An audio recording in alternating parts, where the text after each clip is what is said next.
Give me a second, guys. Just sorting something out.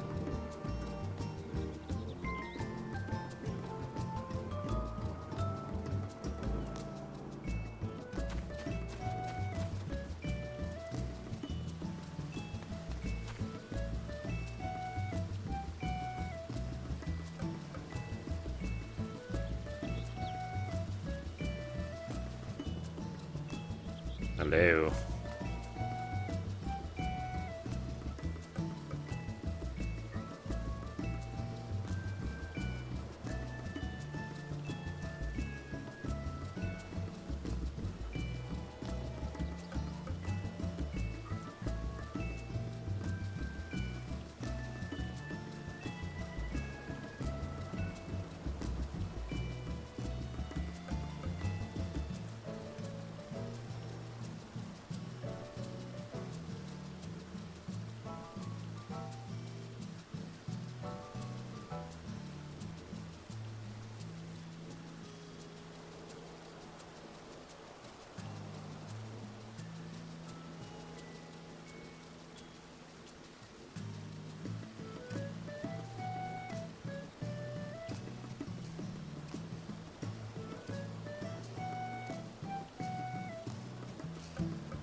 Hey, Enmity Plus. Hello, hello, hello.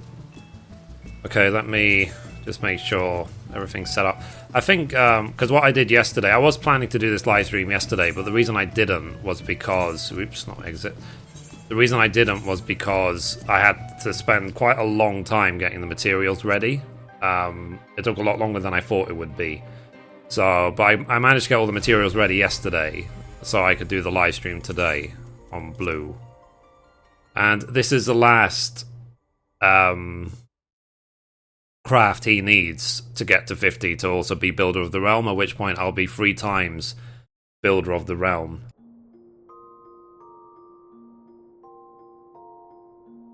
Now, when I make these types of episodes, like sort of live episodes, then I will say the bits I'm recording, and I will open the cam for the bits I'm not. So... yeah, so these are all the mats that should get me to 50 armorer. And I've got 100 allowances. I've had 100 allowances for weeks, I'll be honest about that. And what I do as well with these power leveling guides is I show the first turn-in of where I do the turn-in, but I don't show then going and turning in 10 more times, because that's like really boring. So, like I said, you will see the bits where I cut out where to do the streamer stuff. Have you made any changes to the crafting gear guide? Not yet, Yamfi, no, because I haven't looked at 2-star yet. I haven't actually done the melds. I haven't needed to. You know, there's no rush. So, but when I meld 2-star Mithrie, then I will make a guide about how I did the melds to get to 2-star and blah blah blah. But like I said, I'm really not rushed. It's not something I'm prepared to bankrupt for. I'm definitely not. I'm going to do it as cheap as I possibly can and take my sweet time. There is, for me, it's very much a case of like, just think about the long term. I would rather, in the long term, I'd rather have the guild than have 2-star crafting stats. You know. Okay. There's going to be funny music during this. But I'm not going to wait, guys. I'm just going to go ahead and start filming straight away, just like any other episode, because life is too short, you know what I mean? It's like I need to just get on with it. So let's see. Armorer. Okay, so you see here, on blue, he's 50 everything, except he hasn't unlocked armor yet. Okay. So let's do this.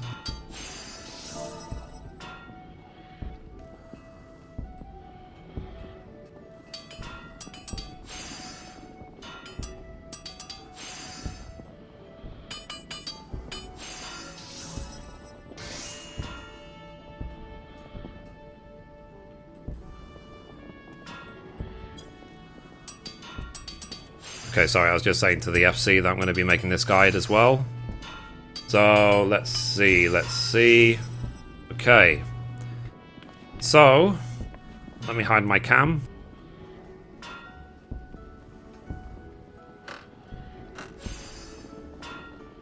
Okay, so recording the 1 to 50 Armorer power leveling guide in 3, 2, 1. And we're back for another episode. In this episode, I'm going to be finally do the 1 to 50 Armorer power leveling guide. And as always, hello from Blue Sideburns. So, just before the expansion, Blue managed to get his 7th class to be level 50 in crafting. And just Armorer to go, and then I'll be Builder of the Realm. I mean, obviously times have moved on, you know, since then. Like, now the cap is 60. But I will still get them all to 50 first, and then I will worry about doing power leveling for 50 to 60. And it is possible to actually get 50 to 60 doing power leveling of leaves as well, but I'll have to cover that in separate videos, because the second you hit 50, all of the leaves for 1 to 50 get nerfed and capped to like 3,000 experience each. So I will need to do the leave quests in Foundation if I want to be able to get them to 50 plus. But anyway, same routine. We're here at the Armorer / Blacksmith Guild here in Limsa Laminza, right here. And we'll talk to the guild receptionist. So you want to be an Armorer. Yes. Remember, this is a power leveling guide, so this is like do it as quick as you can. This is not a storytelling guide. But if it is your first time through the class, then I do recommend paying attention to the story, because it is actually quite interesting. So anyway, okay, let's accept. Yep. Okay. And then we talk to the guild master Hanaza right here. Do our first quest. Yep. So it's interesting that because there's events going on, there's fireworks in the background and stuff. So no fear of hard work. Yep. Complete. Cool. So now we have received our first level 1 Armorer tool, so we can be an Armorer. Oh wow, I've got quite a lot of junk in here. This is obviously from the previous power level guide when I did Carpenter, so I still have to get rid of all those rewards. So there we go, now we're an Armorer. And whoops, we're naked, so let's wear some gear. It really makes no difference what gear we wear, because we're pretty much going to do no crafting. So I'm going to wear my silly outfit again, so the Strife outfit plus the... let's do the Goblin head, I think it's more appropriate, so... Goblin head. So there you go. I'm now in crafting mode. I'm going to add a new gear set, which is always a good idea when you make a new class. So there you go, Armorer. Cool. So I'm now an Armorer. So let's do the level 1 quest. Okay. And I do the class quests as I go along, because for me, it's rather than coming back at level 50 and having to do like, you know, 1 to 50 worth of class quests, I just do them on the spot. So the first quest involves giving in a bronze ingot, and I will show the shopping list of items you need in the description of the video, as I usually do with timestamps and so on. Okay, and what's good as well about doing the first few quests is that I think literally all the way to level 20 you get hundreds and hundreds of crystals and, well, shards, not crystals, but they really add up. So if you have someone, a friend or anyone who can make you all of these materials for you so you can do this power leveling, then I would really recommend it. I really would. So anyway, we finished that quest. We've now done the level 1 Armorer quest, and then straight away we're going to go straight to the guild leave, or the leave meet in the Adventurers Guild in the Drowning Wench right here, because it's from here we're going to be accepting all the leaves in order to get to level 50. So let's see. So let's talk to Tamaroki. Click on Tradecraft Leaves. Because we're an Armorer, it automatically selects the quest for us. So the first leave we're going to do to get to level 5 is Eyes bigger than the plate. And how I select the leaves is I look at which leaves are available, and I look generally at which one is going to give the most experience. Simple as that.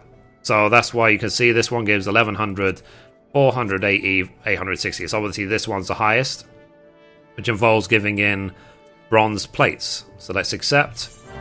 Done. So I accepted that. Now this quest is at Red Rooster Stead. So this is actually a little bit annoying to get to, but whatever.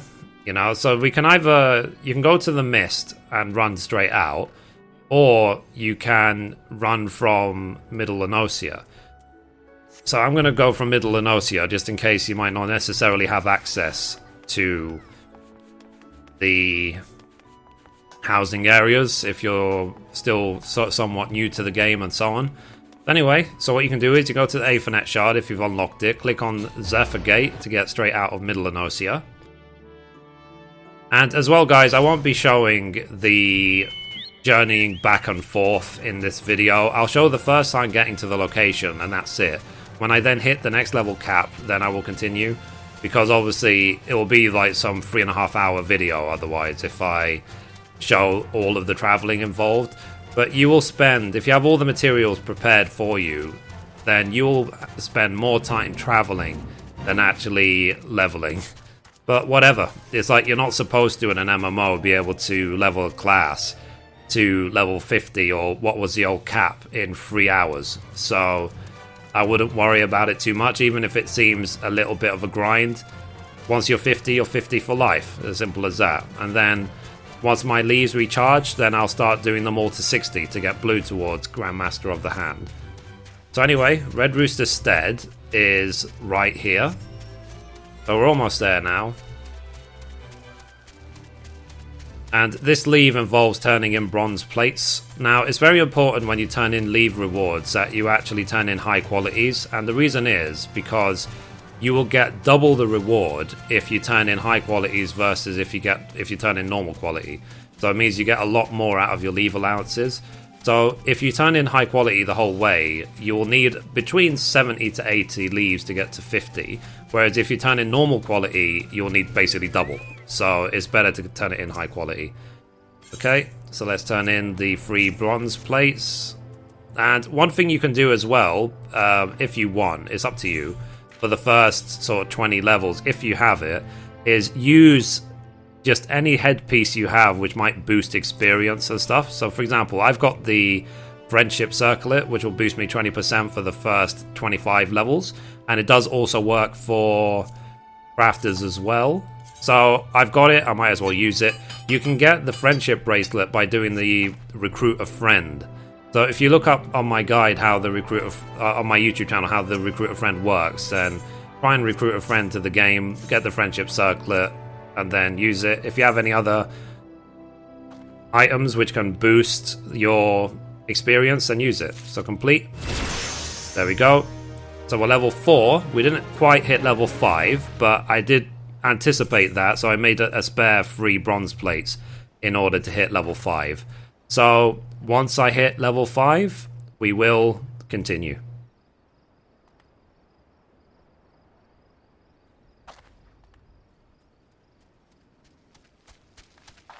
Okay, I'm back. So you see, guys, I only record the first turn-ins and then I just go back to just normal stream mode. And then what I'll then do is I'll piece together all the fragments and put them straight as one episode as the guide, basically, onto the YouTube channel. So this is how I do it. And to be honest, because armor is the last power leveling class for crafters, this is the last one, really. I mean, the ones for 50 to 60 are a lot simpler, because all of the leaves and all of the turn-ins are in Foundation, and the leave guides and the turn-ins are right next to each other. So the 50 to 60 guides is actually going to be a lot more boring than this. So, like, at least for 1 to 50, you had to travel a lot around the world, whereas this one, it's very basic. So, anyway, let's continue what we were doing. So, hey, Greg, how are you? Hope everyone's well. Hello everyone. Mithrie is crafting on an alt. So, if you guys don't know, I actually have 3 characters. I have my main, Mithrie Menethil. I have this alt, Mr. Blue Sideburns. And I have a 3rd character called Ori, who is an Aura. Simple as that. And she was the character I used to do the new players crafting guide. I just started Final Fantasy XIV. I have no friends, I have no money, I have no FC. How do I get to level 50 in all crafts? I did an entire series on her, and I was able to succeed. I didn't cheat. I only used gil she generated herself by doing the main scenario up until level 50. And I still had millions of gil left afterwards. So... and I will as well, with Ori, do the equivalent series, new players crafting series, for 50 to 60 as well. So I will just keep it up. I will just try and make sure that my YouTube channel has got guides for both audiences, for the power leveling people or for the do-it-yourself people. It's like I am making for both. And another reason why I decided to make 3 characters was literally the very second they announced the specialist system and desynth and so on, because they said, like, oh, you'll only be able to level up 3 desynths per character. So in my brain, the Mithrie brain, the OCD brain, I was like, okay, that means I need 3 characters to get them all. I wasn't going to have the game limit me. You know, I was going to basically make sure that I can always be master of everything, regardless how many characters it might take. So anyway, hand over. Yeah, complete. There you go, level 5. Let me go back now to Limsa. And in case you're wondering, the reason why my hotbar is already full is because I copied the UI from Mithrie. So this is inherited from Mithrie. That's why all the buttons are assigned, even though none of them actually work. It's something you can do if you look it up on Google of how to copy your UI from one character to the other. It will save so much time and key bindings, laying out your UI, everything. You can do that. How you do it, or if you can do that on PlayStation 4, I have no idea, I'm afraid, but you can do it on PC. And that was one of the issues I had, actually, because I do own the PlayStation 4 version of the game. And resetting up the entire UI and all the gear sets and all the macros and all the everything on the PlayStation took 2 days. It took a very long time. So, but whatever. That's life.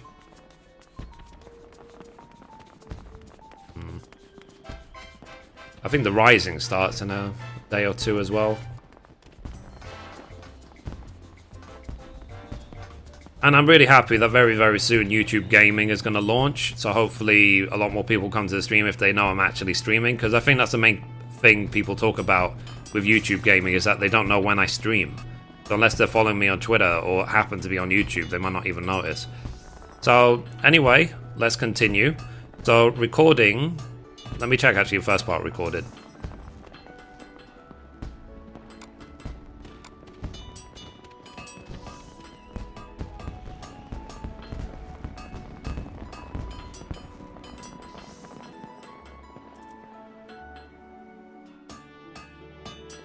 Okay, so recording the 1 to 50 power leveling guide for Armourer in 3, 2... Oh, hang on, let me hand my cam. 3, 2, 1. Okay, so we managed to hit level 5 by doing that leave quest twice, which involved turning in 6 bronze plates in Red Rooster Stead. So we're now back at the Armourer Guild, ready to accept the level 5 quest. So let's do that now. Okay, so for this one actually we need to turn in 3 bronze hoplons. Wow, I actually don't have those. Why do I not have those? So, oh, well, there we go. I might actually have to craft. So I will make the 2 more bronze hoplons, and then we will continue.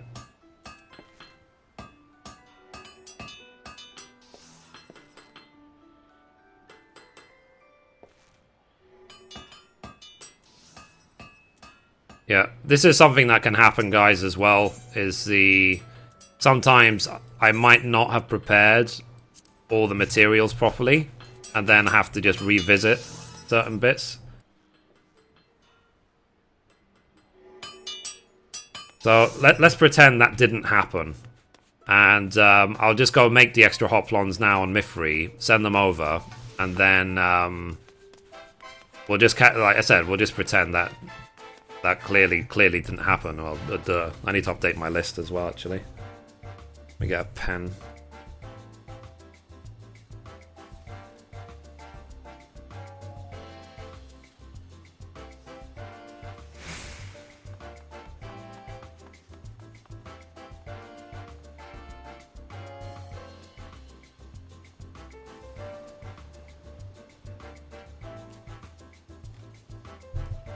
Okay, so 3 hoplons.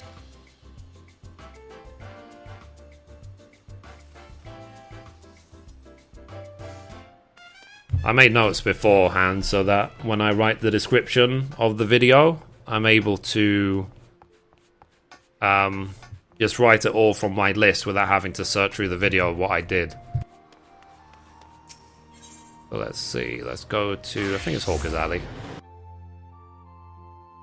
I want whichever teleport is closest to the FC chest, because I use the FC chest to transfer stuff to my ult.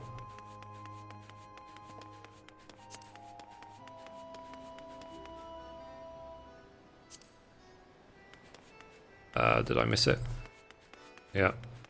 I'll just log out next to the FC chest, get the 2 hoplons, and go straight back to Mithrie. Okay. Okay, cool. Let's log out. Let's go to Mithrie. I thought you already did 1 to 50 leveling guides to all disciples of the hand. Did you something change in 3.0 to change the way leveling should be done? Am I mistaken? Blah blah blah. I actually I did them all except for Armorer. So this is just Armorer is the last one. And I did do, like, Ori, my other role, she does have 1 to 50 in all crafts as well. So when I do Armorer today on blue, then I will be 3 times Builder of the Realm. And eventually 3 times Grandmaster of the Hand as well. I just, like, for me, I find crafting the most, like, fun aspect of this game. I do the other bits, like I do raid, I do dungeons, I do the occasional amount of, well, very occasional amount of PvP, but, you know, crafting is where it's at for me. So anyway, so I need 4 bronze plates, and 2 maple lumber. Okay. Cool. And thanks to my macros, I just hit a button and I win. Been using your videos for the last 2 months to help with crafting. You sold me on the Omnicrafter. Doing all the classes and crafters at the same time takes a while. Yeah, Brian, it really does, but it's worth it. It really is worth it. Like, especially like later on, like now, for example, for me, like I can craft nearly anything in the game by pressing a button. You know, so I don't have to go to another crafter for help. I don't need to care about the ridiculous prices on the market board and blah blah blah. I'm the one who makes the money. I'm the one who makes the profit. Okay, there we go. That's those. So let me go to an FC chest now to transfer the items. What's the closest? Time to what am I talking about? It's one right there. Like I was about to travel to a town to get the stuff for FC chest, and I was like, well, that's right there. I'm in my FC. I'm clever. Okay, so let's go straight back to blue. They didn't have to be high quality. I'm OCD about these things. Just finished Armour the other day, working on Carpenter now for Bygots. Sure is time consuming doing the crafting. Yeah, it is, but I mean that's why we play a game, isn't it? It's to kill time. That's what we're doing. So it's to entertain us. So, you know, this game has given me 2 years of entertainment with crafting. It's more than a hobby these days. It's almost like a career, you know, because like, you know, you could argue that any job is something you do to make money, and I make money in game and in real life from crafting in 14. So, you know, it's almost like a second job doing crafting in this game now. Okay, so that player was called Suck Ass Heels. Lol.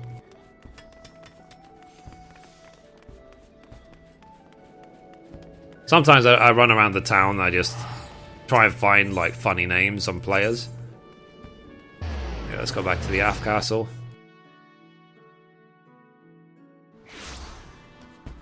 I really need a third screen, guys, for the... I might get one this month, actually. I need a third screen for live streaming, because when you're live streaming, you need one screen for the game, one screen to keep an eye on OBS, and then another screen for the chat. Whereas, right now, I could show you, actually. Like, one sec.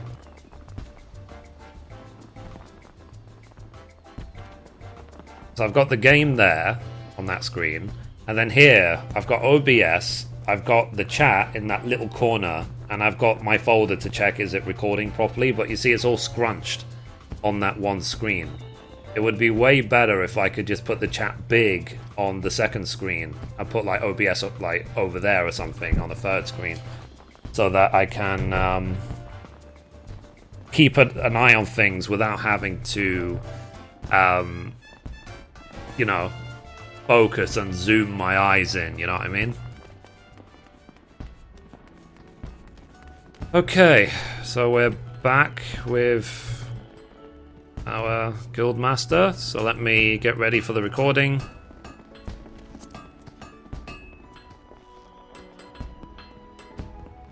Okay, so recording the 1 to 50 armorer power level guide in 3, 2, 1. Okay, so we managed to hit level 5 by doing the leave quest Eyes Bigger Than the Plate twice, turning in 6 bronze plates.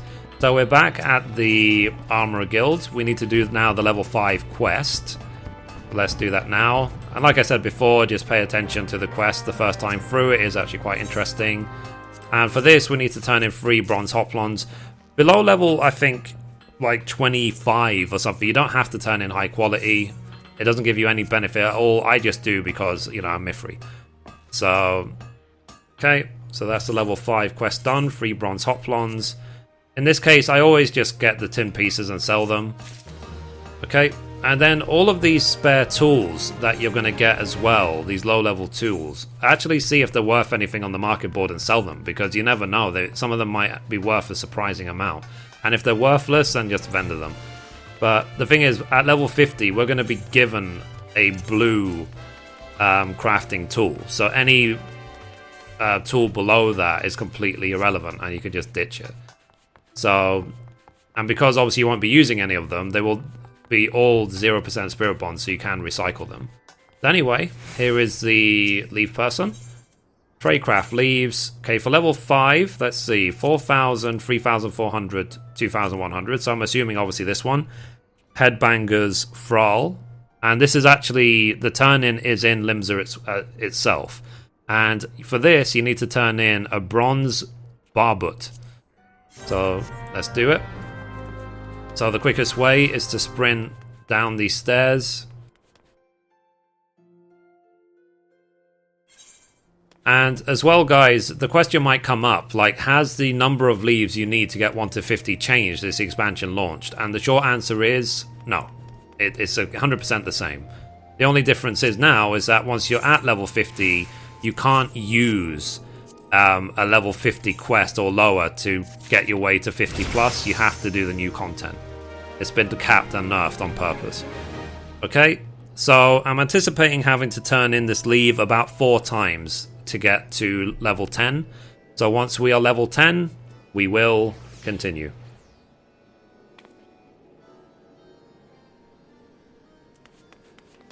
Okay guys, stop recording. So yeah, so now it's just, you know the routine. I mean, I'm sure some of you guys have seen my other power leveling guides. Like the power leveling guide in the end might only be 40-45 minutes. but it will be the next sort of 3 or 4 hours of me traveling and turning in quest items. But it's 100% worth it to also have Blue as builder of the realm. It really is. So later on, when they really enforce, for example, specialities, because I think they said they're already going to try. They're going to boost like specialism crafting that it will be so powerful, but it will be tough to ignore. Then I'll have 3 characters to actually use specialist abilities on, especially if there's any of this like, oh, you must be that specialist to make that item things going on. I'll be able to make everything on whichever character. And people have asked me as well, like, what specialists will I do on each character? And the answer is, whatever I do as my D-Synth will also be my specialist on that character. So, for example, on Mithrie, I've got Blacksmith, Goldsmith, and Carpenter, D-Synth. So that will be my specialisms. And on Blue, I've got Level Worker so far as D-Synth. And I think I'll also on him do, like, I think maybe Weaver and Armorer, just like all of the armor classes. And then on Ori, I'll do Alchemist and Culinarian. Okay, so Tradecraft leaves, Headbangers Thrall. Always make sure that you're turning in the right quest as well, that you don't waste any leaves. Do you still worry about completing all items in the crafting log, or do you just focus on leaves nowadays? I've been working on all the log items, but that's a waste of time, money, and materials. Or is that? It depends how you're doing it, Nick. It really depends, because when I was doing it, the sort of do-it-yourself, self-reliant, no power leveling route on Ori, then I did do the one of everything and sold them to finance my way to 50. But on Blue, because on Blue, obviously, all the mats are provided, then there's only just do the leaves. But I did do leaves on Ori a couple of times when she was able to do high-quality turn-ins. I didn't bother doing leaves on her before I could do that. But just mix and match, whatever works for you. But just make sure when you're leveling crafting that you don't lose money. If you can avoid losing money, that is the ideal. That is what you want. Okay, so let's see. Leaves. Tradecraft leaves. I think one more. Accept. Yep. We should be level 10. And because I've done the power leveling so many times on obviously the 7 other classes, then it means that it's almost down to a science of how many leave turn-ins you have to do for each item. Oh, I forgot to open my cam. 1 sec. There I am. Okay. So let's see. Tortilla, depending on how late I do this, I might actually throw in do my daily dungeon grind on Mithrie as well, but we'll see. Okay, so Blue is now level 10. Oh, they grow up so fast. And on Blue as well, I've got 50 Bard and 50 Paladin. I'll probably level him as a Bard when the time comes, if I decide to get any class to 60 on him, but we'll see. So anyway, let's go back to the Armorer Guild and carry on this guide.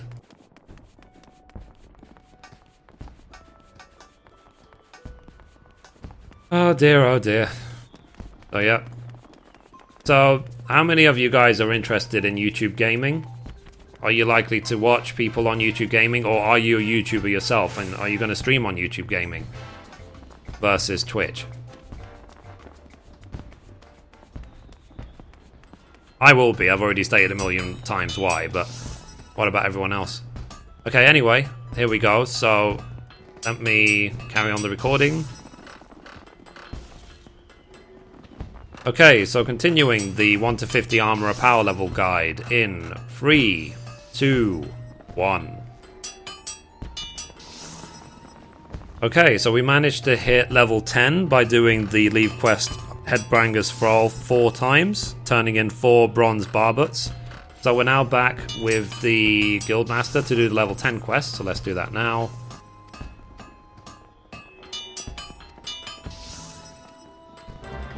Cool. So for this, we need to turn in 12 bronze. It's happened again, guys. It's completely misjudged the number of turn-ins. Let me stop the recording.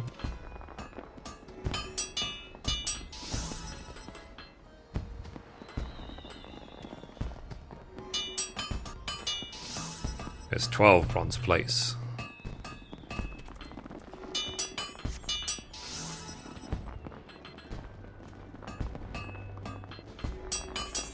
Okay, so I've already got one, so let's go make 11 more on Mithrie.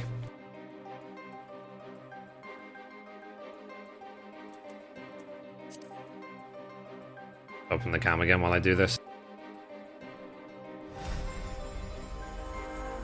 I watch on YouTube Gaming only because I watch from work and Twitch is blocked at a firewall there. YouTube isn't. Ah, lol. Yeah.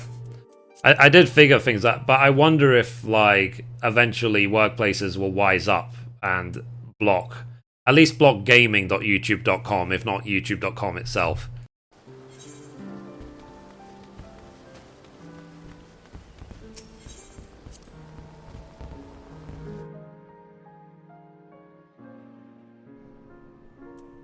Okay, let's see. So plates. Yeah. I need 11, so 22 ingots.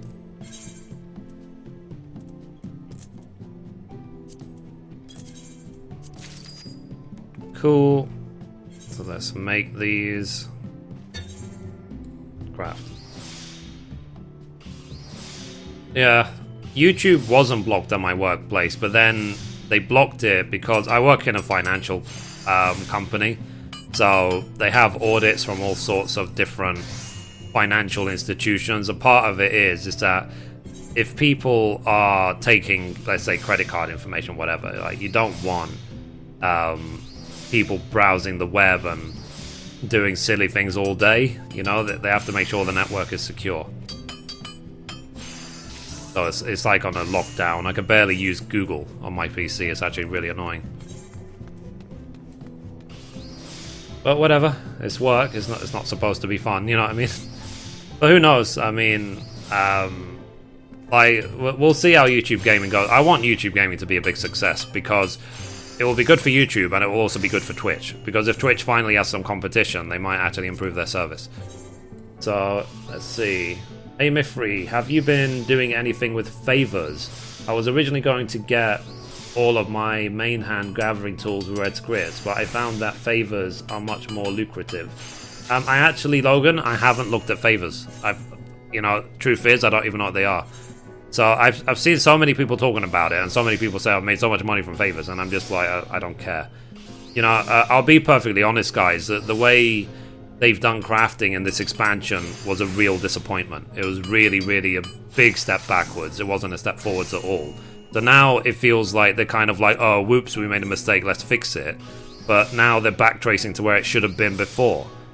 So, you know, and I'll be completely honest, guys. Like, I do love 14, I do love crafting in this game and so on, but the whole gated content thing is the very reason I quit 1.0. Like, for those who played 1.0 at launch, and 1.0 at launch, they had a system called the fatigue system, which was sort of like the more leaves you do, the less experience you get. Eventually you get none. Like, the more you do them until it sort of recharges. And literally that was the reason I quit 1.0. So if they go back to gated content, I will quit 2.0 as well. You know, it's like, I will not, as an MMO player, be limited to the... Because, you know, if I'm playing an MMO in my evening, my spare time, whatever, I want to just sit down and play. I don't want the game to tell me what I'm allowed and not allowed to do and limit me. You know, that's the thing. It's like, because when a game limits me, it's sort of a game that doesn't want to be played. It's as simple as that.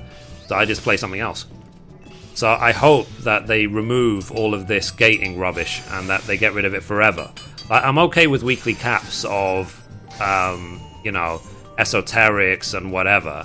But, you know, the other gating they did was just completely unnecessary. So, hey Fanis, how are you? Hope you're well. You know, so they... You know the phrase, if it's not broken, don't fix it? Crafting wasn't broken, so I don't know why they fixed it. So let's synthesize, blah, blah, blah. All they needed to do was add some interesting new abilities, increase the level cap, and that's it. Not touch anything else. And as well, like, they did a good thing at the end of 2.0 by making it that you have one set of gear, you know, for your 8 crafts and your gatherers and so on. Whereas now they've sort of gone back to the, oh, you have individual sets of gear, and to be honest, you only ever do 3 of them. And I'm just like, no, sorry, I'm an Omnicrafter. I'm not buying that crap. You know, simply, you can put 8 sets of gear in. It doesn't mean I'm going to get even one of them. I'll get the 8 sets of tools, as I did before, but I will stick to my shared set of gear. I'm not getting, you know, because before, when 2.0 launched, having to meld 8 sets of gear with materia was one thing I promised myself I would never do again. And I really, really meant that promise. I will not meld 8 sets of gear again for crafting. No way. So it's not worth it. It's not worth the time. It's not worth the effort. It's not worth the RNG. If there wasn't a forbidden meld system, which means that the melds are chance based, then sure, like I would do the overmelds 8 times, no problem, because there would be no risk. It would just be a case of getting off materia. But because sometimes to meld one thing can be like 20-30 materia because of RNG, and times that by 8, I'm like, no thank you, not worth it. You know, and that's what I said to people as well. It's like, you know, do what is the most economical, what's the best, most fun way. And losing tens of millions of gil because of RNG is not fun. There's nothing fun about it. I don't know what's even in the game. So, let's see. Company chest. Let's see. Abs. But when you compare, let's say, crafting in this game versus other games, like crafting in, say, WoW, for example, crafting in this game is still 1 billion times better. So, you know, I will limit the complaining to a certain level, let's say. But again, guys, it's just my opinion, that's all. You know, it's like, I've been playing MMOs for 10 years. Some things work, some things don't. I've learned to find a decent balance with it. And what I've learned as well, basically, that even if something doesn't seem to be good right now, as long as you have a company like Square Enix who actually listen and do adapt and do change, then things will change. Like, you know, do not assume that something implemented badly will stay bad forever.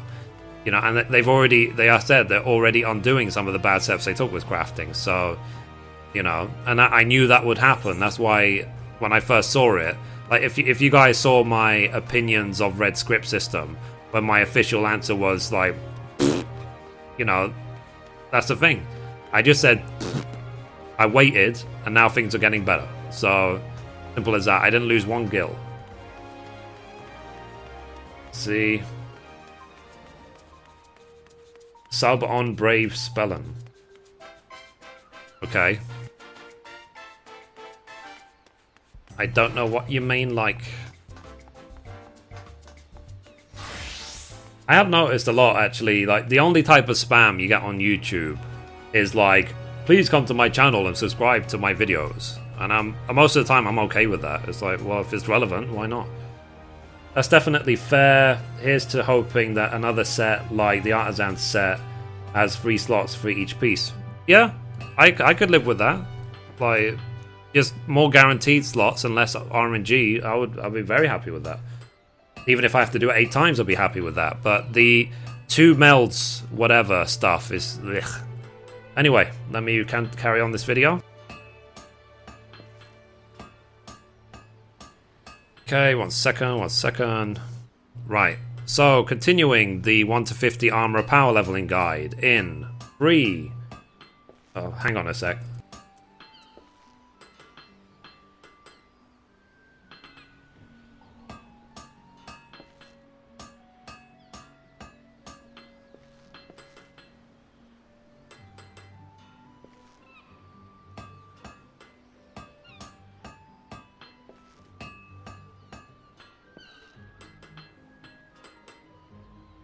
Cool, okay. So in 3, 2, 1.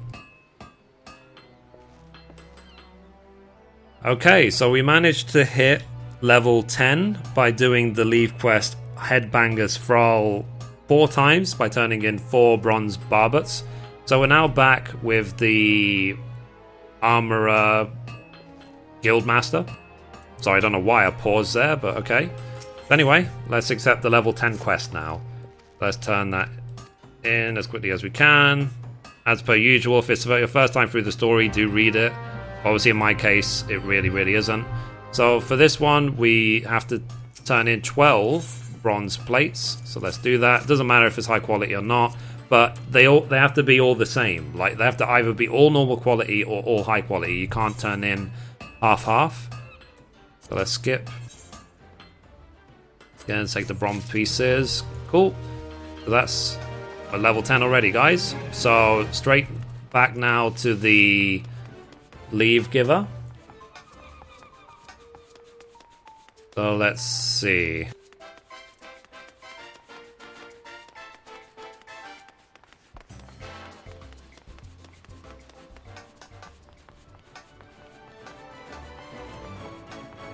Righty-ho.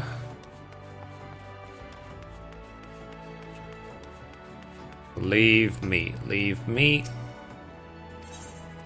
Tradecraft leaves. So for level 10, let's see, 7,700, 4,400, 7,700. So obviously this is the highest one, called All Ovo That. So for this one, we need to turn in iron skillets, and it's good thing is it's based right here in Limsa as well. So let's travel now.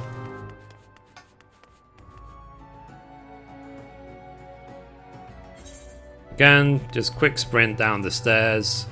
For any leave quest which is based in Limsa itself, you always turn it in at this exact same spot.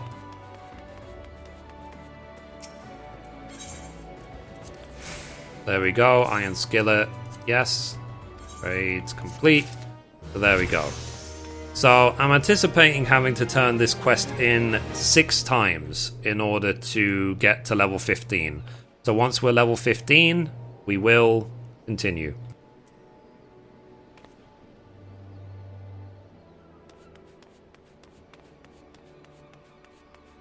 Let's see.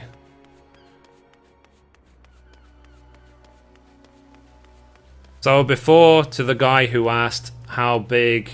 Oh, he's asking again.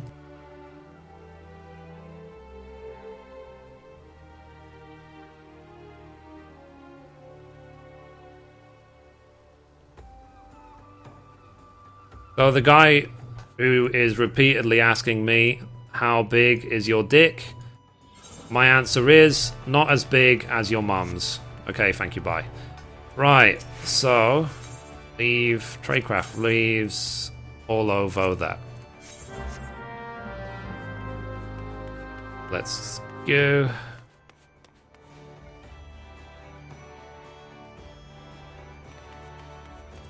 Boom. So let's see. Bongo Zango.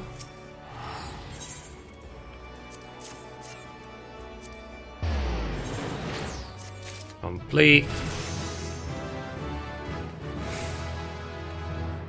Ew. Yep, that's right. Let's see. So I was looking for this guide on your channel, and here you are making it. Thanks for the videos. Keep up the good work. Yep, thank you.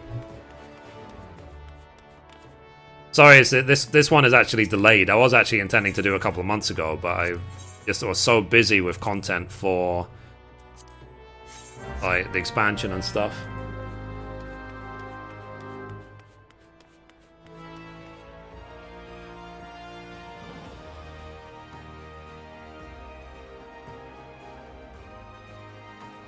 Okay, so message to Google, your block is not working. How big is your wiener? Not as big as your mum's. That's the answer every time. So how about Lord of Verminion? I don't know, to be honest. I thought that announcement was very weird. Like, whatever, you know, whatever occupies their time. They want to put it into the game, sure. If it will revitalize the arena system because people don't do it to just put minions instead, then so be it. It's an idea. I don't see it as a problem. Okay, leaves. Tradecraft leaves. All over that. Yep.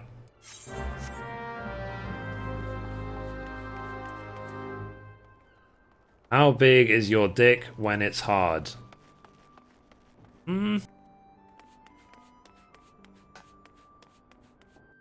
Not sure they have a measurement for that. You know, it's just be off the scale, wouldn't it?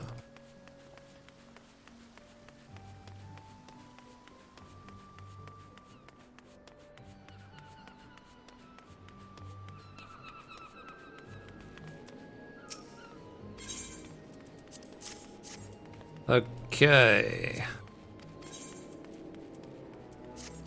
Okay, complete.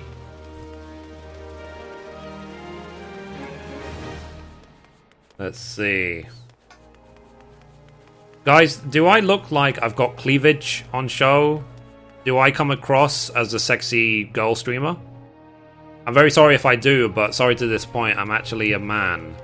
And, I don't know, like, usually in my streams, I don't have to talk about dicks. You know? That's not something that usually comes up. But thank you for asking 4 or 5 times. So, now he's asking other people in the stream.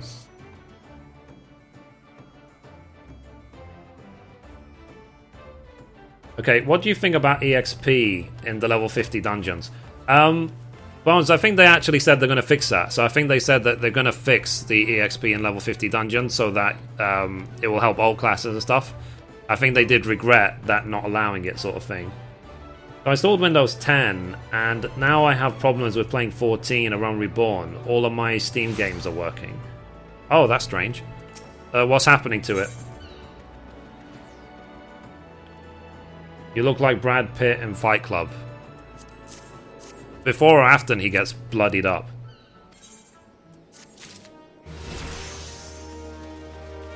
Don't worry, guys. I'm not expecting you to pretend that I'm the best looking guy ever. Second best is okay with me. You know, as long as there's Justin Timberlakes in the world, then sorry to say I won't ever be the best looking guy. Okay, leave meats. Tradecraft leaves. So I think one more, hopefully. 7,700. Is it going to be enough? Might actually not be enough.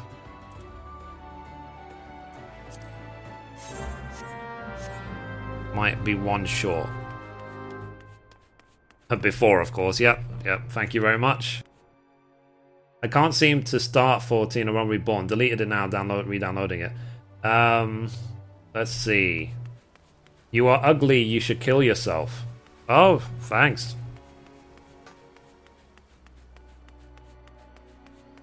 Charming. Psst.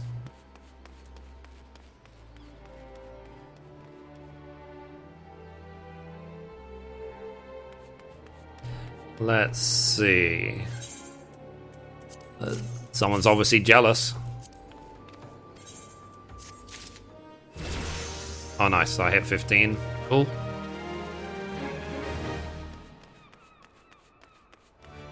Let's see. Have you started getting the 2-star 60 gear for crafters? You said you were fine with melded gear, but I see a lot of crafters making their sets now that they're used to the red script system. I'm actually... Jake, I haven't even started. All I've been doing every single week is gathering red scripts. I think I've got like 30 or 40 of them now, so...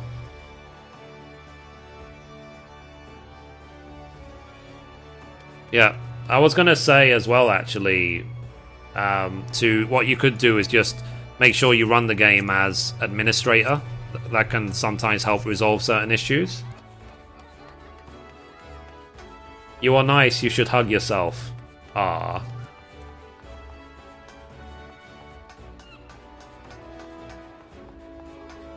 Let's see.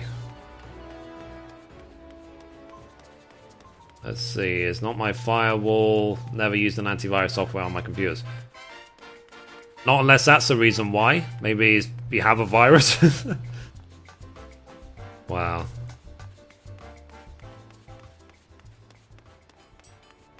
Let's see. Okay, so let's see. Let's continue, guys. Let me hide my cam. So, recording the 1 to 50 armor power leveling guide in 3, 2, 1.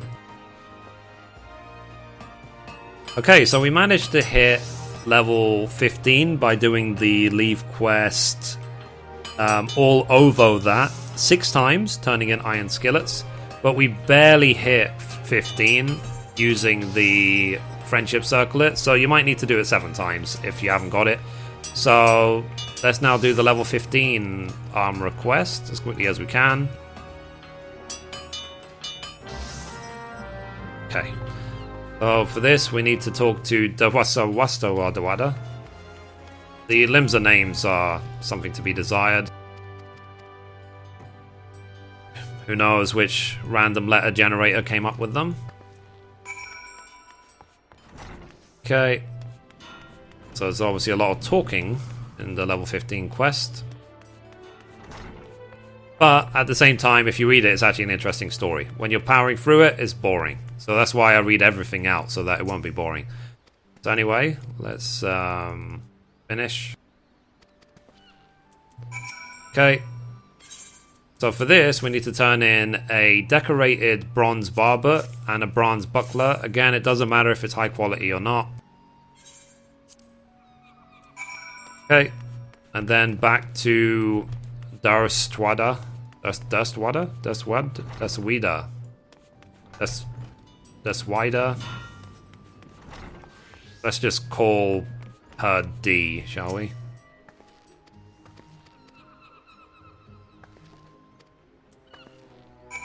Okay, and now back to the leader of the guild.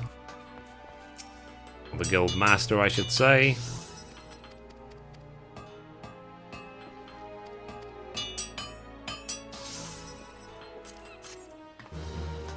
Nice. So let's now go back to the leave guy and do the next quest for level 15 to 20. So we're making some decent progress now.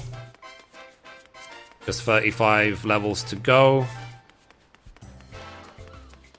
So, of course, getting all these materials ready ahead of time will probably take you another 3 or 4 hours. But once you have them all, then turning it in is the easy part, it really is. Okay, so here is the leave meat. So let's talk. Tradecraft leaves. So let's see. 8,100, 12,000, 13,000. So now the thing is though, because this one involves going to is it Aleport? Let's see. Yeah, Aleport. Then and that will cost money to teleport or take a time to get to the boat, blah blah blah. Whereas this one is slightly less experienced but is very very close. Then I decided to go for this one instead, called Fashion Week. So let's accept that now. So I do think about these things as well in terms of journey time, in terms of guild profit and so on. Like, I won't necessarily only go for the highest one when you see there's this one which offers, in theory, more gil, will save me time, and is only a slight reduction in the amount of EXP earned. Okay, so let's talk to Bango Zango. We turn in this Iron Cuirass. Okay, complete. Nice. So we got 24,000 EXP for that one, not bad. So I'm anticipating having to turn in this quest a total of 8 times to hit level 20. So once we are level 20, we will continue.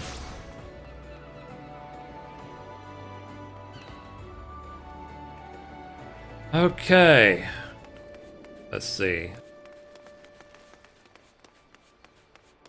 Let me read the chat, guys. One sec.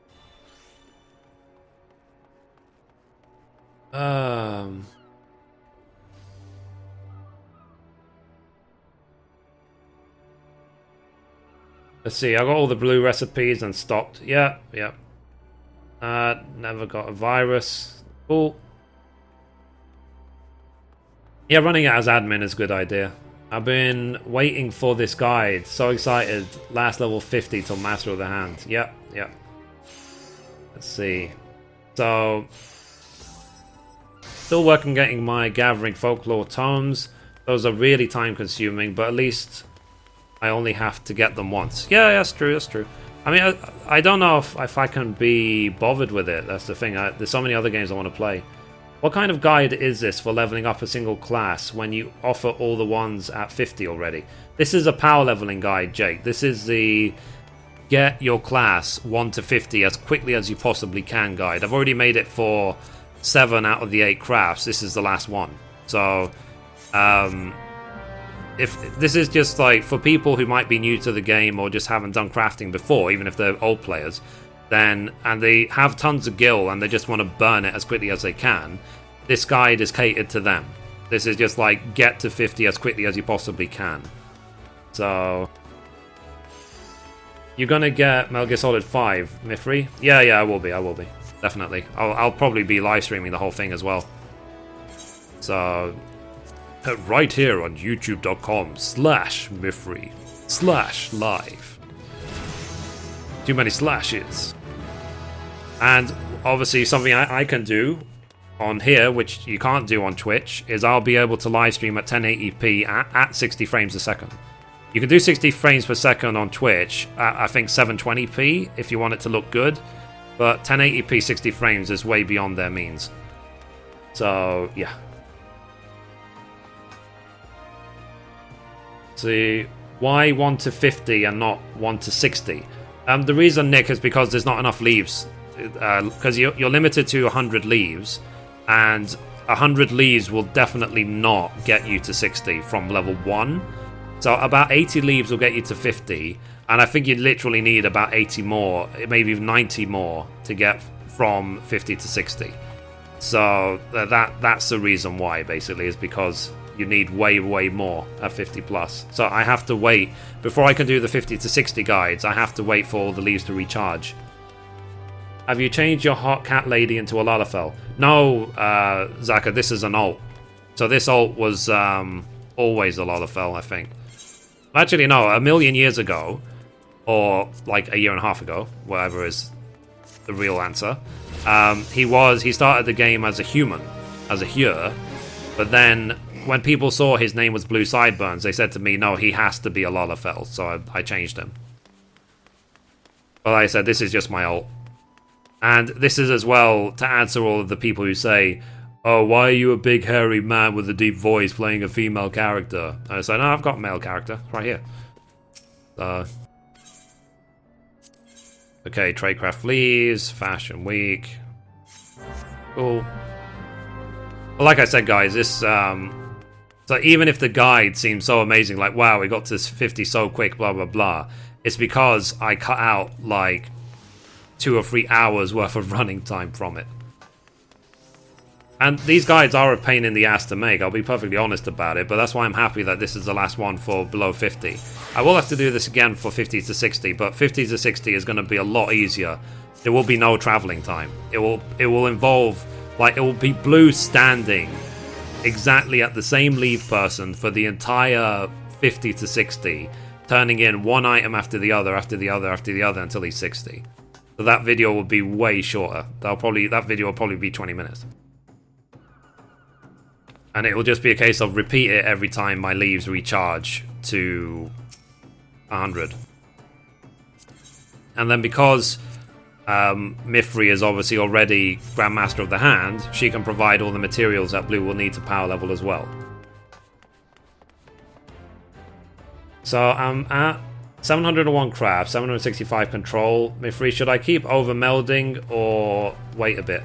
But if you can make 2-star items, it's completely up to you if you want to push it further. I personally will try and get exactly 2-star stats and stop. Like, I won't bother going beyond it. But, you know, I'm sure, of course, they will eventually add in, like, 3-star and blah, blah, blah, and we have to overmeld more, but they might add more gear at that point. So, that's why I'm not too bothered about it. To be honest, you playing a girly cat character is probably way better than me playing a generic Hyur surrounded by 6 sexy retainers in nothing but string bikinis. Yeah, I hear you. It's like when I showed Mithrie's retainers on the stream one day, I was like, yep, as you can see, all of my retainers are hot as well. So let's see, Fashion Week, accept. So far we've done 18 leaves to get to level 18. Isn't that weird? Well, it's a fantasy game. You're supposed to be different than real life. Are you saying I'm not a sexy female Makote lady in real life? Sorry, I don't know where that came from. Anyway, let's turn this in and over. Yes. Okay. So I think 2 more leaves to go. Because I have 2 more, yep. I think 2 more and I'll be level 20.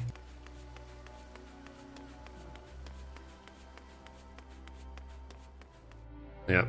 So quite often people say to me, Mithrie, why are you so weird? And I said, because I was raised that way? I don't know. Just who I am. I'm only acting the way I was born to act, if that makes sense.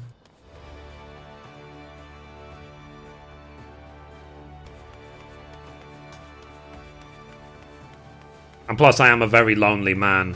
You know, I'll be honest about it. I'm 30. I live in my parents' house. Like, what do you expect? You expect a perfectly normal, sane human being?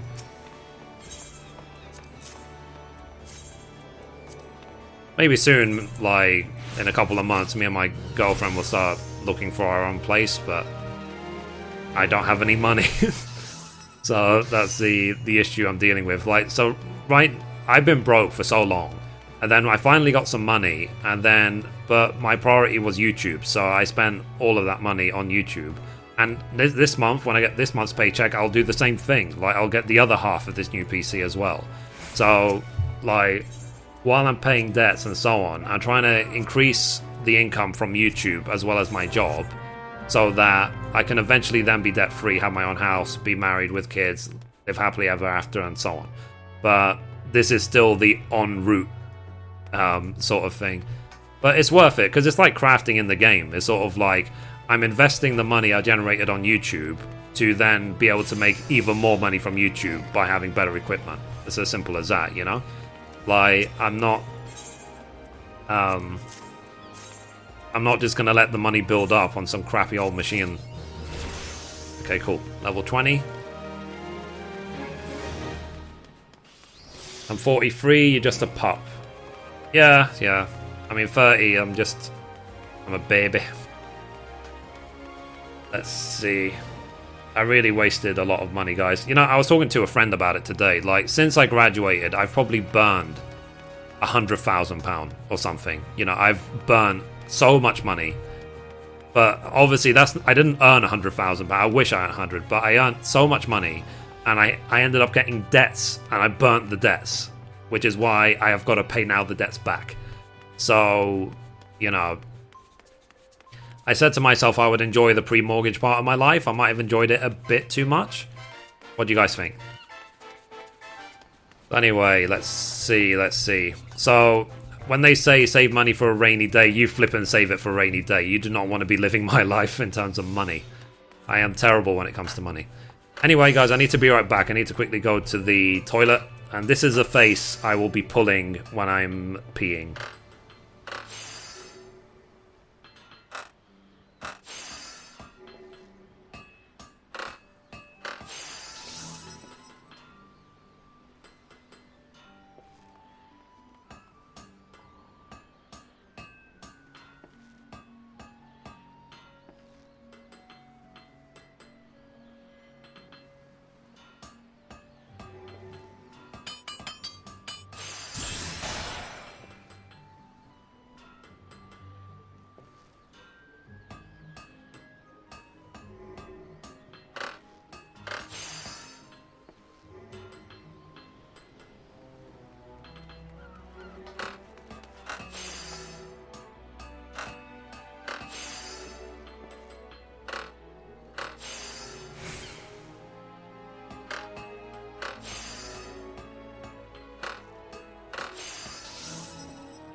Ah, that was a very much a Kamehameha. Okay, anyway, let's continue this episode. Right, so continuing the 1 to 50 power leveling guide for Armorer in 3, 2, 1. Okay, so we managed to hit level 20 by doing the Leave Fashion Week a total of 8 times. So we're now back with the Guild Master, so let's do the level 20 quest now. Quickly as we possibly can.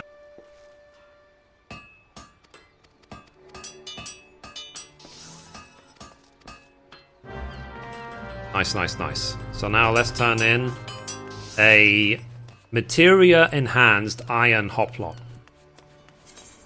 Now the thing is, when you're turning in this iron Hoplon, and it says Materia Enhanced, it doesn't matter what material. You can put any materia, so just get the cheapest one you can find. Like in my case, I put a Strength 1, which was worth about 200 gil. So let's turn that in now. Yes.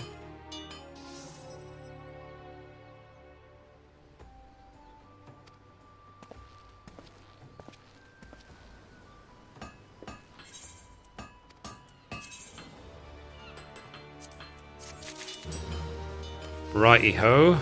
So let us continue.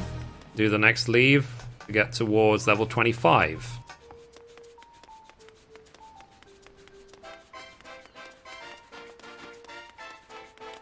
Whee, splat. I don't know, I've been doing that a lot lately. Every time I jump or whatever. Need to stop it, really. Anyway, so here is the leave person. So, Raycraft leaves, same routine. So let's see, 12,000, 20,000, here we go. Quarry Mill, baby. So let's accept that. We need to turn in iron fry pans. So they didn't use iron frying pans because they didn't want to get sued by anyone, obviously. So let's go to Quarry Mill. I'm sure they can take the copyright of iron fry pans. And one thing I recommend when you're teleporting big distances for these leave quests is to set the aetheryte of that town as a favored destination, just so you can get cheaper teleports. So for example, I'm going to change, let's see, Revenant's Toll to this one. So it just means every time I teleport back here, it will be cheap. That's the idea. So anyway, let's turn in the iron fry pan. And over, yes. Complete. Nice. So we got 41,000 EXP for that. So I'm anticipating having to turn in this quest total of 9 times in order to get to level 25. So once we are level 25, we will continue.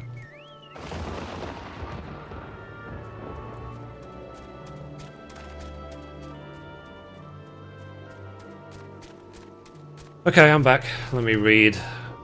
So he was Super Saiyan all along. Yep, of course. So let's go back to Salamantar. I'll probably set Limsa as my free teleport, actually. Give us a girl and wipe away your debt. I wish it was that easy. I wish. No, but that was my previous girlfriend. My current girlfriend, she actually has a job. It's actually ideal. Anyway, let's see. Register free. Yeah. Let's see. Who knows? Maybe eventually I'll convince her to become a YouTuber as well. We can be one of those cringy YouTuber live streamer couples. And there could be a million questions like, "Oh, you're Mrs. Mithrie. Oh my god." Okay, Tradecraft leaves. Oh, so tell me, guys, have any of you since yesterday played that game that just came out, Until Dawn? And if you have, is it any good? Because I've only been hearing good things about it. I don't usually play scary games, but let me know.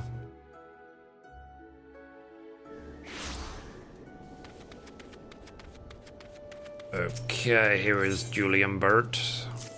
Over, yes. Lee. So, circle back to Limsa.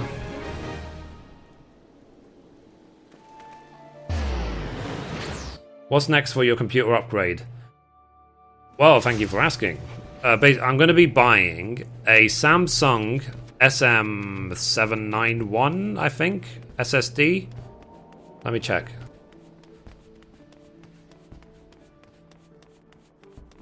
Oh, hello.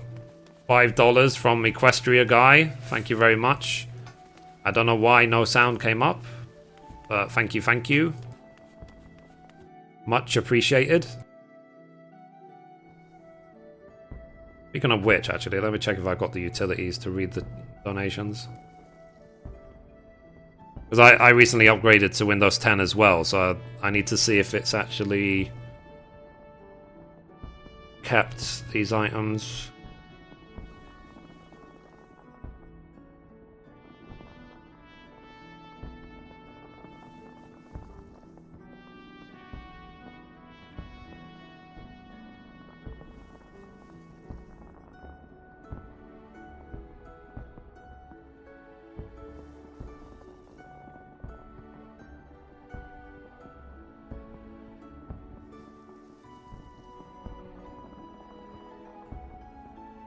Your version of Stream Tip Alerter is out of date. Please update from the website.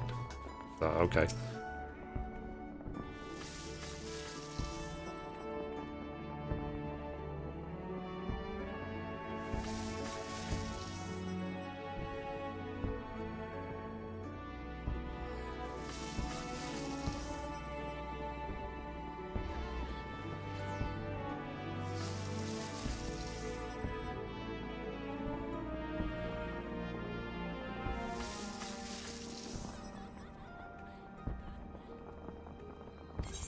Okay, so, sorry, let me read.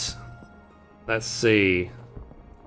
Want to buy a video on collectible rotations on 400 plus rarity with how much perception I need as well. Okay, I could look at that at some point. Thank you for the $5 donation, Equestria. Very much appreciated. I don't know why the sound didn't play. Usually it gives the Final Fantasy XIV theme music, but I'll have to fix that at some point. Back to Quarry Mill I go. Now, I do actually have an SSD now. I've got a Samsung 840 Pro, but it's almost full, because I've got the 250 gig version, and I did a speed test on it, and it reads at like 300 megs a second and writes at like 80. It's really, really degraded when it's full. Whereas this Samsung one I want to get, it says like 2,000 megs read and 1,500 megs write, which is just nuts. So that's why I really want to get it. And the thing is, though, if you want to use a SSD like that, the sort of weird ones that look like RAM chips, you probably will need something like an X99 motherboard. And if you don't know what an X99 motherboard is, it probably means you don't have one. No, I'm just kidding. X99 motherboards are what is used to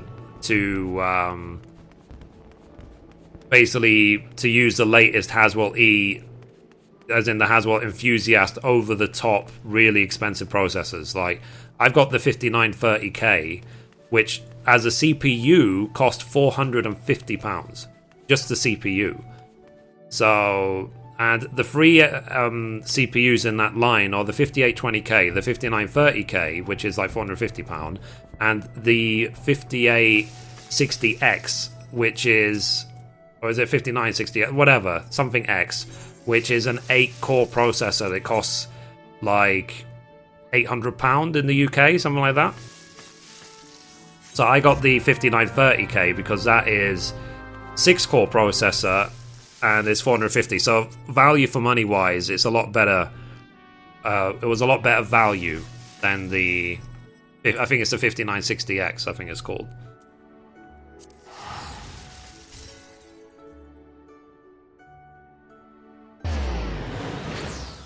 Samsung has a 1TB SSD for $367. Yep. I've got the 840 Pro. Not the 850. It's definitely 840. I checked. And as well, I'm going to be getting a new case. So I'm going to be getting the Corsair Graphite 780T whatever case. Let's see if I can find a picture of it.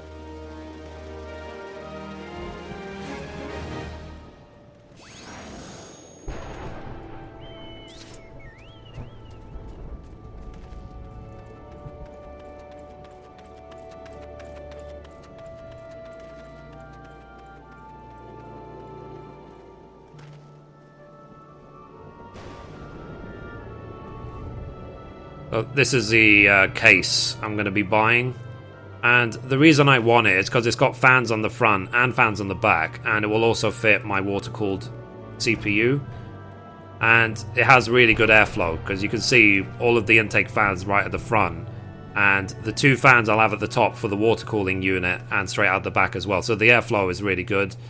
So it's a very good quality case that I will be buying next month, just because, like I said, I kind of half upgraded my PC.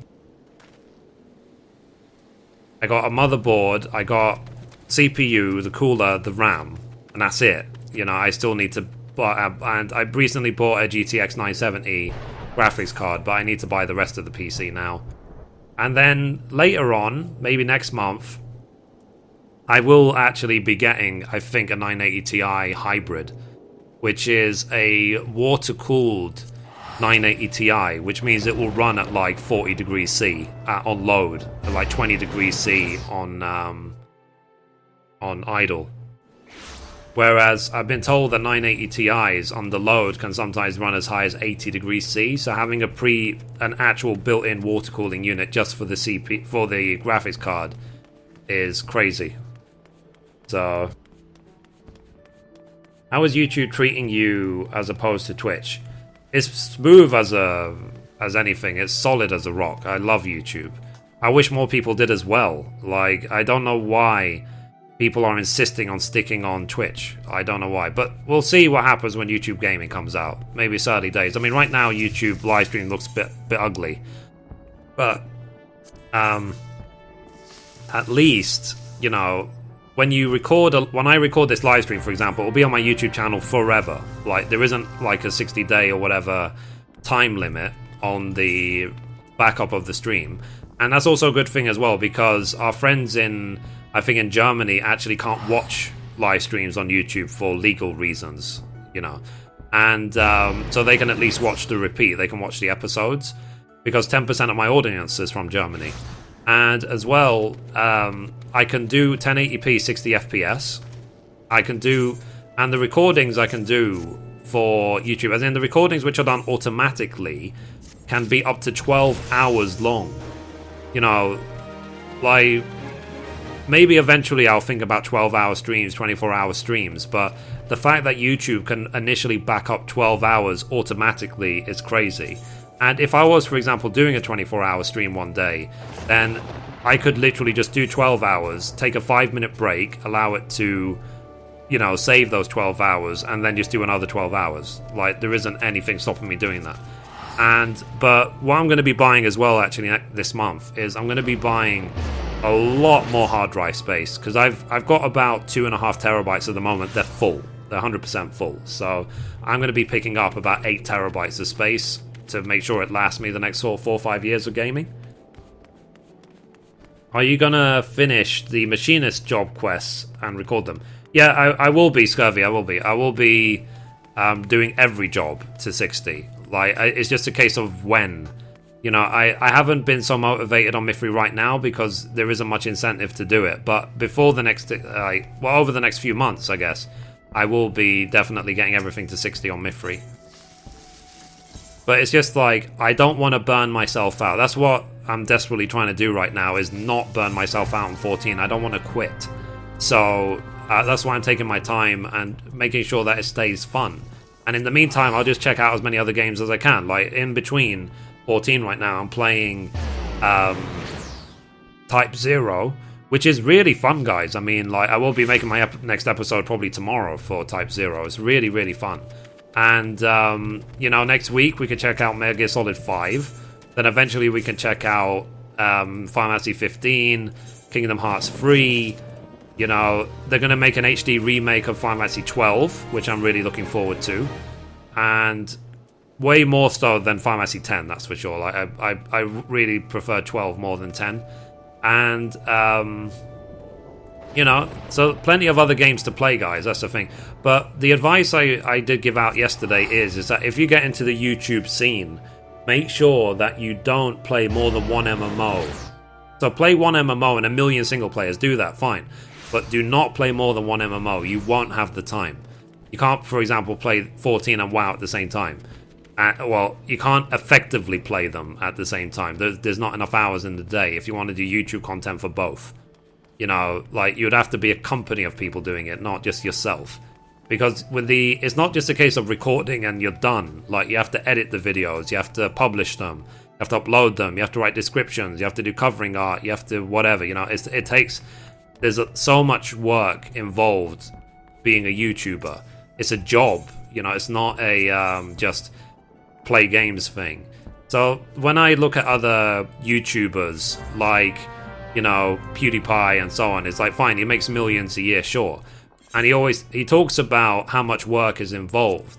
And I'm sure some people who are not YouTubers will think, nah, he just screams at games, he makes millions. No, the amount of work in editing and stuff, you'll probably spend more time editing videos than actually playing. So, like, do not underestimate the amount of work that is involved. So, and at least it's something, people will always be jealous of, you know, people who are doing something which they have a passion about and might not necessarily fit into the social norm of have a 9-to-5 job. But if you ever do YouTube as, let's say, a job, it's not a job, it's a lifestyle choice. Like, you have to live YouTube. If you like, you literally wake up, record videos, edit videos, go to bed, wake up, record videos, edit videos, go to bed. And the reason I know that is because, like, there was a period, sort of 3 or 4 months, I think from literally January until like May or something, where I didn't have a job this year. I was between jobs, and I had nothing else to do while looking for work other than YouTube. And I was pretty much in full YouTube mode, just literally every day, making videos, going to sleep, making videos, going to sleep. And those 4 months flew by. But it's also part of the reason why I'm approaching 800 videos on YouTube, guys, is because it is a lifestyle choice. It really is. So,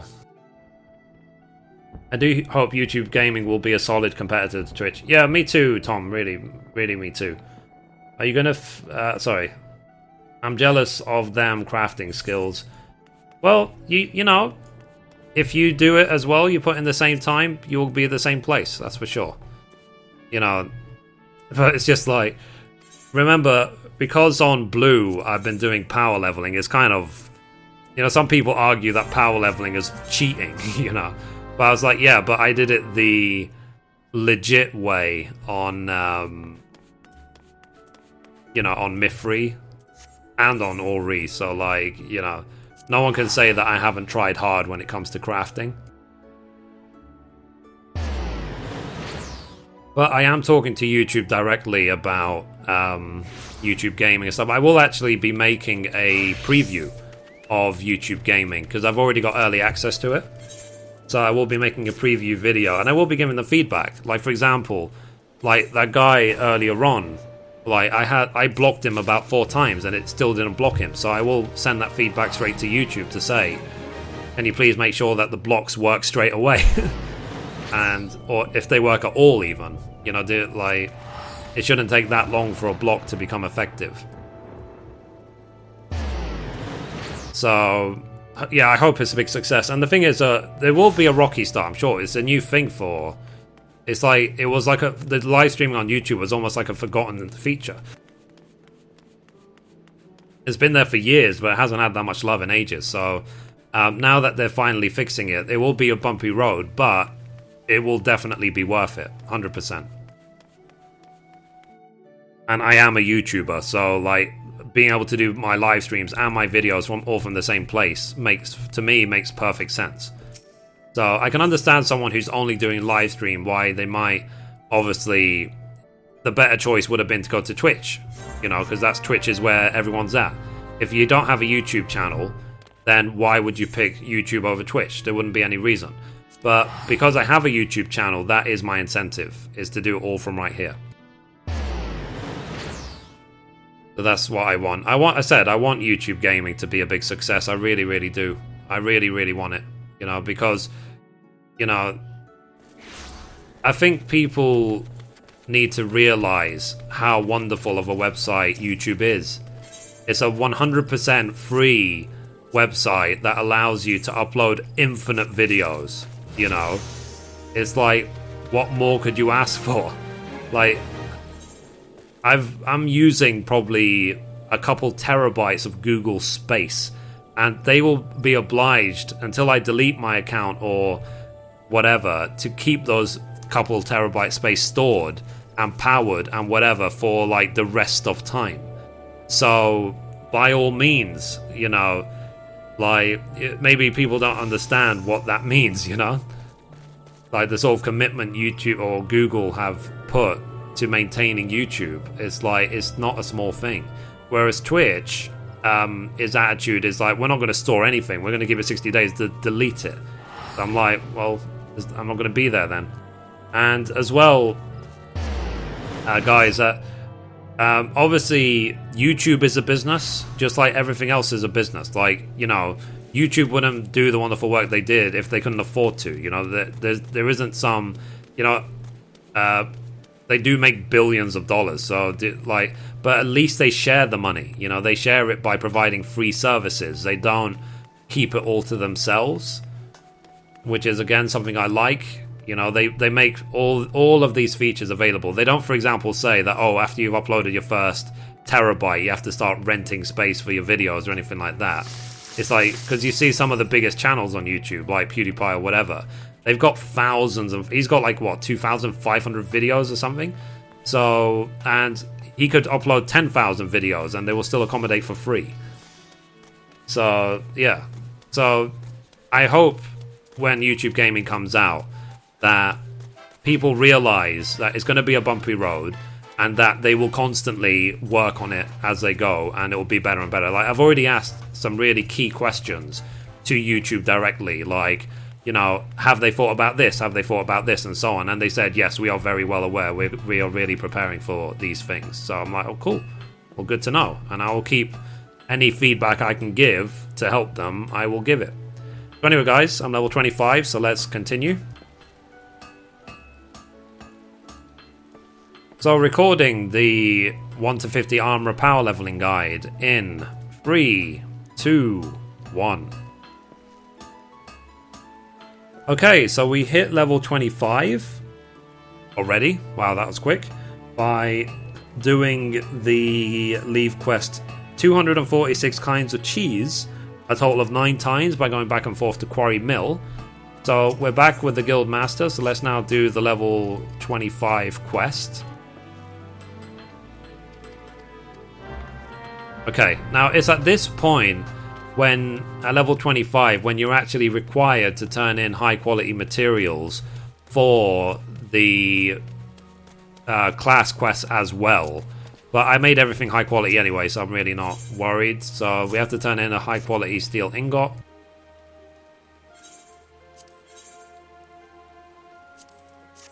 Okay, complete.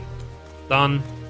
So let's now go straight to the leave meet and see what we need to do for levels 25 to 30.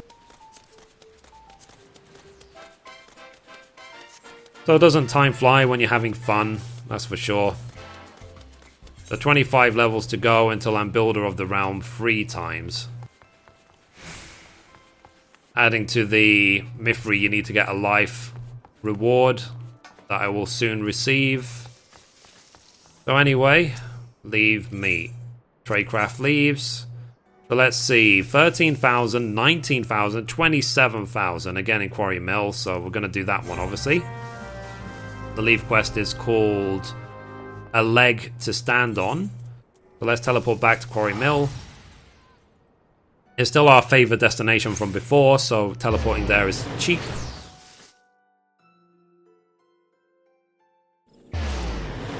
Okay, let's turn this in.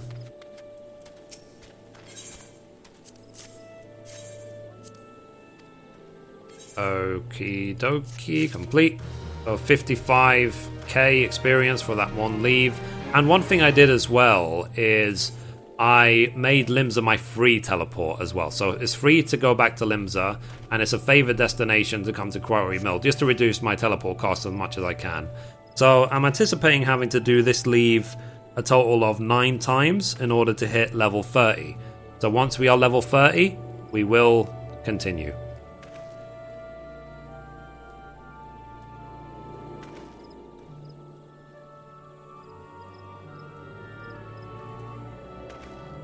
Okay guys, so I'm back.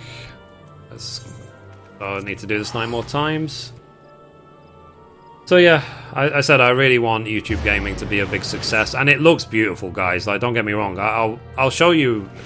I can show you now, actually. There's nothing stopping me. One sec.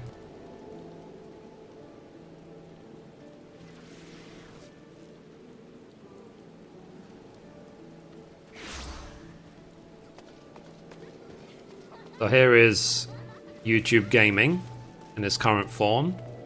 And what you can do is, you can click here to get a list of games. You see the games which are trending on YouTube, and you see the most popular games ever. So like Minecraft, Grand Theft Auto 5, League of Legends, obviously, and modern Advanced Warfare, whatever. You can expect it to be this way. I know there's some people now... Oh, look at that. Mithrie's live stream. I don't know why I keep saying type 0. But it means that... Let's see. I must have... Yeah, because there's really not that many people doing live streams on YouTube right now. You can see I'm one of the 6 current live streams on YouTube. So I'm like, let's see, 1, 2, 3, 4. We did it, guys. We're the 5th most popular live stream on YouTube right now. Woohoo! I need to change this thumbnail. I don't know why I keep saying type 0 when I changed it to be the 14 one a long time ago.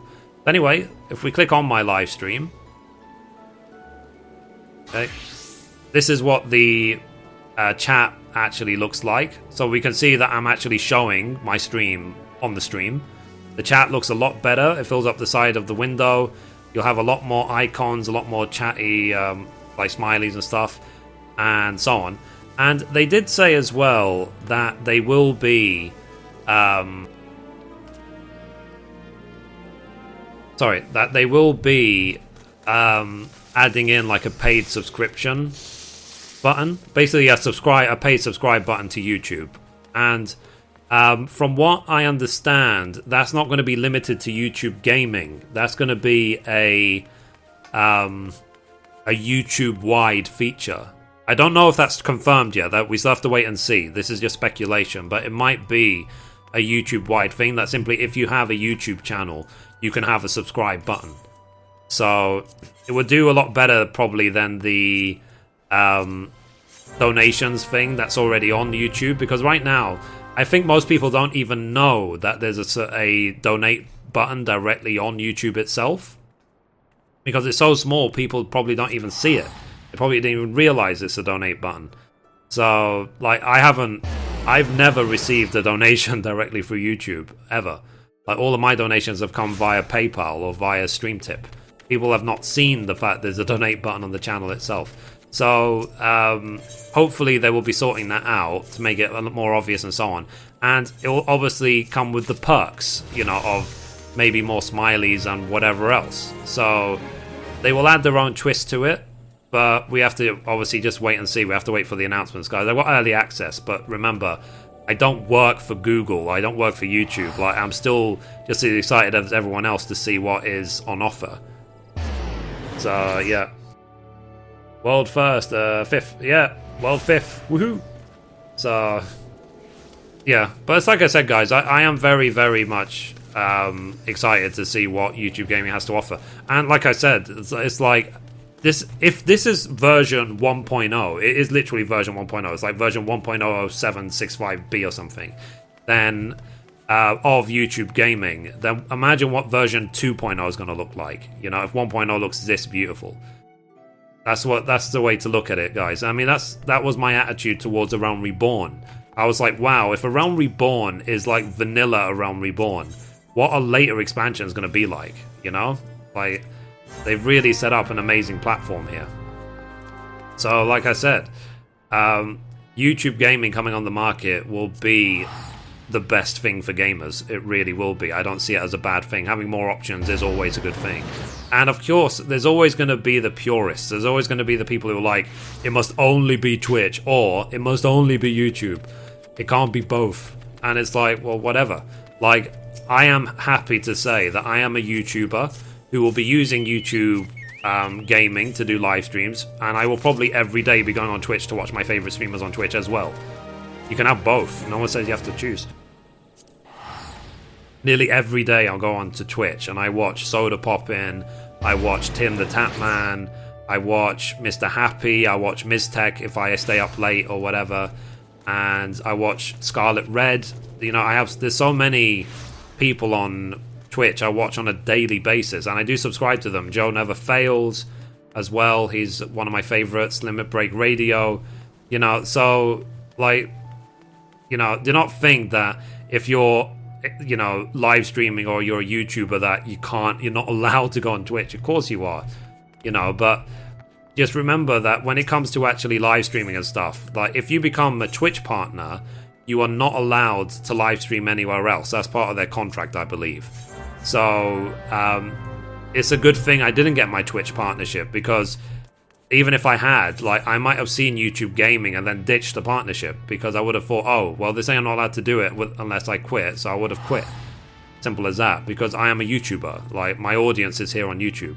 On YouTube, I've got nearly 17,000 subs and 2.5 million views. On Twitch, I've got like 2,000 followers, 2,500 followers, something like that, and 200,000 views. So, like, it would be silly for me to pick Twitch over YouTube. Someone in my position, it really will be. So, let's see.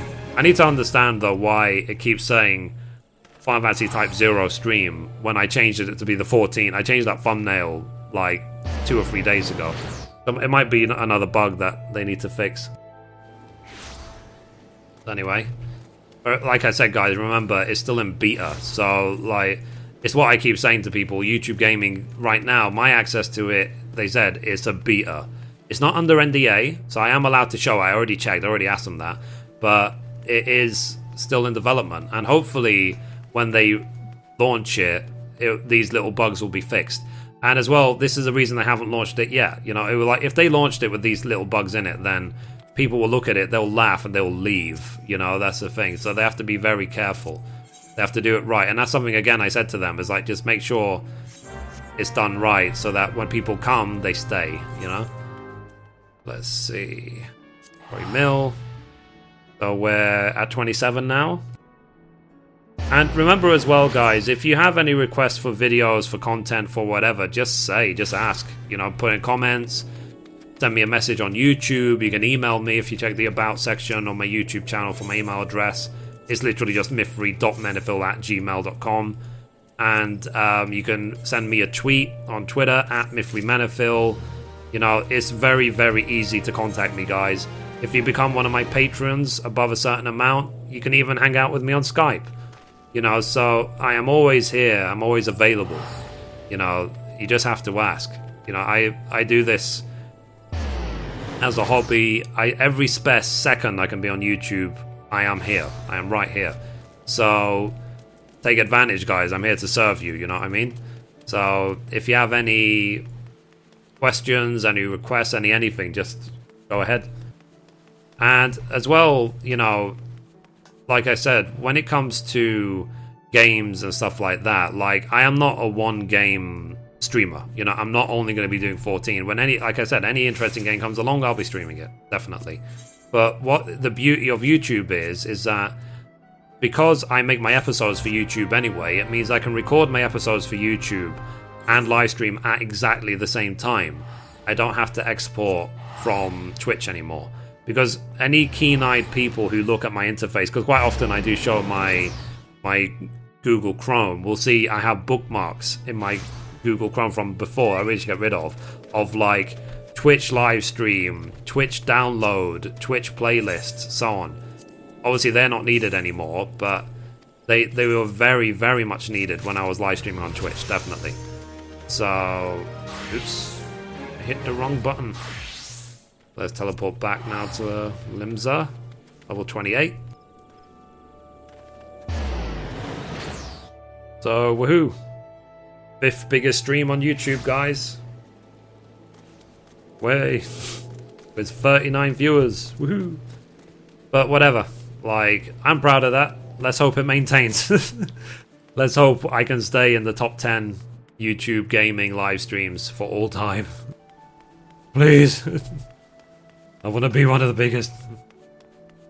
Obviously, you know, the thing is though, when YouTube gaming goes live, if someone like PewDiePie does a live stream, he will have like 10 million viewers. You know, he will break all records in the first day.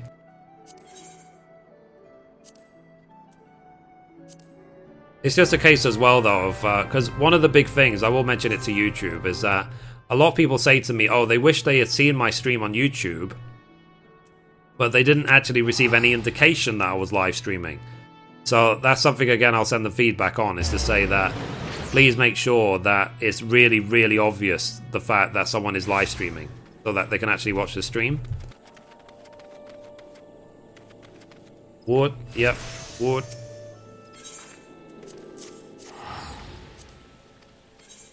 And another thing I like about YouTube is that you can embed videos exactly the same as embedding streams. So what that means is, like, for all we know, some of you actually might be watching me on Twitter, because I put it on my Twitter account, my live stream is here. And you can play the video just like any embedded YouTube video and see the stream.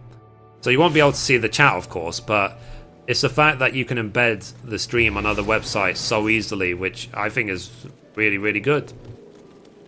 You know, it's just like I'm just doing live videos, so it's not even, it's like, rather than thinking of it as a live stream, it's a live video, because there's a feature on YouTube called DVR which allows you to rewind the live stream while it's still live up to 4 hours.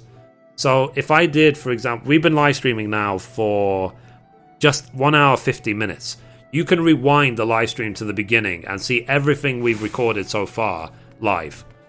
Like, it's encoded on the fly. Like, you don't have to even worry about it. So imagine that you can do that, guys. You can go back 4 hours. It's like a TiVo for the live stream. It's crazy. And again, provided free. I didn't need any weird or wonderful contracts or partnerships to get it. YouTube just provide. Hi Ian, how are you? Just had to change my own notification options to alert me when you post a video or live stream. Okay. I wonder if that could be enabled by default. Can you tell me where that option actually is? Because that would be good to know.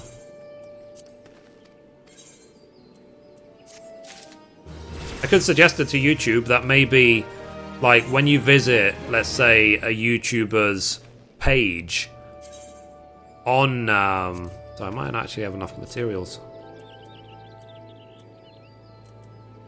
Level 30. Yeah, I don't. 50. I think I'll need 2 more. Anyway, when you visit someone's page on YouTube Gaming, it would be good if it had a separate option. So there's one button for follow. It would be nice if there was another button that said, like, alert me when goes live. Something like that, just a quick tick box, so that you can easily manage it. Let's see, you need to click the gear next to the subscribe button. Ah, I did not know that. But I guess they could make it way more obvious than that. And I think they should, to be honest, because I think a lot of people would miss that. Okay, let's see. We craft leaves. If anything, what I might do is I might, like, bring up or make up a concept art in Photoshop or something and just send it to them. Say something like this would be 10 times more obvious.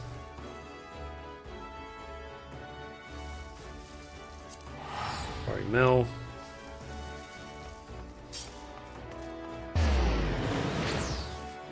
might actually be 11 to 30.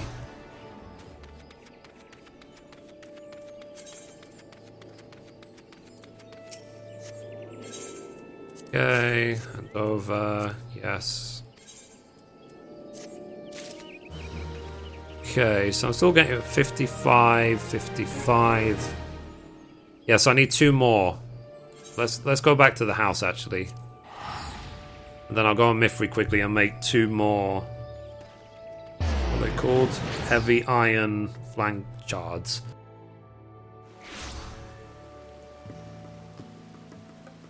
Let's see. Hey Mithrie, have you looked into the Xali Beast Tribe quest for leveling crafting? I'm using it for easy 2 levels per day. I did actually on Ori, I believe. So let's see. Arab. Yes, I am Arab. Yes, it's free, just about 45 mins per day. Yep. Yeah, I did that a long time ago. Okay, let's see. The 2 heavy... Okay, let's go on Mithrie and make the heavy iron, whatever they're called. So in case anyone's wondering where I'm from, I am half Lebanese, half Palestinian. But I was born and raised in the UK. I've lived in the UK all of my life. I was born in Liverpool. I lived there until I was 9. So I'm a former Scouser, I'm a former Beatle, apparently. And then when I was 9, I moved to London. Let's see. In case you're wondering why I don't have a Middle Eastern accent.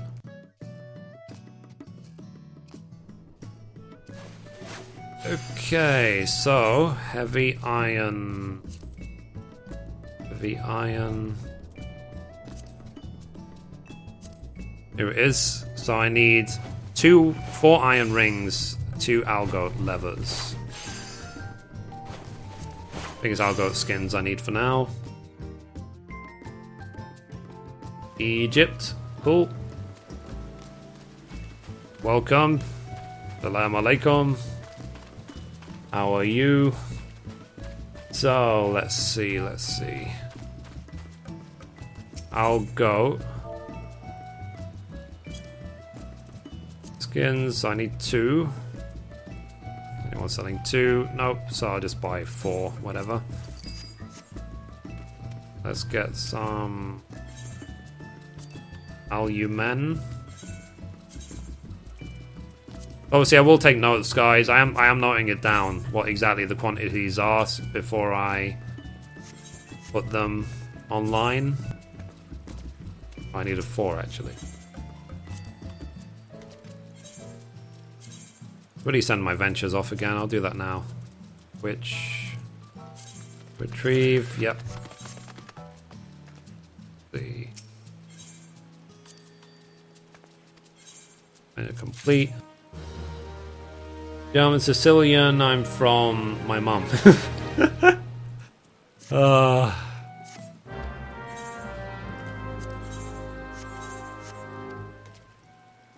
interesting nationality. We're all Mummanese.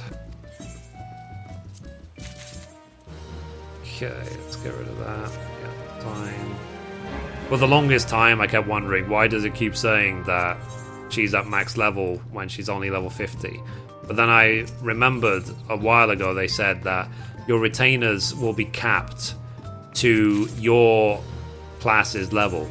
So because my bard is still 50 on Mithrie, it means that my retainer will be capped at 50 until I level up. So let's complete.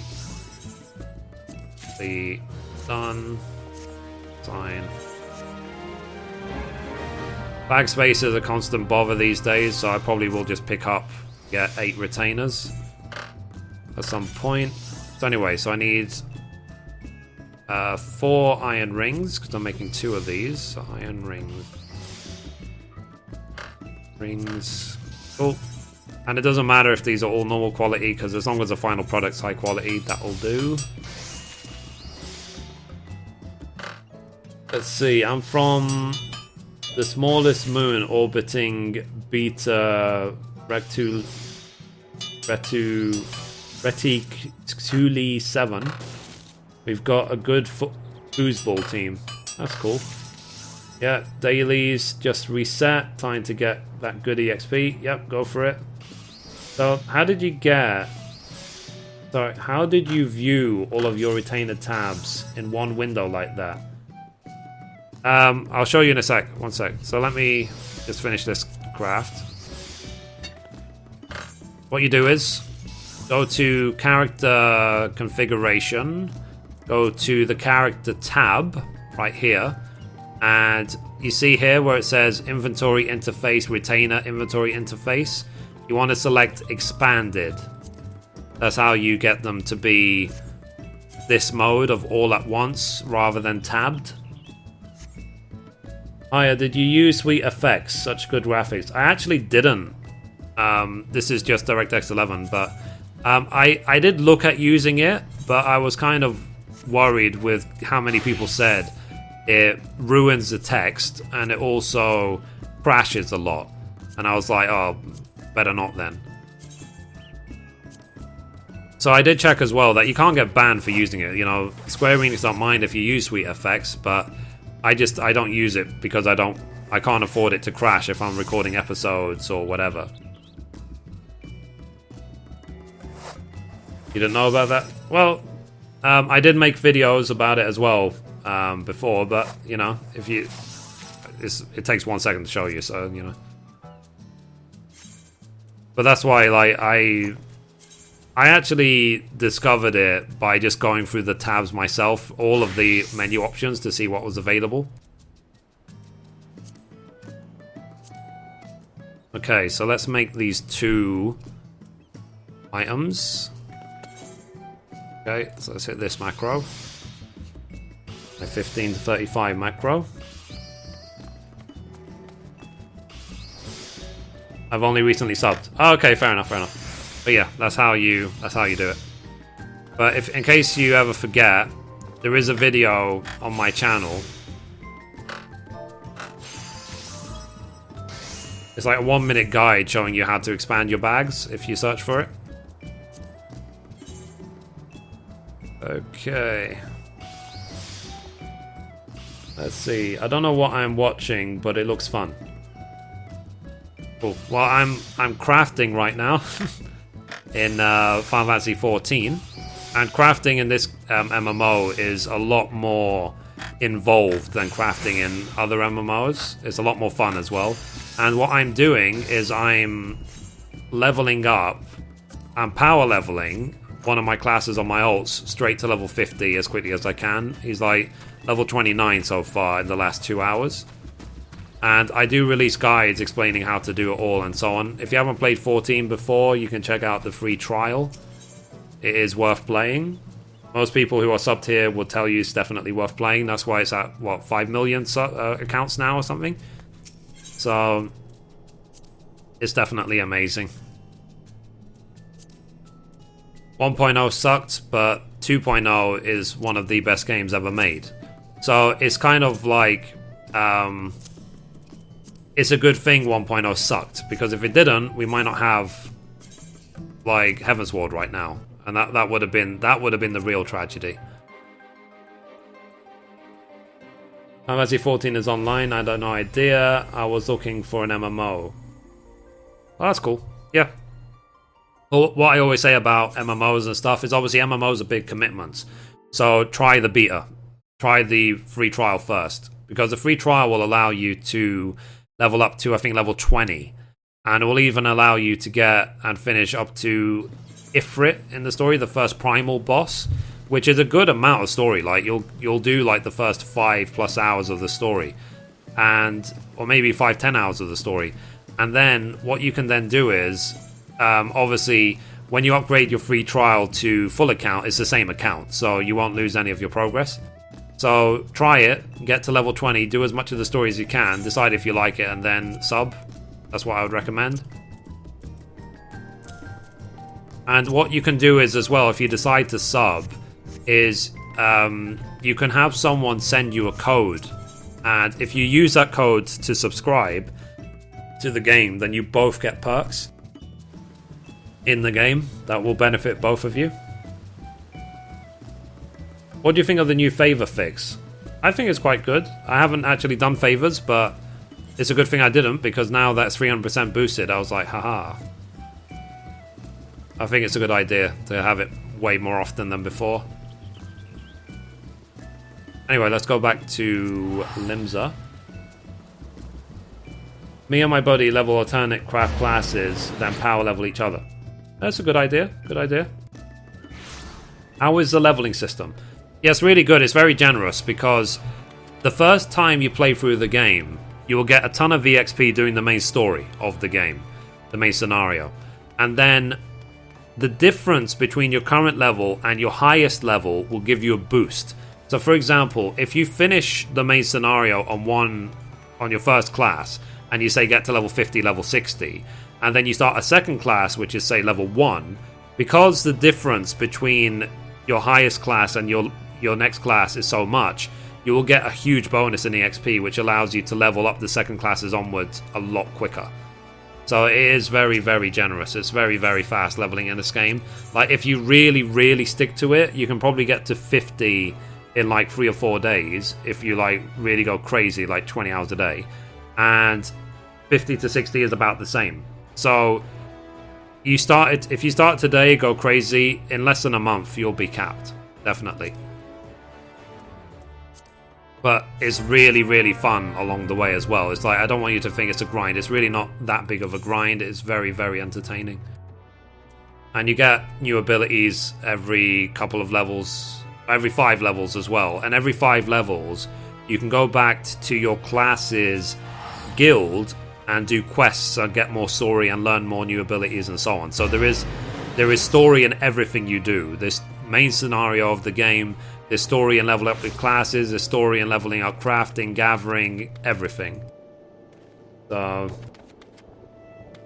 and yeah, your first character is, because it's guided through the story, basically your first character, it makes things a lot easier to like pick things up and stuff.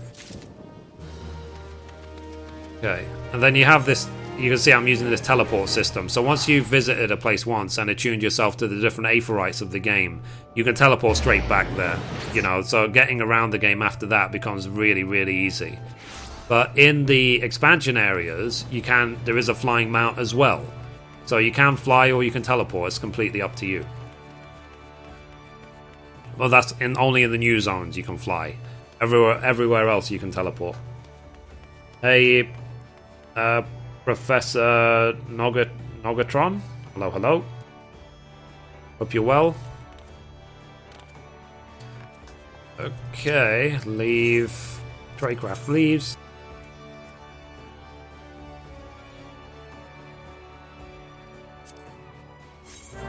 I think one more leave, and then we'll hit 30. Yep. I'll try not to die. I had one of those really awkward chesty coughs because I've been talking too much. Reading ratings on the game, people speak highly of the combat system and the storyline. Yeah, absolutely. Because basically in this game, 1 second.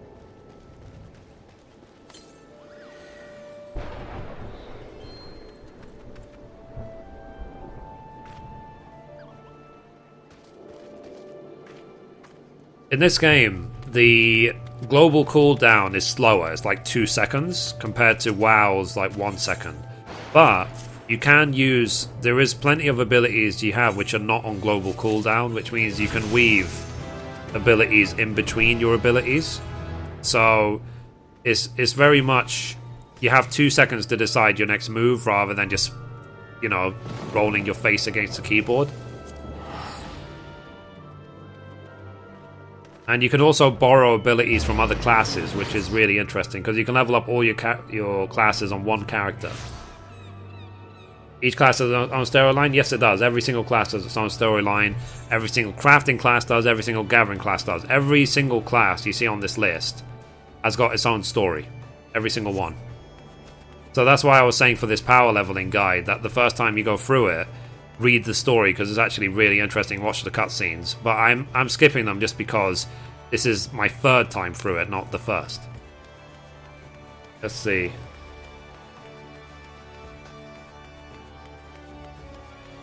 Yeah, it's it's a very good story. Every single story in this game is really good. And there's even extra stories in the game which are there purely for entertainment. Like, there's the Hildebrand series, which is to do with Hildebrand Mandeville, investigator extraordinaire. He's a complete clown of a detective, and the storyline is really, really funny. Like, the Hildebrand quests are really worth doing. And they do these seasonal events every couple of months as well in the game to get extra sort of reward, to glamour yourself, to change how you look and stuff. There's sort of rewards, and you get mounts, you get minions, you get all sorts of rewards in this game as well. But because it's all done on one character, it's really, really fun. Even your retainer, even your bank of storing items can do quests and level up and stuff. So it's a very, very detailed game. So anyway, let me continue. So continuing the 1 to 50 power leveling guide for Armourer in 3, 2, 1. Okay, so we managed to hit level 30 by doing the Leave quest, A Leg to Stand On, a total of 11 times. So I anticipated 9, it actually took 11. And that involved teleporting back and forth to Quarry Mill. So now we're back with the Guildmaster, and we're here to do the level 30 quest. So let's do that now. Okay, so we need to speak to Nortrieb at the Fisherman Guild. So let's go. And for this, we're going to use the Aethernet to get there quicker, otherwise it's one hell of a run. So go straight to the Aethernet Shard. And then Fisherman's Guild.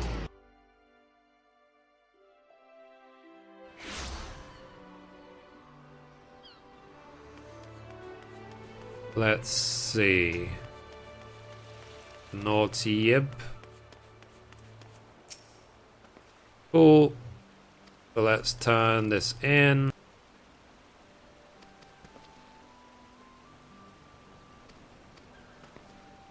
Nice.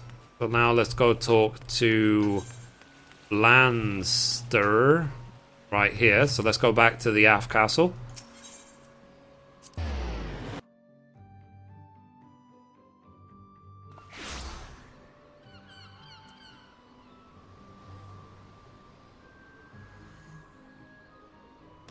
Cool. Right. So let's sprint.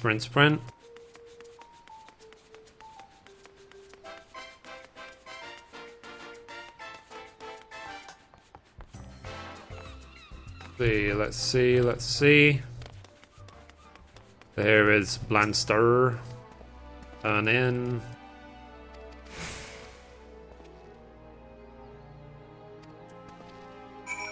Cool. So we need to give in a high quality suit of steel chainmail to hand over. I'll hand over that, finish the quest. Cool, complete. That's done. So, next. Oh, Tales of the Hand, we got an achievement. And I think that the achievement was because I've done the level 30 quest of all Disciples of the Hand now. Yep. So I've now earned myself the title of the Seeker of Skill. Clearly. There you go. I don't have skill, I just seek it. Anyway, so let's go to the Leave Meet. Let's look at what quest we need to do for levels 30 to 35. So Tradecraft leaves 30 to 35. So let's see, 47,000, 17,000, 30. So obviously we want the 47,000 one. So let's accept. And that one involves teleporting to Costa del Sol, which thankfully is already a favored destination.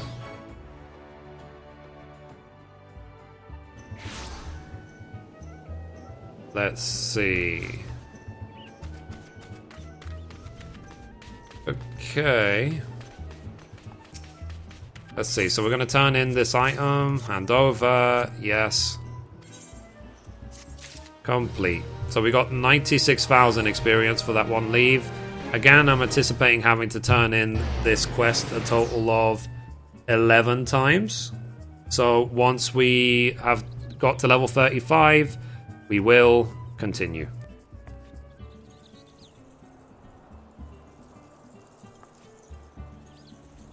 Okay. 1 second, guys.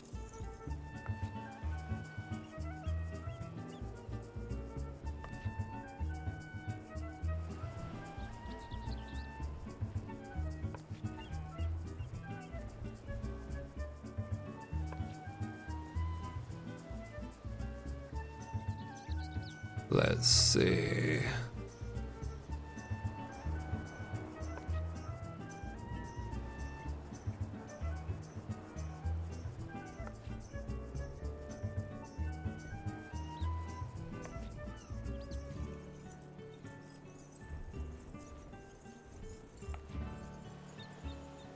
Okay, so 1 sec.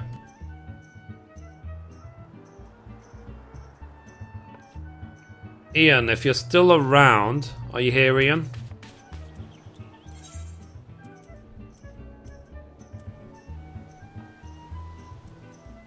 Anyway, let's go back to Limsa. Do this 11 times. I had no idea the music was so festive. It's been muted because I'm usually listening to podcasts in the background. Yeah. I usually... I don't always have the game sign necessarily muted, but I always have it down really quiet. So... But yeah. Yeah, Ian, if you see any silly messages from people, can you just outright delete them and time them out or ban them? You know?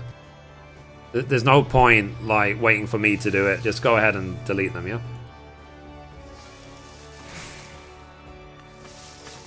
Let's see.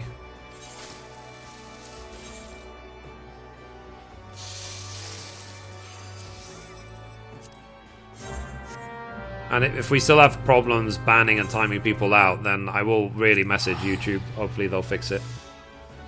But you can remove their messages as well, so it's not just a case of ban them. You can delete them, which is great.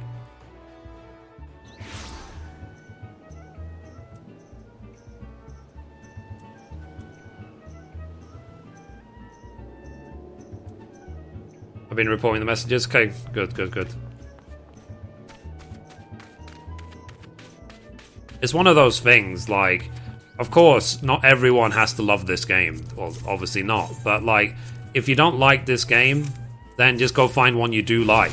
You know, don't spend your time saying how bad this one is. Get a life. That's my opinion on these things. It's like, why be negative? You know, like, if you don't like something, piss off. Go find something you do like. Let's see, I've been reporting, yeah. Yeah, it said. And constructive criticism is fine. Constructive criticism, which is basically like, this game could be improved if there was hot, naked dancing ladies. Whatever, you know, but just to say, this game is shit. This game sucks. I'm Dylan. You know, that is just stupid. I don't see why people bother doing that stuff. Let's see. So, as well, at least I think there's a swear filter enabled on YouTube already, I think.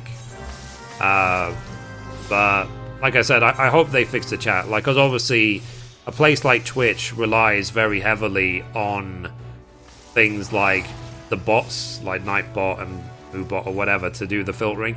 But I don't know if necessarily YouTube is going to have that option, because I don't know if necessarily the chat is based on IRC or not.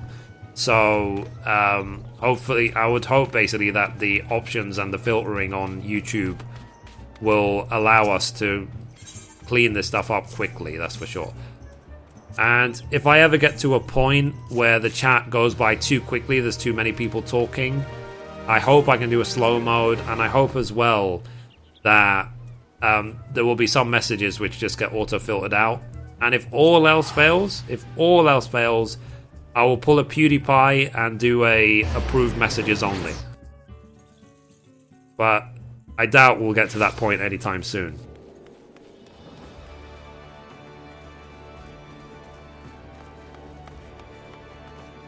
Right. Okay. So we're 31. Then 19 levels to go.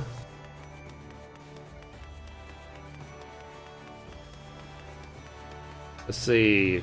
Trolls will be trolls. Better to never give them the attention they want. Yeah, absolutely. But at the same time, because the chat history on YouTube is kind of, it's not permanent, but you know, it stays there for a long time. I would prefer it just get cleaned up rather than just stay there, because I don't want to come back the next time I do a live stream and then see like a bunch of stupid messages from the last stream. It can be demotivating, you know. What time do you plan to stream in the future? At this sort of time, like 7 PM onwards UK, which is I think 2 PM Eastern, 11 AM PST, because it's my evening. It's just after work, basically. Yeah, figured trolls would do stuff when I'm AFK getting food. Yeah, figures, absolutely, 100%.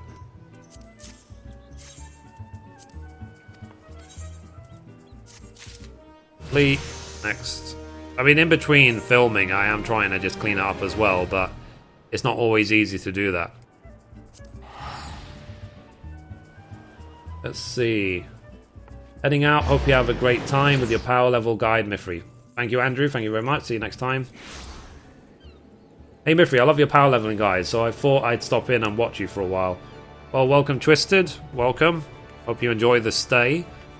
And I'm at level 32 now, so 18 levels to go, and then I'll be... I can't even remember what it's called anymore. Something of the hand. God, what's it called? Why does it slip my mind? Hi, Josh. How are you? Hope you're well. Let's see. What I'm waiting to see as well, guys, is when YouTube gaming goes live, when everyone changes their names on YouTube to be their game names again, or their Twitch names, and with custom photos, rather than what in a lot of cases I can imagine is actually their real name. So let's see.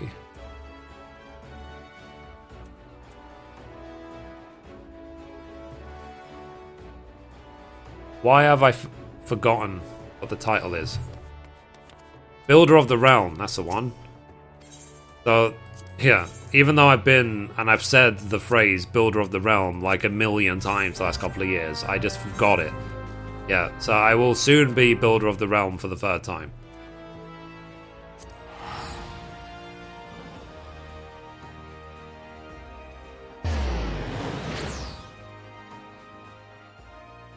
Yeah. Builder of the Realm, that's right. Brain fart. I don't know what was going on there. Yeah. So I could say, yeah, I am 3-time Builder of the Realm. I have a reputation to maintain that, yes, I am the one who crafts the most. I'm one of the people who crafts the most. Because I know to be honest, there are some people crafting more than me these days.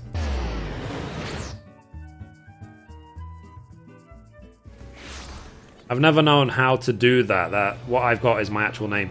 What you do, Josh, is you click on... 1 second. I can show you, actually.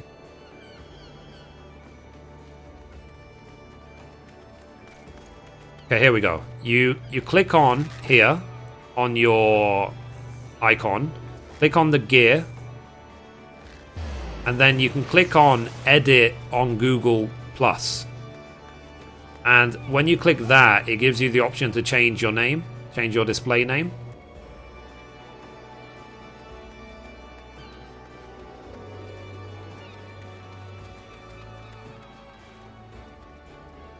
That's how I did it, you know, so it will not allow you to change a short name. So whatever your short name is to your profile will stay the same. But you can at least change your display name.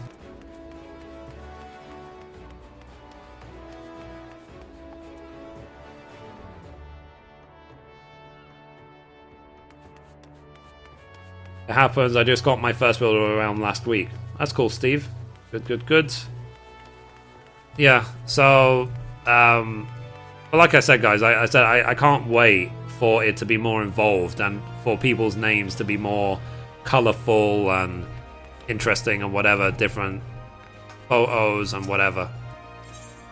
We'll see how the chat evolves as time goes on. But we can be, we can remember, guys, like, oh, do you remember what YouTube gaming was like at launch? And now look at it. Or in my case, I can even say, do you remember what streaming was like before YouTube gaming launched? Wow, how it's changed.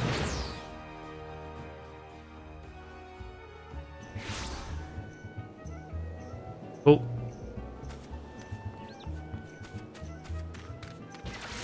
I'm looking at getting my crafts to 60 now. After I finish getting my gatherers to 50. Crafting post 50 gets so expensive. Yeah, well, it wasn't cheap. I mean, I think when I did it on Mithrie, getting to 60 everything, because I did it obviously right after launch when the mats were impossibly expensive. So it probably cost me about 8 million to get everything to 60. But then what happened was when they released Alexander, and on my server, materia prices went through the roof, like absolutely through the roof. I got all my gil back just selling spare materia. So I was like, yes. So I managed to get my gil back to where I started at when Heavensward launched, just because of a couple of days where the materia prices spiked. How do you get the Goblin Hat? The Goblin Hat, I think, is one of the veteran rewards. I can't remember for which. I think it was something literally like 450 days, something like that. Yeah, 450 days, that's right, yeah. It's just one of the veteran rewards. Okay, so I'm 33. The traveling time, guys, is going to get longer and longer and longer. So it's a real uphill battle. But once we're 50, that's it, because doing the 50 to 60 power levels will just involve standing there in Foundation until we're 60. Once we have all the mats.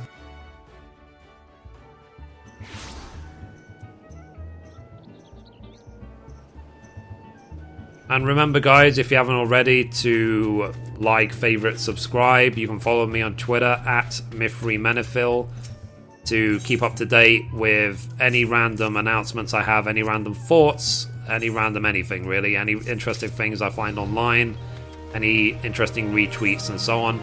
And as well, if you want to send me an email, you can email me at mithrie.menifil@gmail.com. Email me about whatever game related. You can find my email address in the About section on my YouTube channel anytime. And as well, if you like what I do, you can consider donating or being a Patreon on patreon.com/Mithrie. Any money I make will be used to upgrade equipment or to do giveaways in the future. Once YouTube Gaming goes live, do you remember, guys, how I used to do giveaways for minions on Twitch? Like, I used to do it like all the time. I will bring that back. I will do that on YouTube Gaming. I just need to find out how. Like, how am I going to do giveaways? How can I select names from a hat to do minion giveaways? You know, that is the thing I need to work out. But I really do want to bring that back. And Mithrie points, I want to bring that back, and blah, blah, blah. So I do want the streams to be as fun as they were on Twitch, but just on YouTube instead. Simple as that. And obviously higher quality. And let me think. And I said here, at least, I will be playing other games. So not just 14. I will be playing, like, maybe next week I'll be doing live streams of Metal Gear Solid 5. Okay, so almost 34. It's awesome on Alola. Yep. He is just like a little goblin leveling up crafting at the moment. I haven't played in about a month. I got a lot of catching up to do. Yep. But the main scenario of 3.0 was worth it. Like, it cost £130 to buy the collector's edition in the UK. And by the time I finished the 3.0 main scenario, I was sitting there thinking, like, was it worth it? Yes, it definitely was, you know? Just for the main scenario. So the crafting and the gathering and the flying mouse and the everything else is just a bonus, you know? And remember, guys, as well, that all of the other content they're going to be giving to us for free. All of the future patches, 3.1, 2, 3, 4, 5, and so on. or the main scenario they're going to add, or the Hildebrand quest that they said are bringing back, and the Minions Arena, expansions to the Gold Saucer, to name a few other things they're bringing in. You know, that there is going to be plenty to do in this game. The triple triad card game, you know. So, but that's why I was saying, guys, that if you play MMOs, only play one MMO. Do not. If you're playing 14, you will be entertained. You don't need to play anything else. Like, for example, like, I am interested to eventually check out Legion. Like, I am interested to go back to WoW to check out the latest expansion, to see the story, to see how the game's changed and so on. But if I was to do that, like, I would literally probably freeze my 14 membership for a month or something to do that. Like, I would not dare think about playing both at the same time. No way. Not unless I had like a 1 month holiday from work, which is not ever likely to happen. See, I've been playing Astrologian since Heavensward Relief, even raided with it a little, so no problem. I feel like today's update was kind of overkill for us. Really? I mean, they made them a lot stronger, right? Do you think that gathering leaves EXP are a little underwhelming compared to crafting? Yeah, Stephen, absolutely. I never do leaves for gathering. They're 100% waste of time. But what you can do is, for gathering, which is better than for crafting, is the collectibles. So if you do the collectibles for gathering, then you can get all of the EXP that you've lost from the leaves, so it's no problem. It's balanced in that way. So collectibles for gathering, leaves for crafting, and you're good to go. What do you think of this app? What app?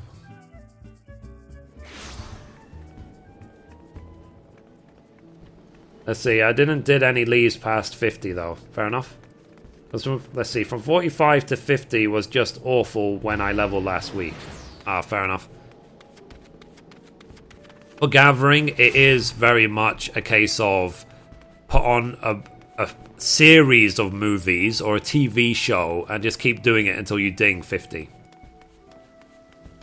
You have to just mindlessly grind it out. Or, what you can do as well, you can open up the achievements list. Because there's some achievements which basically say, like, collect 4,000 items, 40 to 50 in this region or whatever. And just work on those achievements while you're also leveling. Just so that you give a purpose to your endless gathering.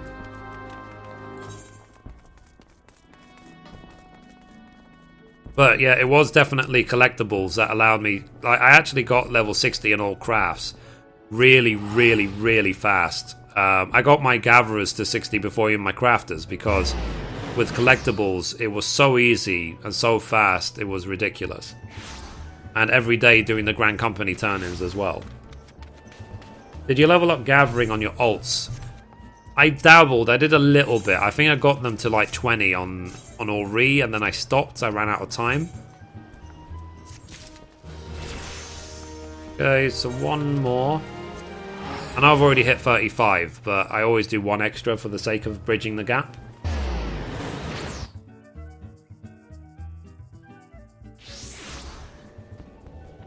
Collectibles are pretty awesome for gathering, getting that 600 GP. Yeah. It's said it's fun, that's the thing.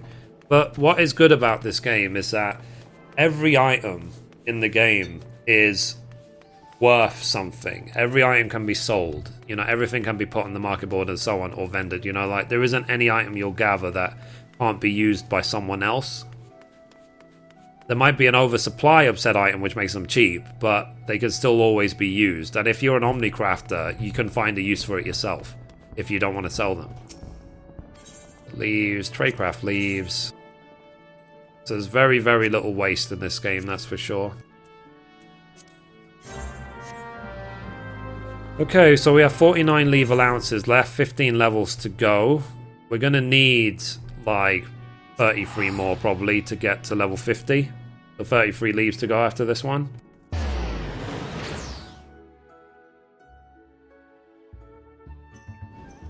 Let's see.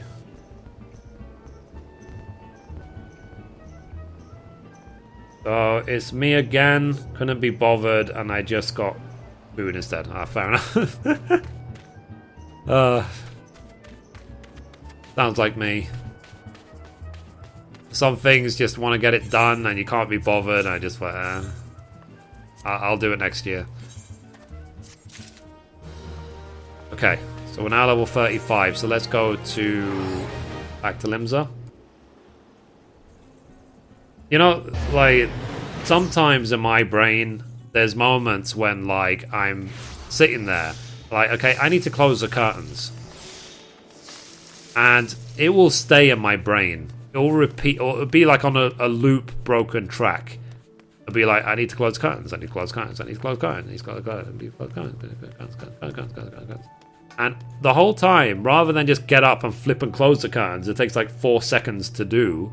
I will listen to that loop for like an hour, and then eventually I'll be like, okay, fine, I'm gonna close the curtains. You know? It's like when my brain... My dad says, like, apparently it's been that way since all of my life, since I was a kid. Like, when I want something, I will almost say it on loop until I get it. So, you know, I think that is the OCD. I think it really is.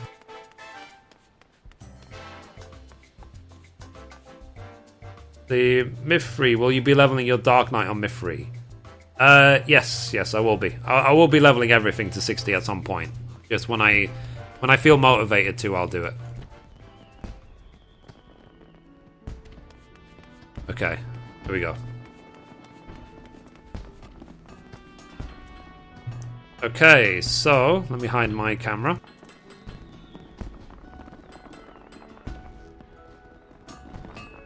Nice. So, continuing the 1 to 50 power leveling guide in...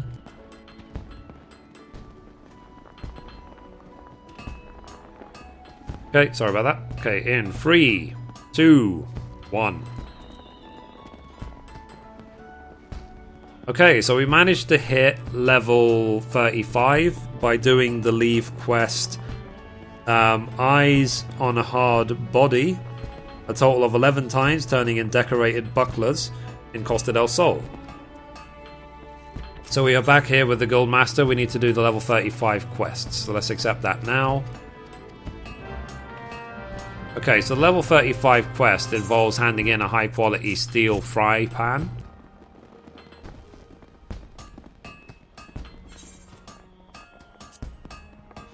Okay, done. And then we need to give it to Lingaff, all the way at the Culinarians Guild. So again, we're going to use the Aethernet to get there as quickly as we can. It's one of the things I did recommend like nearly 2 years ago when I started this game, that when you first visit the cities, make sure you unlock all of the Aethernets so you can get around the towns quicker. It will save you a huge amount of running. So anyway, let's give this fry pan to the Guild Master of the Culinarian Guild.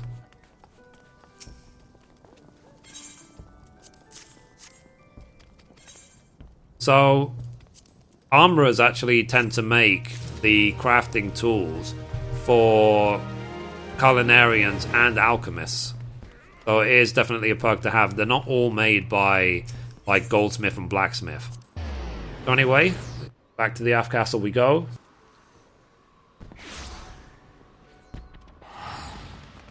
Okay, so let's go back and let's see what next leave we need to do for level 35 to 40.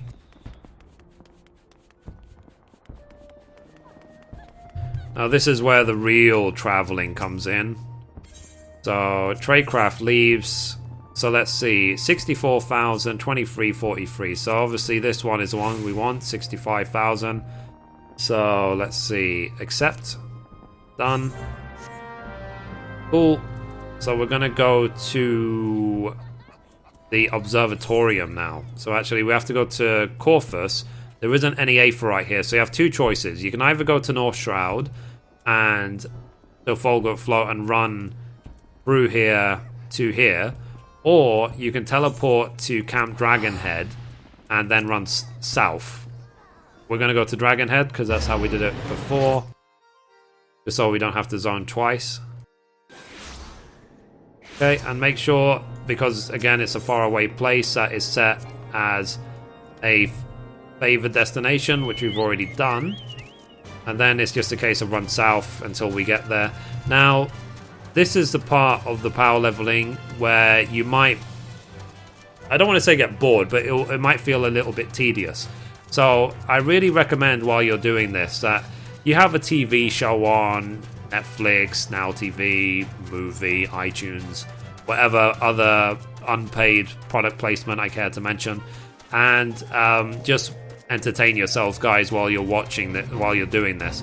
Just don't think about it, and it will pass really, really quickly.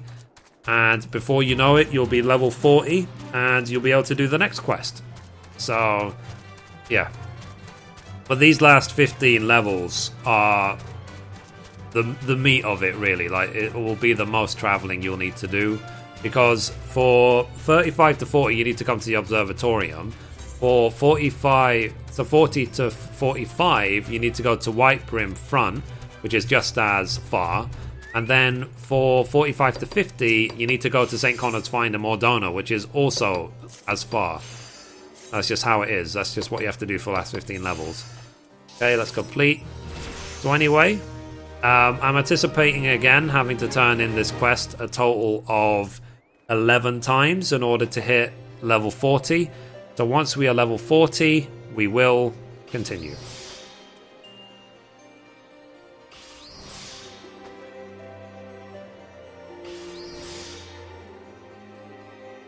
Okay guys, I'm back. So, let me read the chat. One video I'd love to see, Desynth guys from 1 to 100. That would be awesome. Yeah, I already made one, Michael, for 1 to 90 on Level Worker, and then I did another one for 90 to 110 before. I don't know if I'll ever make separate ones because it will take such a long time, but yeah, maybe I'll get. I've already. If you want to get the general idea, because there is a Desynth guide on the official forums, which has got like 1 billion views and 1 billion replies to it, which is the most detailed and up-to-date Desynth guide you'll find anywhere. And all of my Desynth stuff is based on that. It really is. And it would be too late for me to make all of the Desynth guides on, like, Mithrie, for example, anyway, because she's already, like, level 100 plus on, like, 3 Desynth classes already. And I'm not prepared to make a 4th character just to re-level those 3 Desynths. So, let's see. Found Dragon Head. How necessary is it to level Desynth? It's not necessary at all, but it definitely has its perks.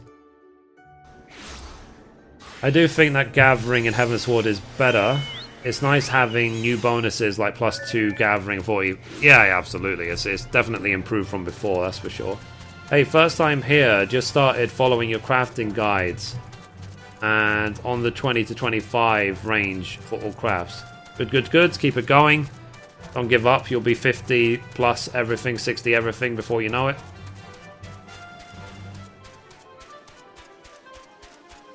Let's see. Would be now nice if I could post links. Yeah, Ian, I've already asked YouTube if we can do that, as at least for me and you guys, moderators.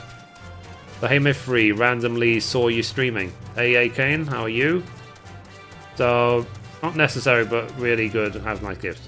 Yeah, I said nice skills. It really has perks. It's not required by any means, but it's really it can be useful. That's for sure. I loved having Level Worker Desynth on Blue because he used it to make millions of gil getting Fieldcraft Demi Materia freeze from the Bridemaid boots. So it definitely, like I said, it definitely has its perks. It's expensive to sell to level, but you'll make all the gil back and more eventually if you do the right ones.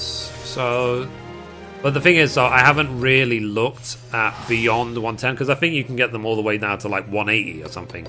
I haven't even gone past 110. I haven't bothered yet. I haven't had a need to.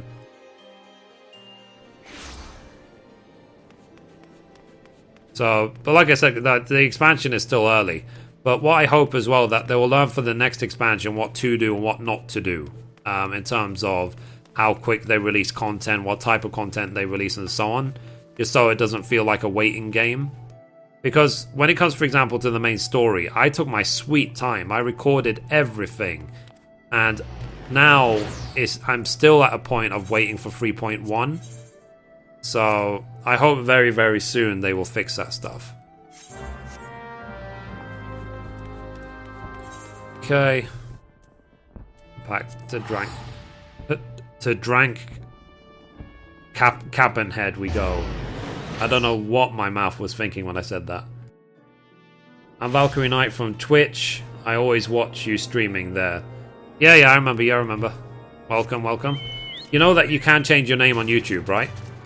You can, if you click on your picture at the top right of the screen, click on the gear next to your account, and then click the button Edit on Google+, and then you can rename yourself Valkyrie Knight if you want. Let's see. You'd have to have decent flight item level 300 tier 9 gear to get 180. Oh, right. Fair enough. Yeah. I think they've done it that way because I don't think people care. Like, there isn't anything that high level from desynth that we even need. And I'm sure later on, when it is needed, it will magically be like, oh, we just realized that we decided to make it easier for people, and here's some use. They've set things impossible because there's no use to it. It's like, there will be, but right now there isn't. You know, that's how they play it in this game. They sort of, the things they just don't want you to do, they put it out of your reach. Like, it's their way of saying, take the hint, concentrate on the rest of the game until we get this ready. Okay, let's see. We're going back to Limsa.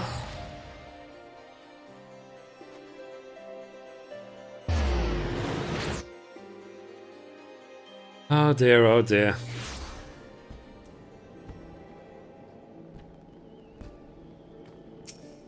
Oh yeah, I was looking at the... One second, guys.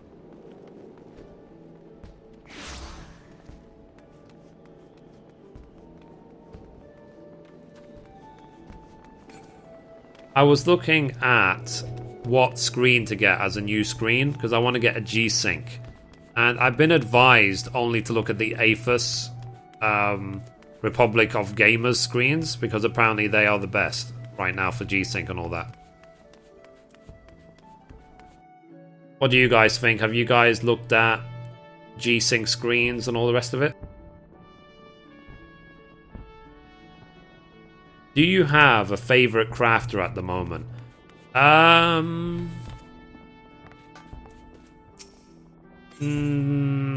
be honest, these days I spend most of my time as blacksmith. Whether it's necessarily my favorite, I'm not sure, but it seems to be what I play the most.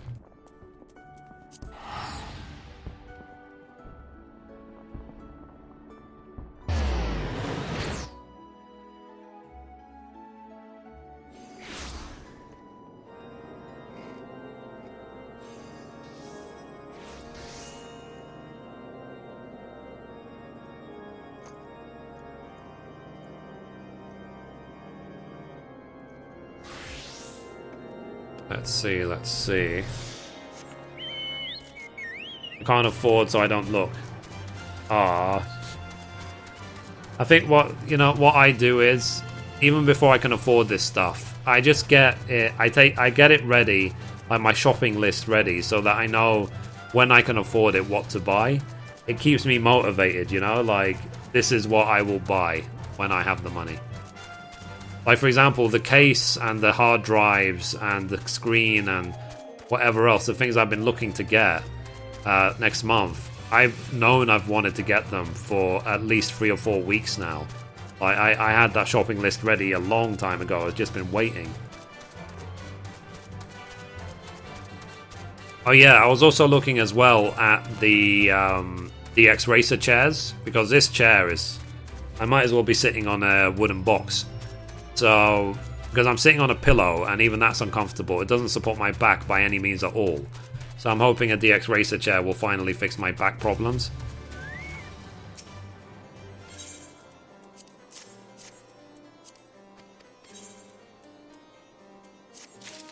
But I had to do some research into which model of the DX Racer chair, because I have so many models, and they're all designed for different heights and different weights.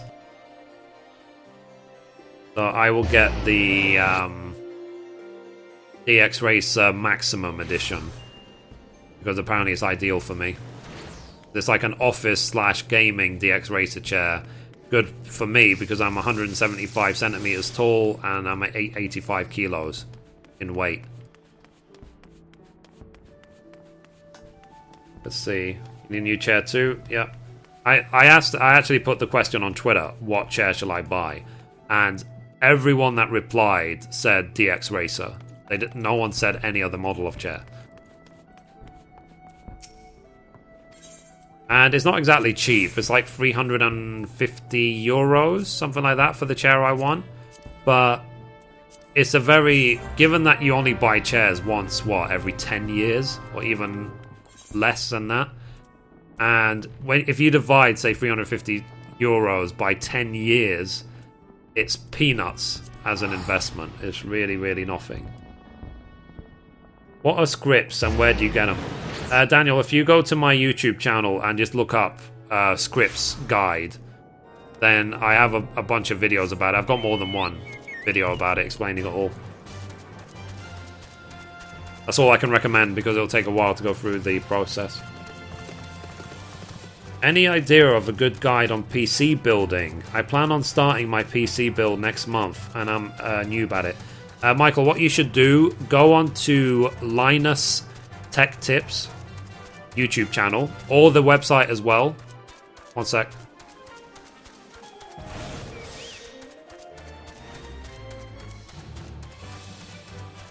He basically has, or they, it's a company now, have pretty much the best PC review, building, whatever channel you can even dream of. And they go through step by step everything. But they also have like a website, community forums as well. So if you register on that site, you can log in literally with like Twitter or something. Then you can just find the relevant forum and ask the question. Just say, I'm a complete noob. Please, can someone help me? And someone will point you in the right direction. So yeah, Linus Tech Tips is what, because a lot of the research I've done into PCs in the last couple of months have been via Linus Tech Tips, definitely.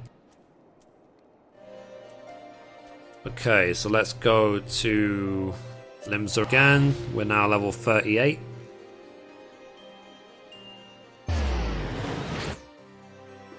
Let's see.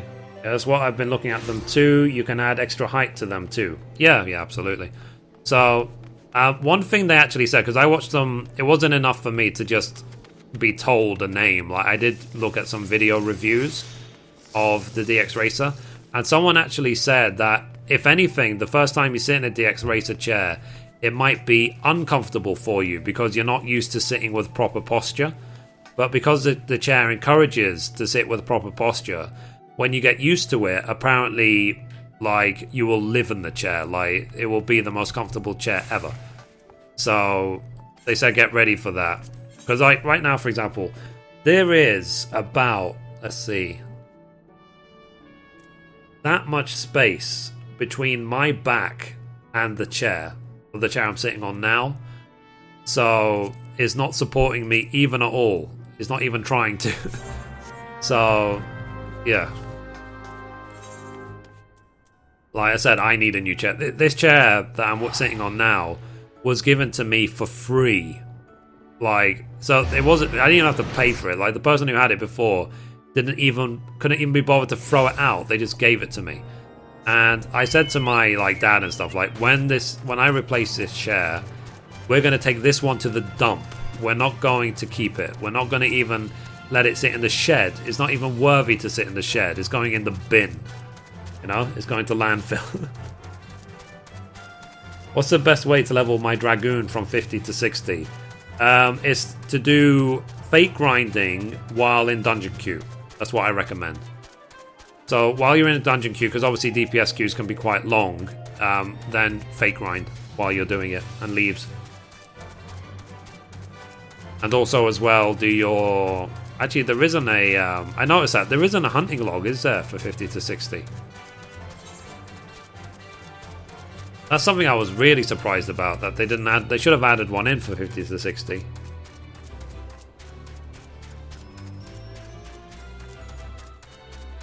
My chair is like yours. Yep. Yep.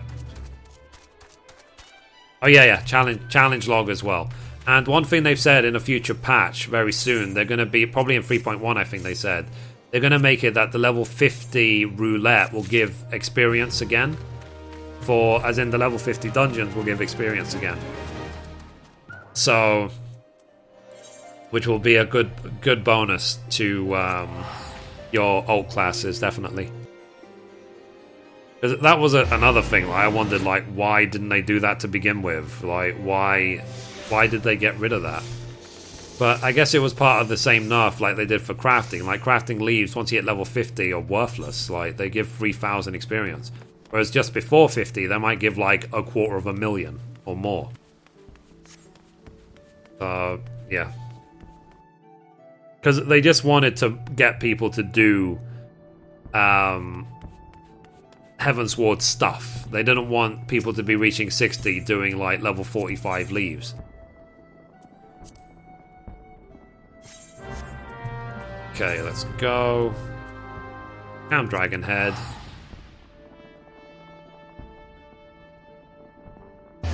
So yeah, I'll try, if nothing else, the archive of this live stream should go up by tomorrow, in case you missed it and you want to see it again. And I'll try and get the guide itself, the 1 to 50 Armorer guide, ready by Thursday, hopefully. And then, in between that, while I'm waiting for leaves to recharge and blah blah blah, I might do a live stream of like dungeon runs and raid runs or whatever tomorrow, and then but then I'm going to just go back and carry on playing Type 0, because I really want to do that game for the next few days before Metal Gear Solid 5 comes out.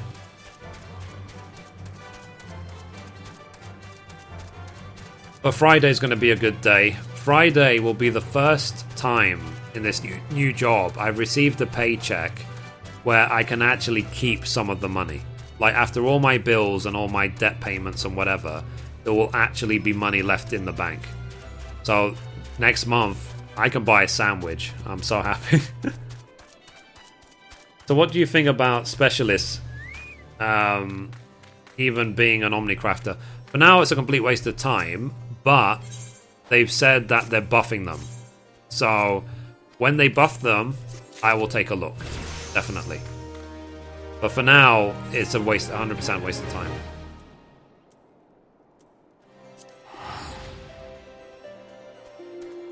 That's my opinion, only. I said anything I say is my opinion, and it's not fact. It's just the difference between being honest and telling the truth, you know? Being honest is just my opinion of what the truth is. Telling the truth is just what fact is, what reality is. So I like to tell people I'm being honest. Will there be a future relic weapon quest? Yes, yeah, there will be. They've already said there will be. I think they said for 3.2. Is that what they said they will continue them?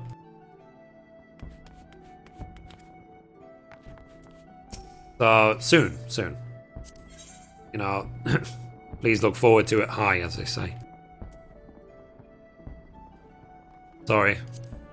Losing my voice. Okay, that's better. There's obviously something coming up.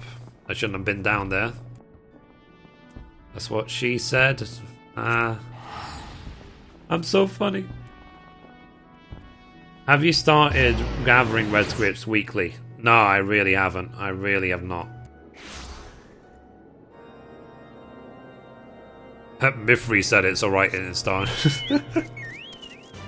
Hello, sir. Thank you for doing some more awesome streaming. Oh, thank you, the Moogle Knights. Thank you very much. More on the way. Literally, I might actually go back to, like, not every day, but most days a week schedule once YouTube Gaming goes live.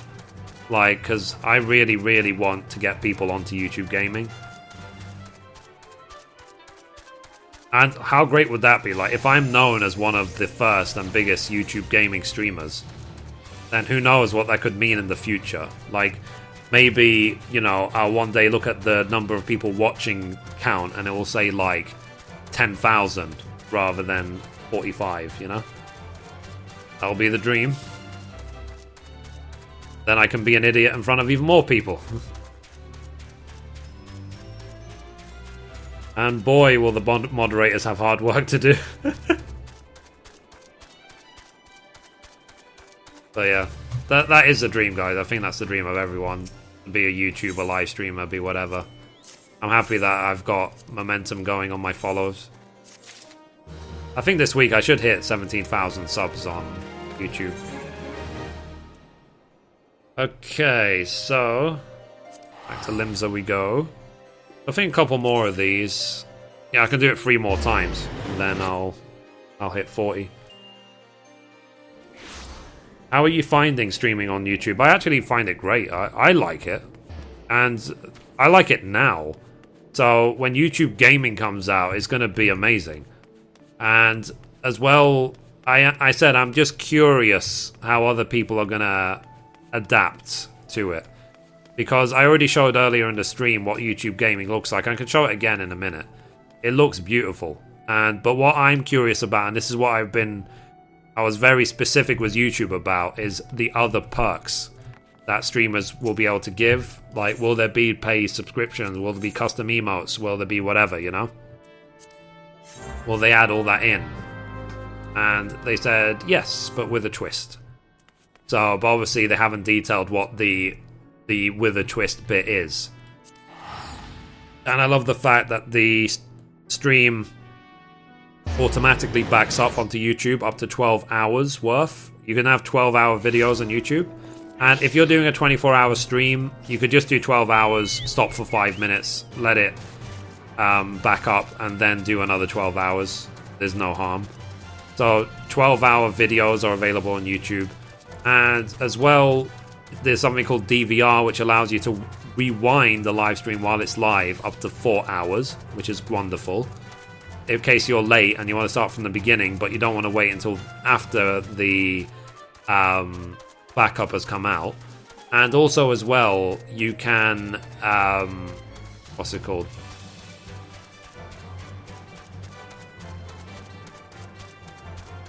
Oh yeah, you can also change the quality setting. So you can reduce the quality of the stream literally all the way down to like 144p or something. And all the way up to 1080p 60 frames a second. So yeah, it's great basically. And Twitch is limited, I believe, right now to 3.5 megs per second upload speed. That's a cap. Whereas YouTube is limited to 6 meg. Which means I can push out way, way higher quality than I ever could on Twitch. Like, I don't know if... Like, for you guys watching, I mean, how is the quality of the stream? Do you like it?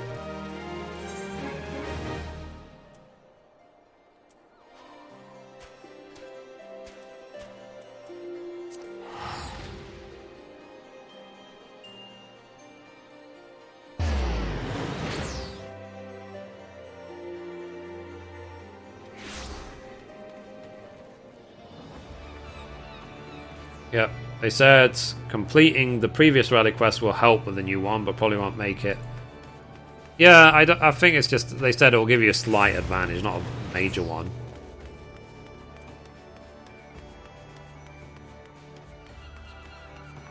I'm watching on 1080p, crystal clear. Good, good, good. That's what I like to hear. But right now, I'm actually live streaming at 30 frames a second. Soon, when I have more hard drive space, then I will look at doing 60 FPS live streaming. Because my PC, I'm playing the game at 60 FPS, so it's a shame that you're watching me at 30. Because I see in front of me, like, crystal clear 60 FPS image, and I'm looking now at OBS, and I see OBS is a little bit jerky.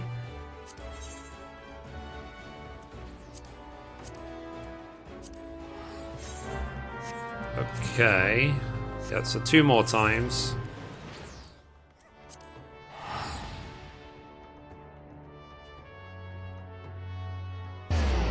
Ten times better than Twitch.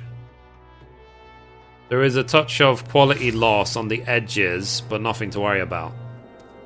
Fair enough, fair enough. Yeah. But like I said, guys, it's because... like I said, I have to limit OBS a little bit when I'm doing the stream. I could make it 60 FPS, but I have no hard drive space for that, because obviously you can imagine a 60 FPS video versus a 30 FPS video is double the space. So when I've upgraded to like 8 terabyte space, then I'll do 60 FPS live streaming. So it's within my means. I'm just, you know, space.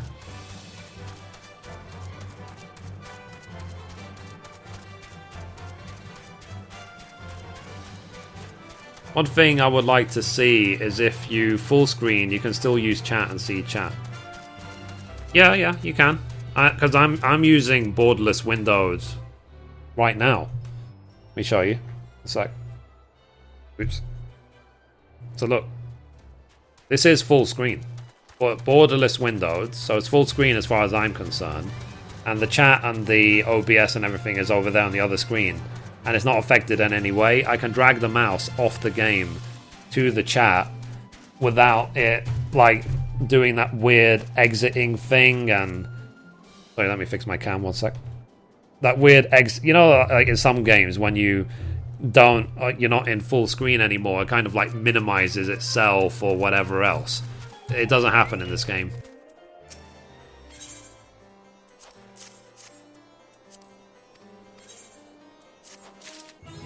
Okay, 40. We're going to do the quest one more time for the sake of it.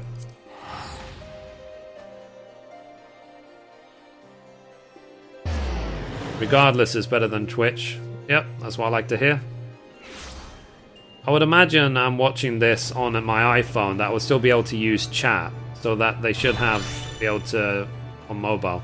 Yeah, because to be honest, even when you watch Twitch on the app, it works fine, and because a mobile phone screen is so tiny, you don't see the enormous quality loss on Twitch. So the mobile app should be fine for both Twitch and YouTube.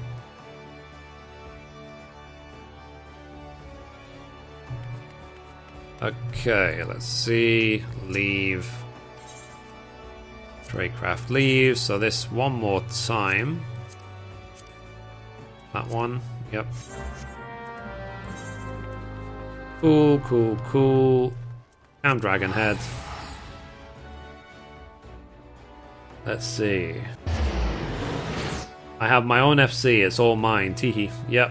I know that feeling. I have my own FC, it's all mine, teehee. It's called Mithrie's Heaven. So yeah. I'm kind of a permanent member. It wouldn't make any sense for me to ever leave Mithrie's Heaven, you know? But yeah, soon guys, soon. When I get my hard drive space, then we'll go 60 FPS live streaming. But remember, if your connection wouldn't be able to let you watch that, you can just reduce the setting. Someone says you have to watch it at 60 FPS. Well, 60 FPS is noticeable. Let's see, Ghost Whale Bro 13, the free gamers. Hello, welcome, interesting name. Oh, hello. Hello everyone, hope you're well. We're almost there, guys. We have 10 levels to go. Mine's called Pride. Oh, yeah. Hi Kiri, how are you? Hope you're well. And be sure to, you know, drop by as often as you can, guys. I don't care if, like, I could be the only streamer on YouTube. I will still only live stream on YouTube. That's the thing. It's like, I will have faith in YouTube even before anyone else does. So be it. Anyway, let's go back to Limsa. YouTube app is fantastic. Twitch app isn't bad either. Just gave up with them when they gave YouTubers too many hops to jump through to gain the benefits of being on that platform. Yeah, I said. I did try very, very hard. I mean, some of you guys were there. I tried incredibly hard to get the Twitch partnership. Hi, Daniel. How are you? And on reflection, I'm happy I didn't get it. It was my destiny not to get it. Like, I was destined to be on YouTube gaming instead. You know, God did me a favor there. K-Care. Oh, hi, K-Care. You know you can rename yourself on YouTube, yeah? In case you want to. So if you click on your photo, click on the gear next to your profile, and then click on edit on Google+, you can rename yourself. That's if you want, you don't have to. But I have a feeling that this is going to come up a lot. Because I think a lot of people, when they first set up their YouTube accounts, they might have even used their real names. They didn't think it would be used for anything. But I'm sure a lot of people will then change it very soon when they realize it's going to be on YouTube Gaming. Okay, so let's see. Let's hide the cam. Let's do the next part of the episode. So, recording the 1 to 50 power leveling guide for Armorer in 3, 2, 1. Okay, so we managed to hit level 40 by doing the Leave Quest Very Slow Airy, or Very Slow Array, a total of 11 times at the Observatorium. We only had to do actually 10 to get to 40, but we do this extra 1 to get us most of the way towards level 41, because it bridges the gap towards 45. So let's do now the level 40 quest. Okay, so we need to talk to Blanster.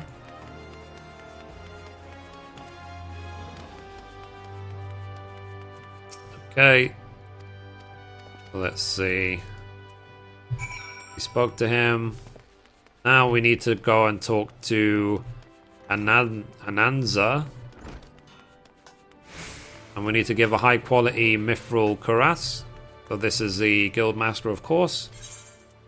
There we go, high quality Mithril Cuirass. Cool. Now back to Blanster. And I won't spoil the story of Armorer, but I just remember it being really, really funny. So it's definitely worth checking out when you get there. Okay, complete.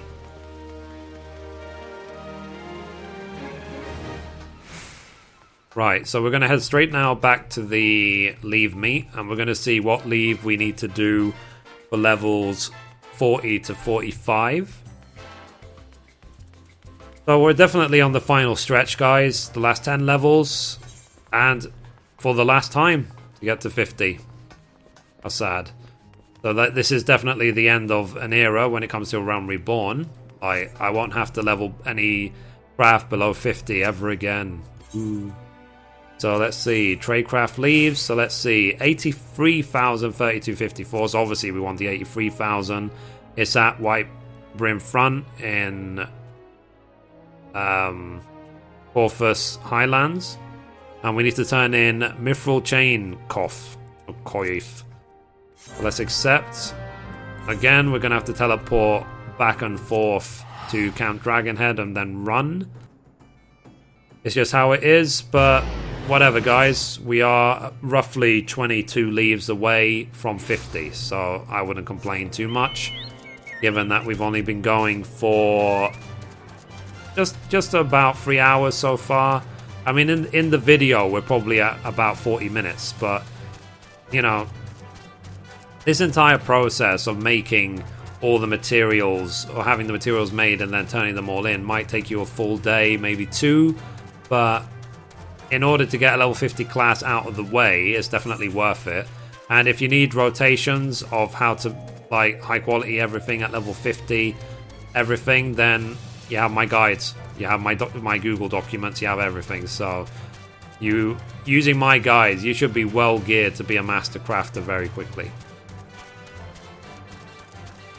So anyway, to get to White Brim Front, you need to go west out of Camp Dragonhead, And then it's about a 1 or 2 minute run to Whitebrim Front, which we've done 1,000 times before.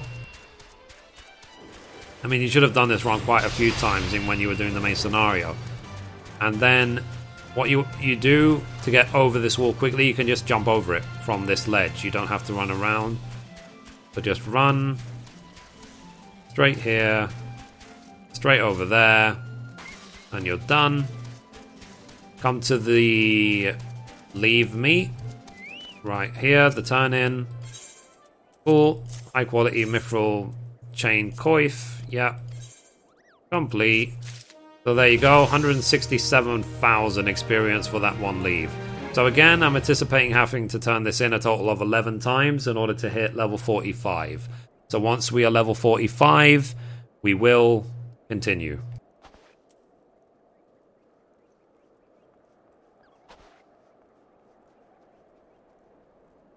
Ah, that was my full face. Okay, so yeah, so now it's just back and forth to Whitebrim Front, guys. Let me read the chat. Aren't they unlinking Google Plus? They are.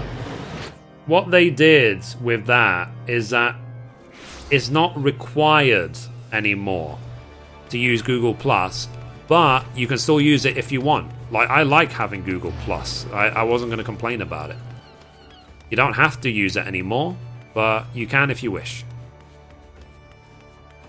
Which, to be fair, is the way it should have been from the beginning. But whatever. You know, it's like if they had done it that way from the start, they might have had a lot more Google Plus users right now. But because they tried to force it, people are like, nah, we're not going to be forced. But whether they'll ever allow integration of Facebook or Twitter or whatever, I really doubt it. Okay, anyway, let's go back to Camp Dragonhead. Mithrie, I miss Dumpsy. Yeah, I know. It's been a while, hasn't it? I can't remember why he disappeared. It might have been like... Oh yeah, he said he went on holiday somewhere. Like abroad. So, you know, summer, kids, school holiday and all that. So maybe eventually he'll be back.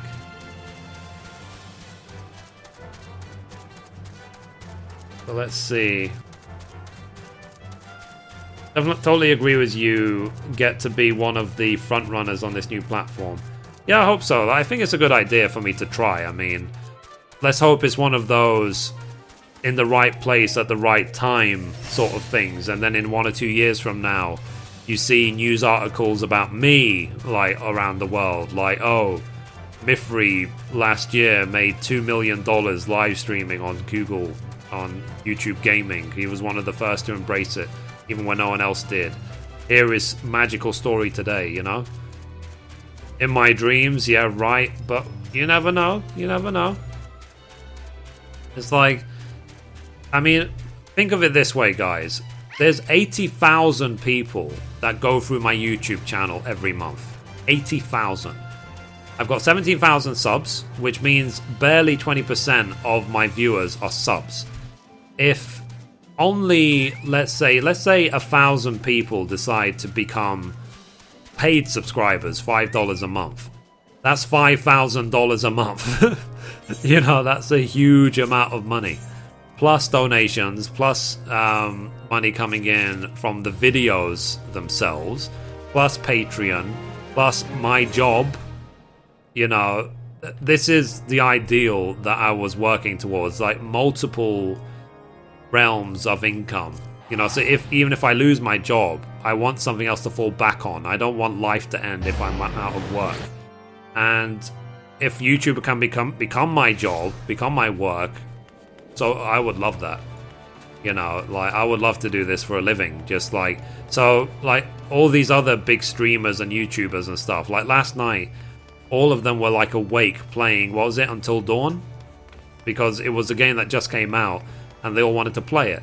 Like, I wish I could be part of that crowd. Like, I wish I could have stayed up all of last night playing that game. But I couldn't because I have a job. So, in before Mithrie Crafting Network. Yeah, who knows? But maybe I could become famous just like breaking all of the crafting and all the games. It's like Mithrie plays World of Warcraft for a week and makes 10 million gold without cheating. Let's see, Camp Dragonhead. I did actually reach gold cap before in WoW. If PewDiePie can do it, anyone can. You just have to stick at it. Just do it. Yeah, exactly. I mean, me and Shia LaBeouf, we're like very similar ages. I 100% understand his feelings. Part of it is success. The other part is just probably hormones for men our age. So, just do it, guys. Just like, if you want something, just do it. That's what I've been saying in my videos lately.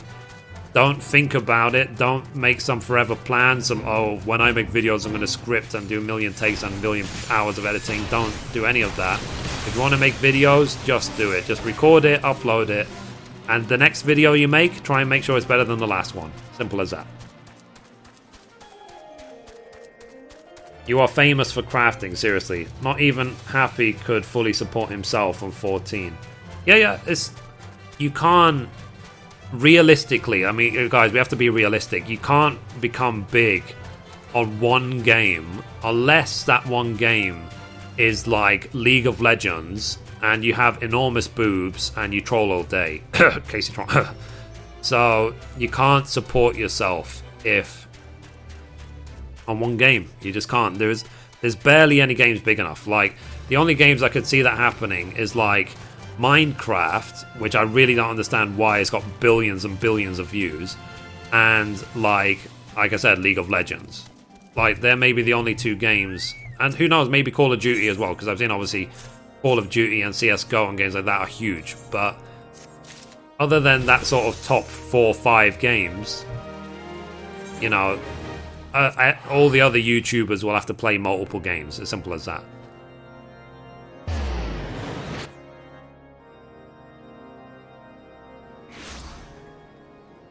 Let's see.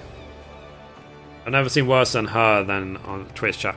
She's entertaining. I mean, that's why people go on Twitch, is to be entertained. She is the worst League of Legends player I have seen in my life on Twitch. I am a better League of Legends player than her. But she is a troll, and she is highly entertaining. That's why people watch. So, I don't buy into this whole I'm a professional female gamer rubbish. She's trolling. She's a troll. She's a master troll. She is so good at trolling that half the people don't even realize that she's trolling. So, yeah. It's just like... But, in terms of... I tend to go on Twitch for gameplay.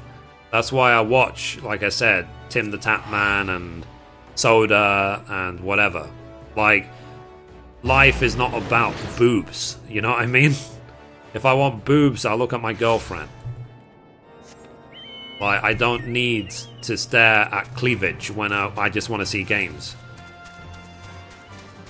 I played League of Legends with a group of friends and we had fun together, so we as a group liked it. That's cool. I'm playing cool? Yep. I might actually check out Call of Duty one day. It's like, the only reason I haven't is because I didn't have any money.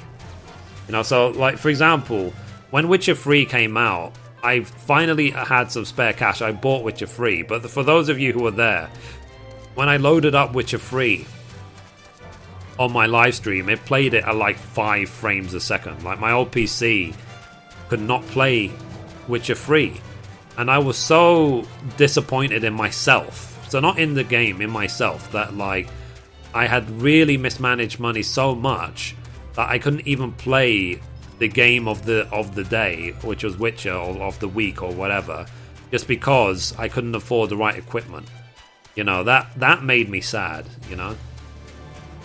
And then, you know, that guy went absolutely crazy and he bought me a PlayStation 4, whatever, you know, out of sympathy. And I really didn't want that. Like, my aim wasn't to get sympathy for a PlayStation.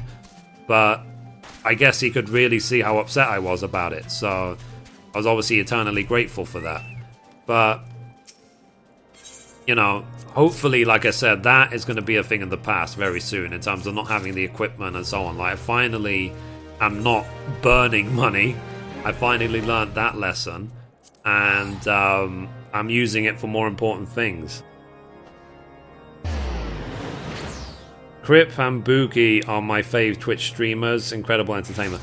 I'll be perfectly honest, I've watched Crip a few times. I don't like him. He just seems to have this sort of I couldn't give a shit if I'm alive or dead attitude. I don't find that even mildly entertaining.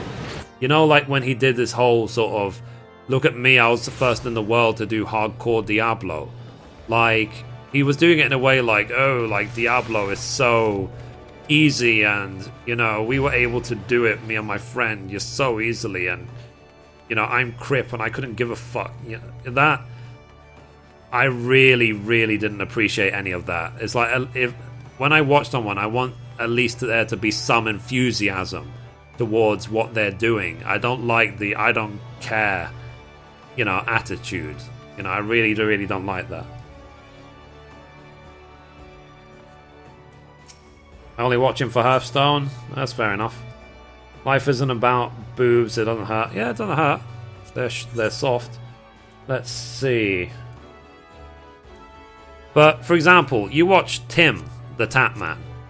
Now, he is let's say, a good CSGO player. He's not the best. There's a billion players better than him, but he's not the worst either. Like, he is half decent. And, but he is incredibly entertaining to watch. He is really funny. There are moments in his stream where, like, he might just get a headshot from nowhere. Like, it will just come out of nowhere. He just gets blown up by some random grenade he didn't see. And he will scream like nothing else, like PewDiePie type scream. And then he might literally jump out of his chair. It's, like, really, really funny. And the way he interacts with the chat is really funny. The things people say to him and so on. It's just really, really cool. That's why I say I loved him, the Tapman. He is one of my favorite Twitch streamers. I have subbed to him a couple of times as well. And that's what I love. So not just, I'll be perfectly honest, guys. Sorry. There's like some moth tormenting me. I don't really care about CSGO. I haven't even really played it. I haven't really played Counter-Strike since the original Counter-Strike. But I watch him nearly on a daily basis because he is so entertaining to watch. So, like, when I watch other streamers like Soda and so on, the only thing I wish Soda would change is how much he swears. I wish he wouldn't swear so much. Like, you know, on a daily basis, you'll hear Soda be like, what would he say? An average thing he would say all the time. Like, fuck, come on, dude. You know, he'll be like that all flipping day. And I'm like, you don't have to swear that much. You're upset, we get it. Don't swear, you know? So I'm hoping when he moves on a little in his years that the amount of swearing will go down. That's the only thing. Like, for example, I can't say to my family or whatever, oh, let's sit down and watch Soda Poppin'. Because after like 2 minutes, they would want to switch him off with all the swearing. But someone like Tim the Tapman, yeah, Tim the Tapman does occasionally swear. But occasionally, not like constantly. You know, it stops being cool by the time you hit about the age of 17. So, you know, I don't see why they need to swear so much. Boogie Twitches. I've seen some of Boogie's YouTube channel. He's quite a funny guy. But I haven't ever seen him on stream before. Soda is very entertaining, or he gets drunk and swears even more. Yeah, but I mean, did you recently see when Soda dressed up as a girl? Now that was funny. Like, that was really funny. And there was some, like, part of one of his streams where he's just like, you know what, guys? I'm going to put on a pair of skinny jeans and I'm not going to use my hands. And, like, he even uploaded it as, like, a stream highlight on YouTube. That was funny. You know, but, like I said, that's the only thing I would change about Soda. The only thing is the amount of swearing. Like, everything else, stay the same. Let's see. Okay, back to Camp Dragonhead we go. We're level 43 now.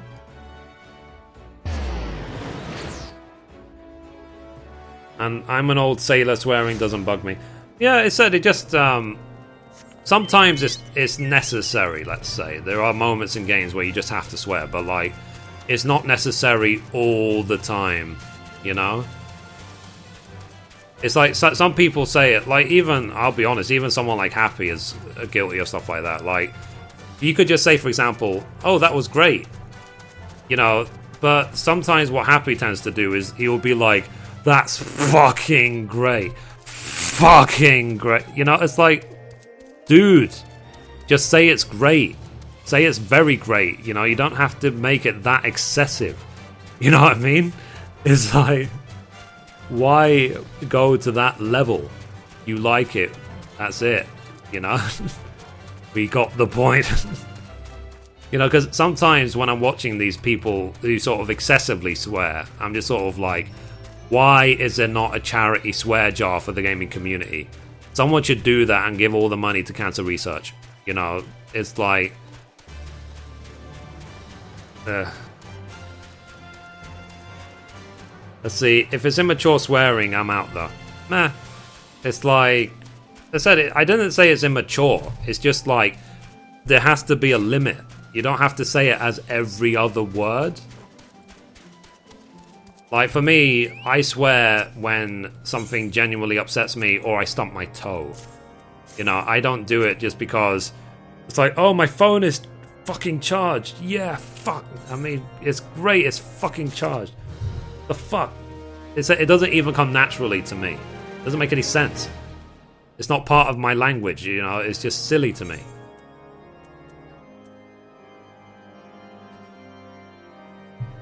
Like, wow, let me do something magical. Look at the fucking skill that went into me putting that lid on that fucking pen. Fuck, fuck, fuck, fuck. You know? What's the point? Let's see, looking into starting crafting, which generally is the best to start with? Austin, I would say generally blacksmith to make your tools, but if you watch my new players crafting guide, go on my YouTube channel, type in new players crafting series on Ori, then I explain how I do it. Charity swear jar for soda equals cure cancer. Yeah, why not?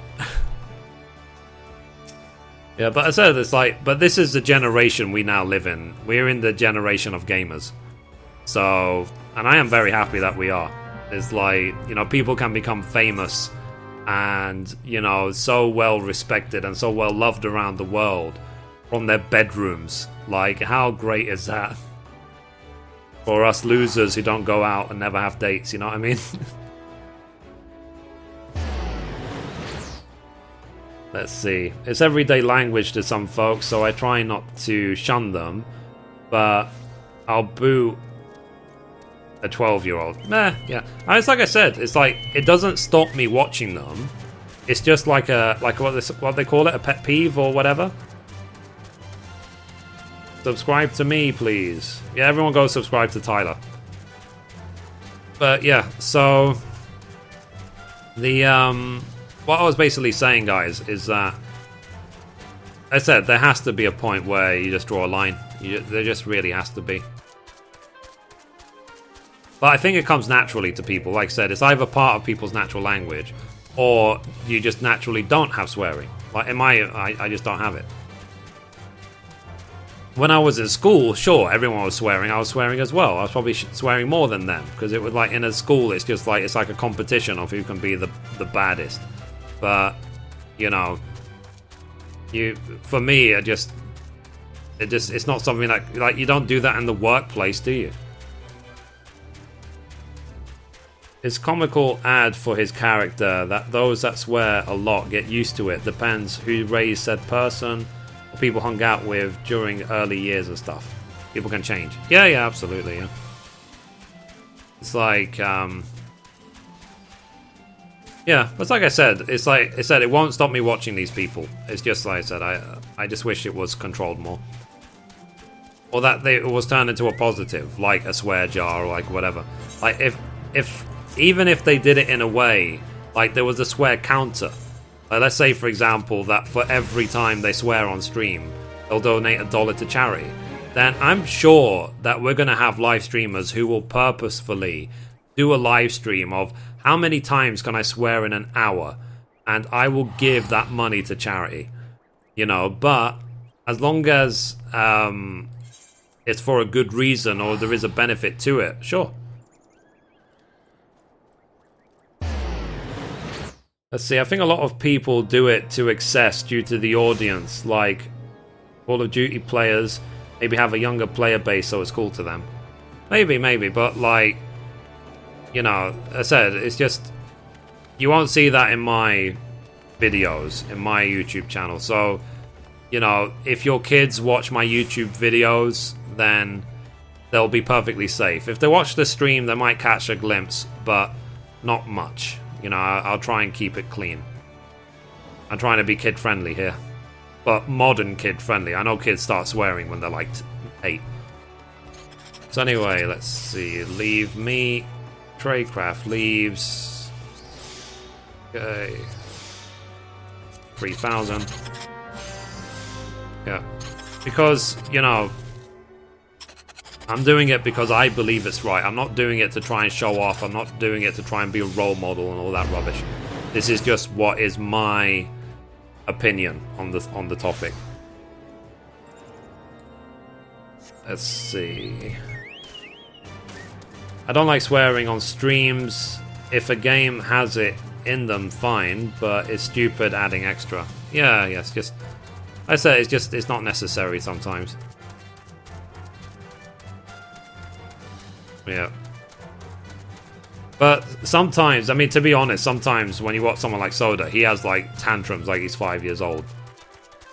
But sometimes for good reason, though. Like, did any of you guys see Soda Pop and lose $5,000 in one hand of blackjack?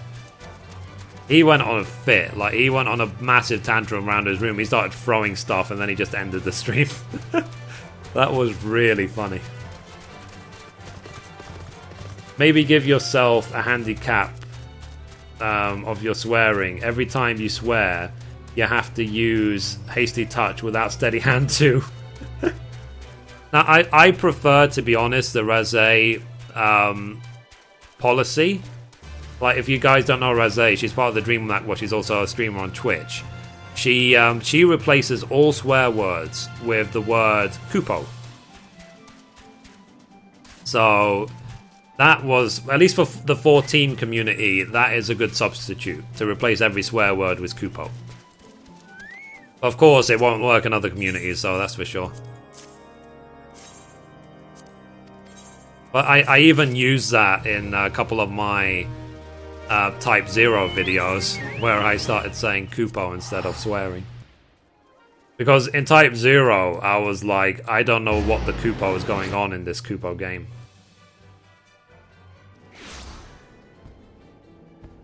Could have played craps, yeah.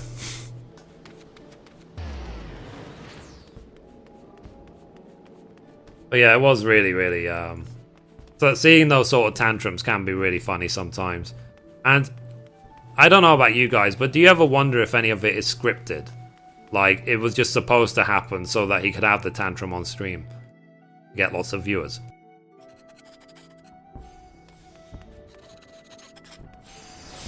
Because even I had my moment, like, when I was pretending that I was so enraged about the expansion costing £130. Like, I think if any of you guys were there, I started doing flipping chin-ups on the stream. To pretend how angry I was. And then afterwards I was just like, sorry, I was just trolling. I really don't care.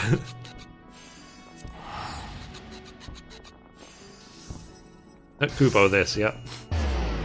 Fail a 2-star level 60 craft. Mother Kupo, yep.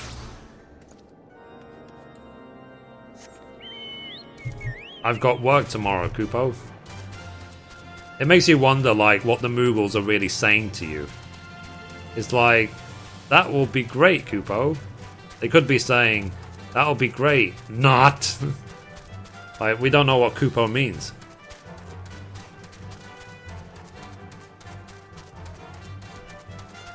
Wow, I've been going for 3 hours and 36 minutes. Cool. It's a typical time. I said it takes like 3 or 4 hours to get 1 to 50. But whoop-de-doo. You know, once I'm 50, I'm 50 forever.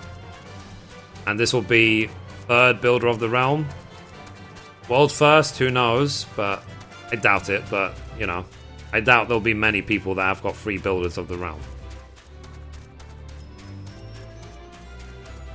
And people ask me, why did I do it? Because I said, I want to be every specialist. I want to be every D-synth. That's why. Where's the horses in 14? We have mounts of them. They are actually on one of the islands to the east. So if you did the Heavenstrom or Heavenstern event, they spoke about the horses, but horses are not native to Eorzea. They're native to the Far East.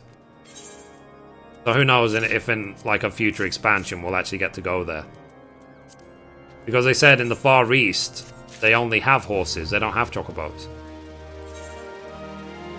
It was that event, basically, where we had to go around most of all the towns wearing horses on our heads. Like horse heads.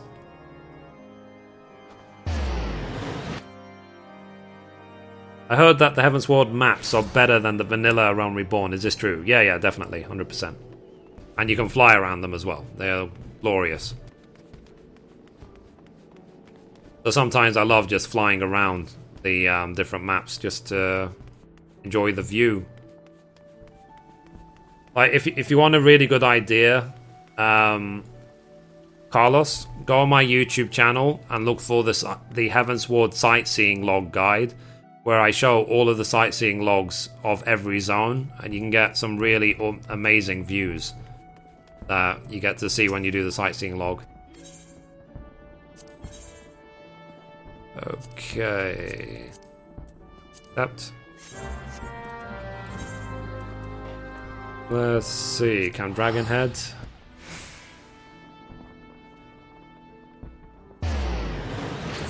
No chocobos. What has the world come to? I mean, in Type 0, in the opening cutscene, you not only see a chocobo die, you see it bleeding as well. And I was like, I watched that video, like, I watched that opening cutscene. Like, even during the episode, I was like, how dare you hurt a chocobo? How dare you? You know, what sort of game is this? Like, that is something that should be illegal. Like, harming chocobos should be, like, just, it should be forbidden somewhere. So just like every Final Fantasy has got a Cid, every Final Fantasy should have a ban on chocobo harming.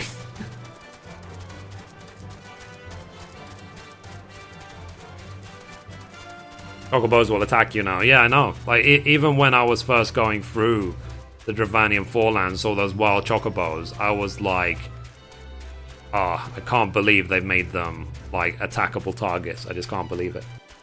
Did you play 11, Mithrie? I actually did, Stuart, I did. If you go on my YouTube channel, look up a video called Origin of Mithrie, then you can see the original Mithrie, the 11 Mithrie. Because obviously Mithrie is a Mithra from 11. That's where the name came from. So for Tradecraft leaves, you just go back and forth to the city-state. Couldn't you go to the other towns for leaves?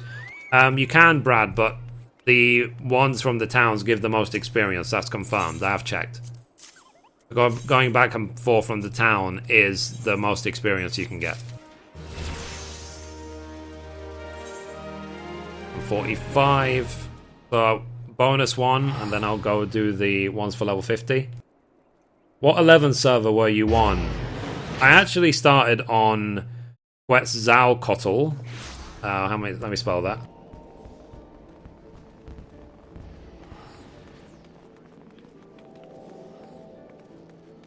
But then I got hacked and banned for like 3 or 4 years, and then the hacker moved my account to Leviathan server. So by the time I finally got my account back, I had been moved to Leviathan. I wasn't on Quetzalcoatl anymore.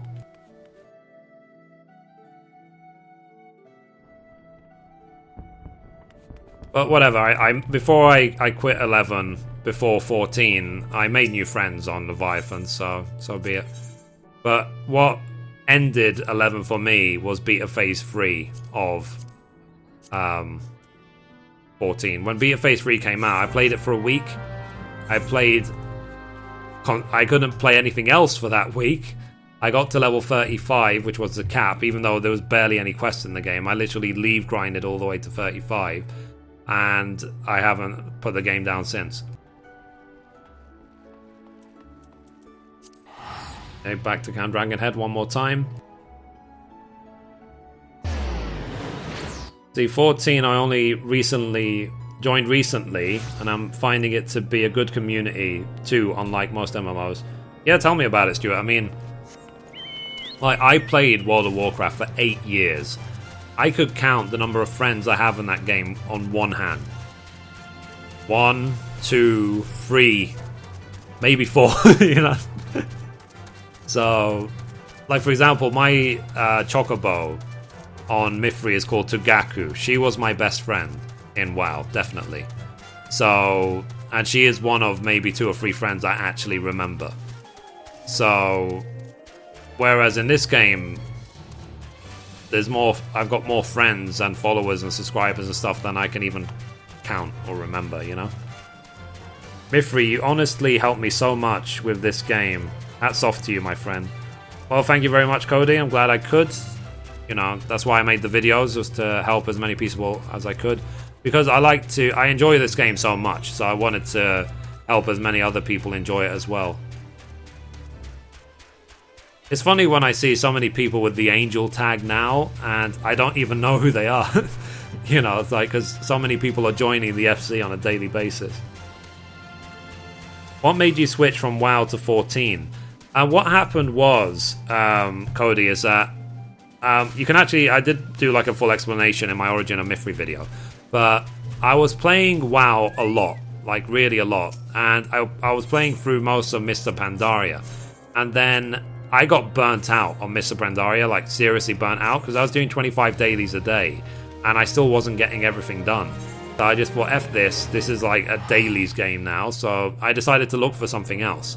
So I had tried other games in between. So I had tried Rift. It was basically just WoW 3.0 when Rift launched, so I went back to WoW. And I went back to 11, so getting back to 11 was fun. I stayed there for a couple of months. But then, like I said, I loved my time in 11. I got 99 Beastmaster, 99 Thief. I was doing Dynamis every day. I found a tiny, tiny link shell in 11. There was literally like maybe 5 or 6 members. But those 5 or 6 members were online every day. So it was enough for us to go ahead and together and finish all the story for the expansions and do Dynamis every day and stuff like that. There's always people to hang out with. And then, like I said, when Beta Phase 3 came out for 14, I didn't play anything else. I just couldn't put it down. And what happened for me as well with 14, I actually watched a video by the Distant World FC, Distant World FC on Masamune server, by the leader called Sambo, or Sambons on YouTube. He's linked on my YouTube channel. And their last video out, because I was curious about 1.0, like how 1.0 had gone, because I hated 14 1.0. I hated it. Like, I played it 2 weeks, I quit, I deleted my account. And I was curious around that time, so I went onto YouTube. I just typed in Final Fantasy XIV. I wanted to see what would come up. And then that video came up of Sambo and Distant World FC. And they said, okay, so tell us, why are we here today for this video? Like, they did an introduction. And then Catella, who's one of the leaders of the FC, said, oh, we are here today because today is the end of the world. And I was like, yep, you have my attention. And then they explained how 1.0 was being taken down and it's going to become 2.0 and blah, blah, blah. They went through quite a long episode explaining everything, explaining 14. And then the last half hour of that video destroyed me emotionally, completely destroyed me, because the last half hour of that video was them saying to each other what they meant to each other as a group and how much they're going to miss each other while the game is down for a few months. And like, by the end of that video, I was like, wow, I've been playing MMOs for 10 years. I have never seen anything even close to that in terms of community, in terms of anything. So when I signed up for Beta Phase 3, I actually joined Distant World at that time as well. So I spent the like, when you watch my early videos, I was part of Distant World FC on Masamune server for that very reason. Like, I joined them on that server. The main reason I left was because there was a little bit of drama sparking up, but also because it was on a Japanese server. It's very, very, for me in the UK, it was too laggy. So I just had to, I heard so many other people were on Sargatanis, so that's why I came to Sargatanis, and I just never left. And the rest is history, as they say. So, but over the years, since I started WoW, I did try Rift, I did try Aeon. Aeon is actually quite fun, but it's too, like, too Eastern style, too hard, too grindy. Like, it was too hard for me. But it was a fun game. And what other game did I try? There's one other MMO I tried, I just didn't like it. And that was it. Now here we are. Anyway, guys, let me finish this off. So, one sec. So, recording the 1 to 50 Armorer Guide in 3, 2, 1. Okay, so we were able to reach 2/3 of the way through level 45 by doing the Leave quest Liquid Persuasion a total of 11 times, going back and forth to Whiteburn Front in Corvus Highlands. So we're back, let's do the 45 quest. Okay, now this quest is actually more annoying because we have to turn in 3 items. So a mithril plated colleague, a reinforced mithril elmo, and mithril solarets. Obviously all 3 of them have to be high quality. Let's hand over. Oh, and this apparently is a cutscene we can't skip.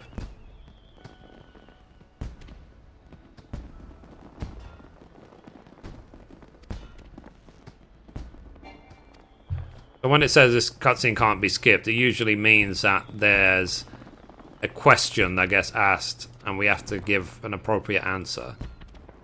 Not that the answer makes any difference to the story, but let's see. Yield your work to the guild? Yes.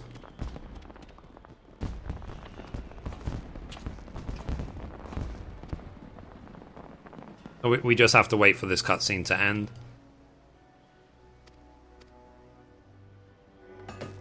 Cool. So we're going to give these items to Lanster. So let's go. So once this is done, then it's just the last grind, and then we'll be Builder of the Realm for the 3rd time. Complete. So I still have all of these tools from Armorer, and then all of the new tools I've gotten from... well, hang on, let's see, let's check. I have all these tools from Carpenter, and also all the spare tools from Armorer, which I will list on the market board once the episode is done. So anyway, let's go back to the Leave Me and accept the very last quest. And for anyone wondering, is that yes, you can level 50 to 60 exactly the same way doing Leave grinding, but in the Heavensward areas. You can't do low level quests because once you hit 50, all of these Leave quests get capped to like 3,000 experience points. So anyway, Tradecraft Leaves. So let's see, 100,000, 39,056. Obviously this is the one we want. So 107,000, remember it gets doubled. So 214,000 experience for this one Leave. So it's called Feasting the Night Away. So let's accept. So we have to turn in an item called Hell's Kitchen. So let's go now to Revenant's Toll. And remember, as per usual, that when you first arrive, to set the Aephorite as a favoured destination, we're going to replace Quarry Mill, because we're not going to be going Quarry Mill anytime soon. Let's go. And St. Conrad's Find, or Connacht's Find, whatever you want to call it, is to the southeast of Revenant's Toll, right here. You should know that if you've ever unlocked the Crystal Tower. I've got to say, it looks really awesome today. Like clear skies, so yep, that's the Crystal Tower. Miss you. Had a lot of fun visiting you weekly.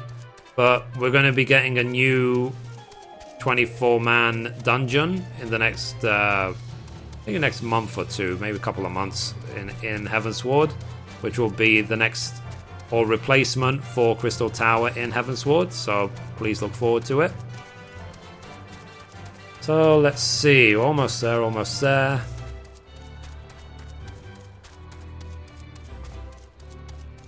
Okay, so here we go.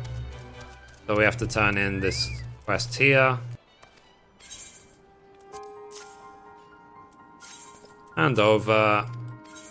Complete. So there we go. 213,000 experience for that one leave.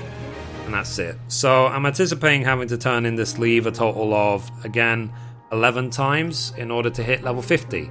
So once we're about to hit level 50, we will continue.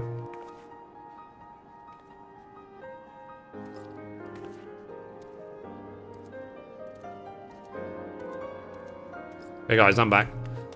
So let's see. So now it's back and forth to St. Connor's Fine and we're done.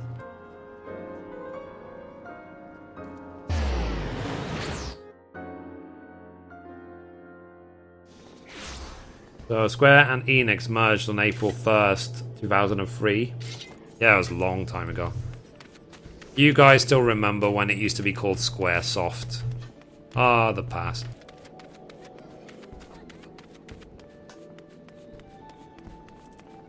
You should watch that famous 11 video about friendship. It's very tearful.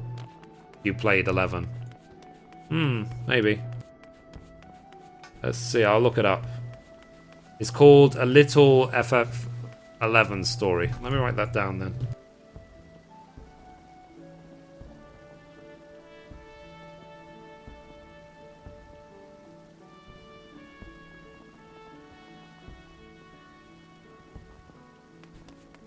I played Aeon from beta to around 2 years ago. That's cool. I did like the concept of the wings and being able to fly around and stuff. I said it was too hard. I really struggled with it. I think I got to about level 20 and that really burnt me out.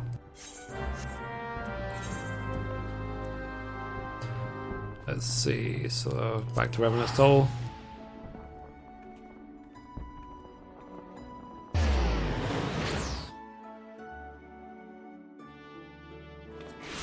Let's see, I tried so many MMOs and just always come back here.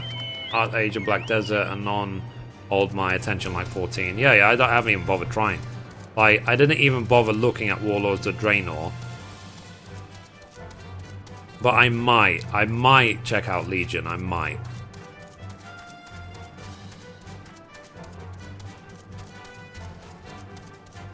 I kind of want to play through 1 to 75 on 11 and record it just for prosperity. Yeah, you could do.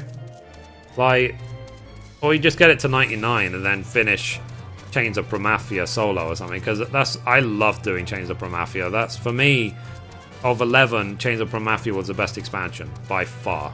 Like, the story is so amazing. I loved every second of that expansion, I really did. And, even though, like, I was able to go back and clear it really, really easily as a 99 Beastmaster, I really didn't care. The story was awesome.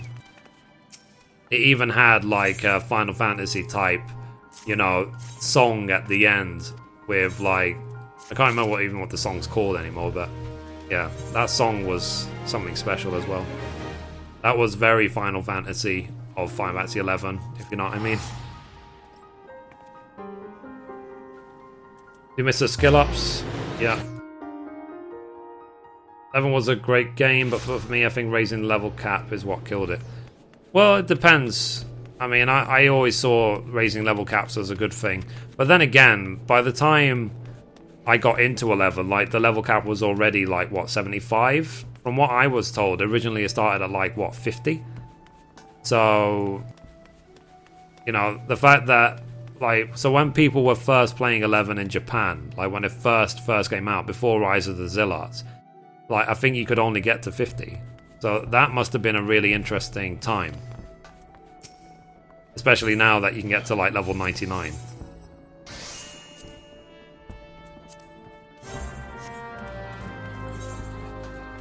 It was something else. So I think because what it was like for me is that I played 11, then I got hacked and the hacker got me banned, and then I played WoW, and then my time in WoW, I always had this thought in the back of my mind, like if they ever invented a game which was Final Fantasy's world but World of Warcraft's gameplay, it would be the best game ever.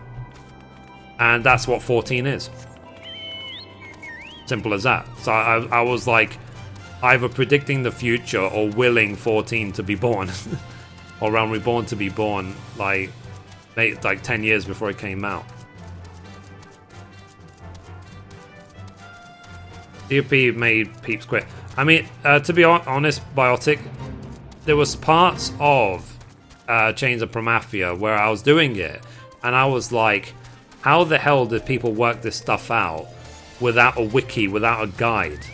You know, it was like, because I had guides and maps explaining exactly where to go through certain mazes and stuff like that. But if I didn't have that, you know, I would have been enraged trying to work out where to go, you know? But I guess that's just how it was in that game. It's like you really, really had to explore. You had to really work things out, I guess, as a group, not just by yourself. Nice, nice, nice. Now level 47. 3 levels to go. And of course, you guys know this is not the first time I've sat down for 3 or 4 hours straight to get straight to 50. It is within my means to do it. Speaking of which, what's the time? 11:30. Like, literally, I'm gonna... As soon as I hit 50, I'll have to end the stream and go to bed. I won't even have time to do anything else. When do you see the next set of recipes coming? Due to current crafting recipes feel like a stopgap for gearing. 3.1 probably. That would be my guess. All you need is 99 Beast, Pup, or Dancer, and you can pretty much solo 95% of content 11. Yeah, absolutely. Because I had the Griffin pet, and it does a triple attack, and each attack can hit for like 1400 damage, so it was a beast. And even if you're like tanking bosses, like really difficult bosses, you can just feed it biscuits and run away. Like, you can have your pet solo any boss in the game. It's really funny. But yeah, I mean, Beastmaster for me was pretty much my favorite class in 11. Dancer was awesome as well. Like, it was a shame I never got it to 99 because I was a Beastmaster Dancer as my sub, and I loved all the Dancer abilities. I really did. I took my Dancer, I think, to about level 65 roughly, and then I stopped before I quit 11. But it was like I can imagine it would have been a job I really would have loved at 99. And who knows, like, hopefully eventually they will add Beastmaster and Dancer to 14 as well. But what's going to stop them? They've already added Thief and Ninja, so...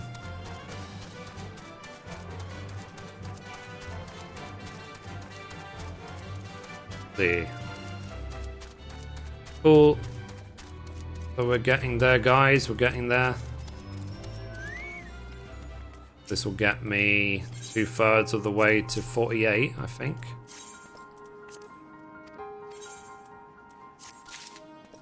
Yep. Like, I've got nearly 50,000 gil doing this as well. So when you are at the beginning of 3.0 crafting, does it matter if you have the artisan gear that you get from turning in the crafts when it becomes outdated? I actually don't know, because when I leveled up crafting, obviously, I had the crafted artisan gear 4-star melded. Whereas I know not everyone will have that, so I do need to revisit the 50 to 60 gathering when you're low gear to see what you need. But by the time you're level 53 to 55 and you get that gear, then you'll be equivalent or higher than level 54 star. So it's just getting to 53-ish, which is difficult, and then after that it becomes easy.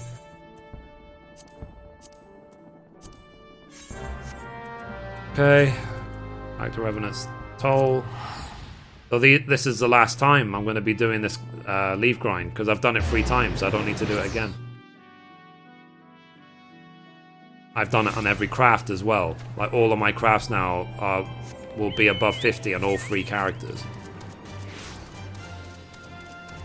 2.5 levels to go.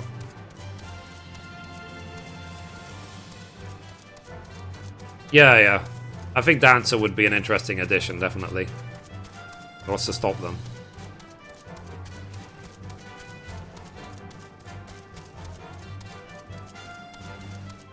Yeah, Beast wouldn't be the same because you can't charm. Yeah, probably not. They'll probably have a selection of beasts that they get automatically, just like summoners get their eggies. If anything, it wouldn't surprise me if damage-wise and everything-wise, they are like for like of summoners.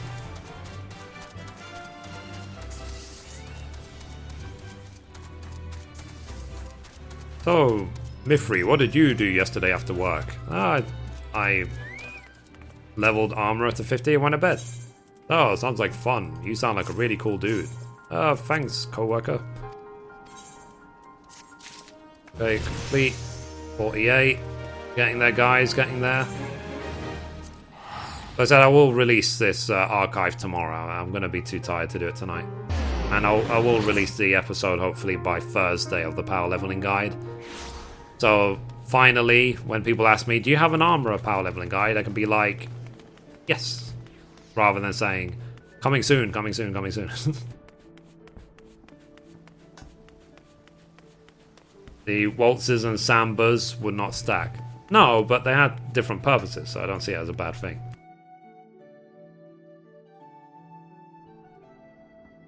Cool. Leave me. Tradecraft leaves. Wow. This is, for me, like, really an end of an era. Like, this is, for me, the end of A Realm Reborn crafting right here. As I've done it 3 times. Like, why would I ever need to do it again? Does anyone from your work know about your internet stardom? Yeah, literally the guy I sit next to at work all day actually plays 14. Small world, eh?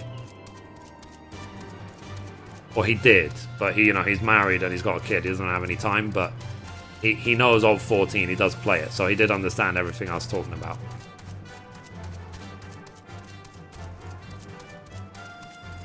Played as a paladin tank on some other server. To be honest, I'd rather see them add Pup. I never played Puppet Master. I couldn't distinct what was different about them to Monk. But I just had never played it, so I didn't understand.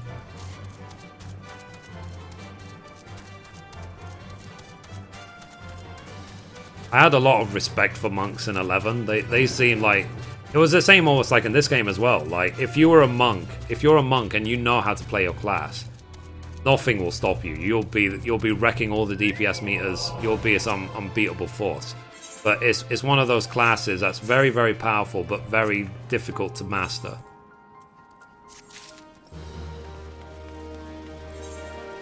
Let's see. So, okay, back to Limsa. We're now halfway to 49.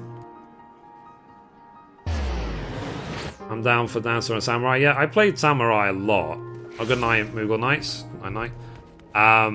But the reason I stopped with Samurai is because by the time I reached about level 65-ish, I very much realized that 90% of the fight, I was just waiting for, meditate and hitting a weapon skill. Otherwise, I was just auto-attacking.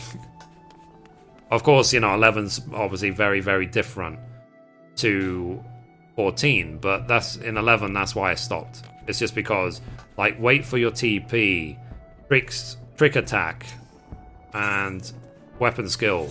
Wait for your TP,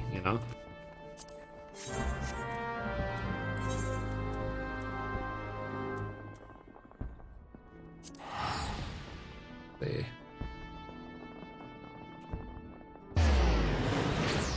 Damn, them crafting questions at work must be rough. Nah. Thankfully, he wasn't much into crafting. Generally, people aren't. I mean, like, if anything, there's been so many people on my YouTube channel saying, like, wow, I didn't realize how fun crafting was until I watched your videos. So if I didn't play 14, would crafting have been like a forgotten feature? Did you level up anything else on your second and third characters at all? Well, I leveled up, on Blue, I leveled up 50 Paladin, 50 Bard, and you see my alt classes as well to get the cross-class skills. And on Ori, I leveled up her as a 50 White Mage. So, yeah. It's just so that I could finish the stories to get them into... Because they've all three of them have finished the 2.55 stories. So they can all access the expansion if they want.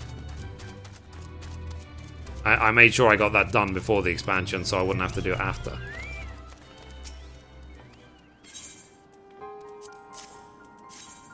Okay, hand over.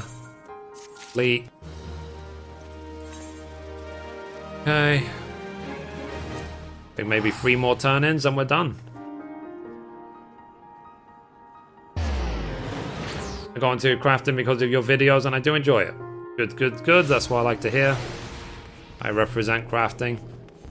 Who knows, maybe what I keep trying to do all the time is using /crafter salute. I hope one day they actually add it in.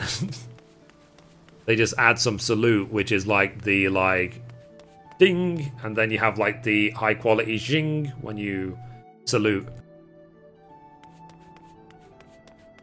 I would love it if they added that in just because of me. But, whatever. We can dream.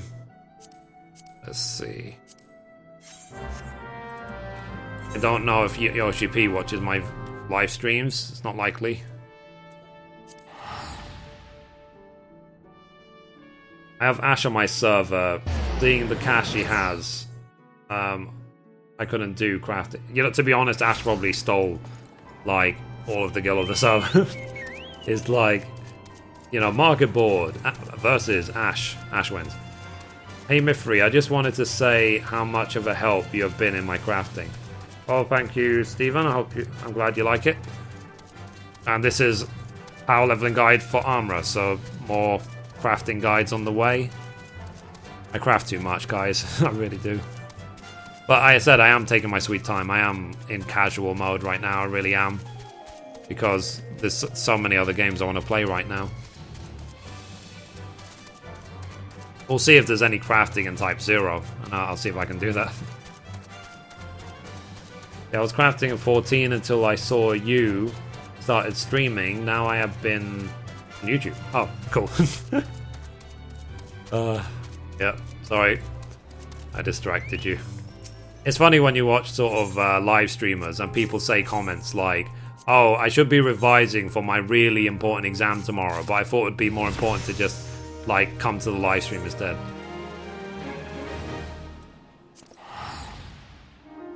It's like, I wonder if anyone in Soda Poppin's live stream chat has ever gone to their teacher and said, oh, the reason I didn't do my homework today was because I was busy spamming Kappa123 and Soda's chat all night. I would love to see that if that actually ever happened.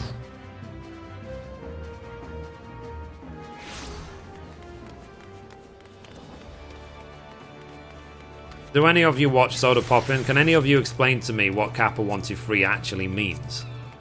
Like, I've been watching it for ages. I don't understand it. I never have.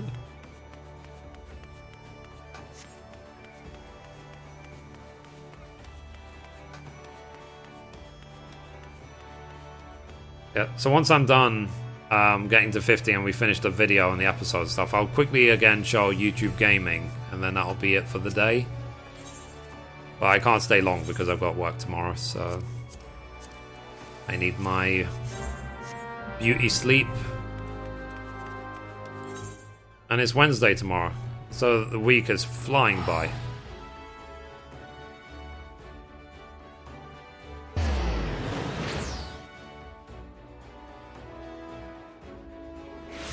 Oh dear. Almost, guys, almost there. 2 more turn-ins.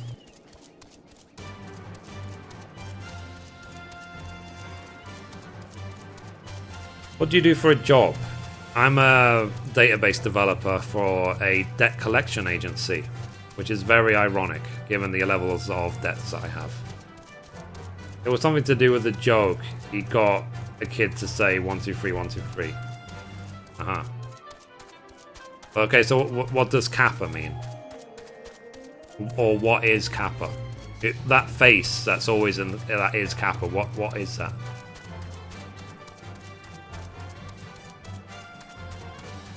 I bet he's an accountant. Well, no, I'm not. I said I'm bad with money. I'm not good with money. I work in a debt collection agency now. It's God's punishment for wasting money. Is I get to see how other people dealing with debts live.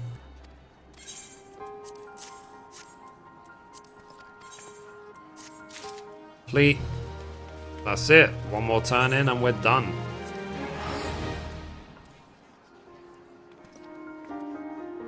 Let's see. Come on, teacher. My homework can't be finished as I had to power level armor alongside Mithrie. Oh dear. But the like, it's like, for example, when I left, like, I was one of those kids who really took education for granted. Like, I didn't care what the teacher said. I didn't like the idea of being forced to work and all this stuff. I didn't realize that the education was to help me. So God decided after I finished my education that I would work in a college for 4 years as like a rehab or probation for taking my education for granted. And so I did that. So I worked in a college for 4 years and I invented a student tracking system which I used basically to... I won awards for that stuff. So I did my part in the education sector. And then, but because I was burning money, I didn't learn that lesson. So then God decided, you know what, you're going to... you know, it wouldn't surprise me if I end up working in this debt collection agency for 4 years. So what I'm saying to people these days is I really, really hope my next job after debt collection is not working for an erectile dysfunction clinic. That would be very sad in my timeline.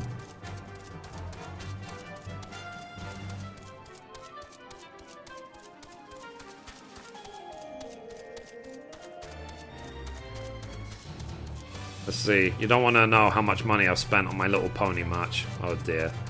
There used to be an employee of Justin TV, which is now known as Twitch names Josh Kappa. And they use his face for the emote. Ah. Fair enough, fair enough. So he's a Twitch employee. Interesting. Well, thank you for the insight. Anyway, so let's finish the guide, guys. We're done. We are done. For 1 second, guys. Let me record.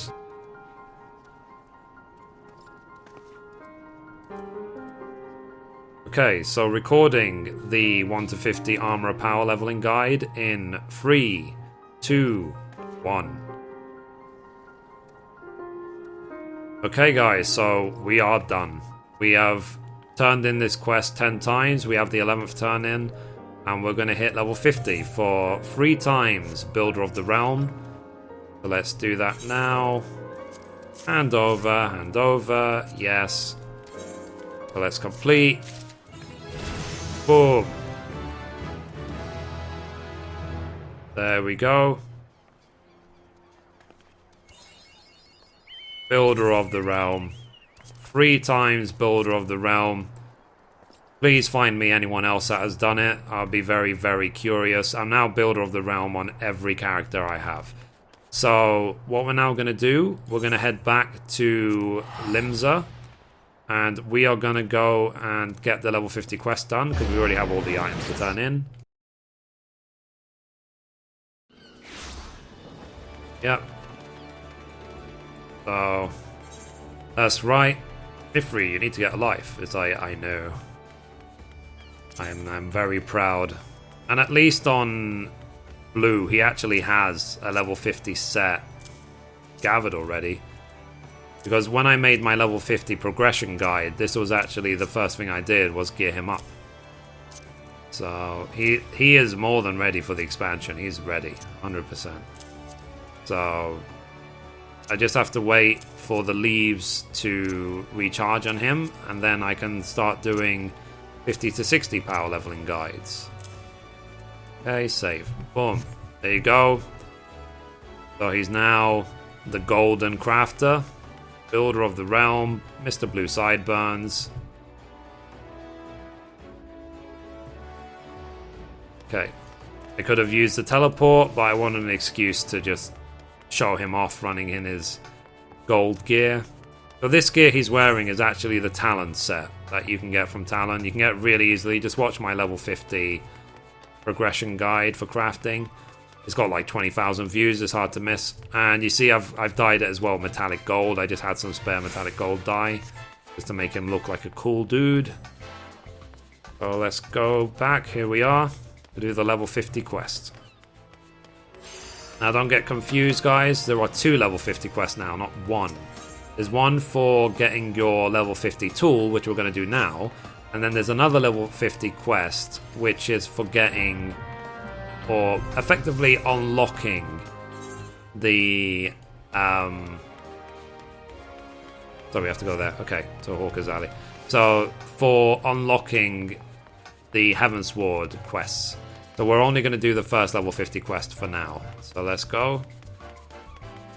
And the final cutscene for Armor is definitely worth checking out. It's really, really funny, but I won't spoil it. I'll let you earn it yourself, as they say.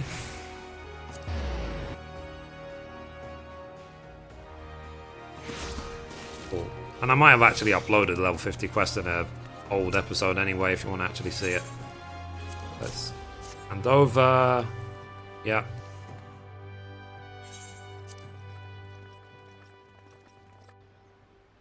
You can see even Marlib's involved in that. So let's go back to Blanster. So to the Aft Castle.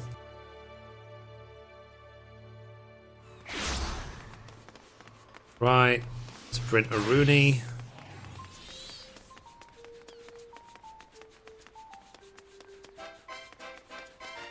So let's see. 3 times Builder of the Realm. Ridiculous. Why did I do it? I did it so that I could beat every D-Synth. I can beat every specialist. I don't have to choose. So if I'm limited to 3 per character, because I've got 3 characters, I can have them all. And 1 spare as well. Cool. Let's finish this quest.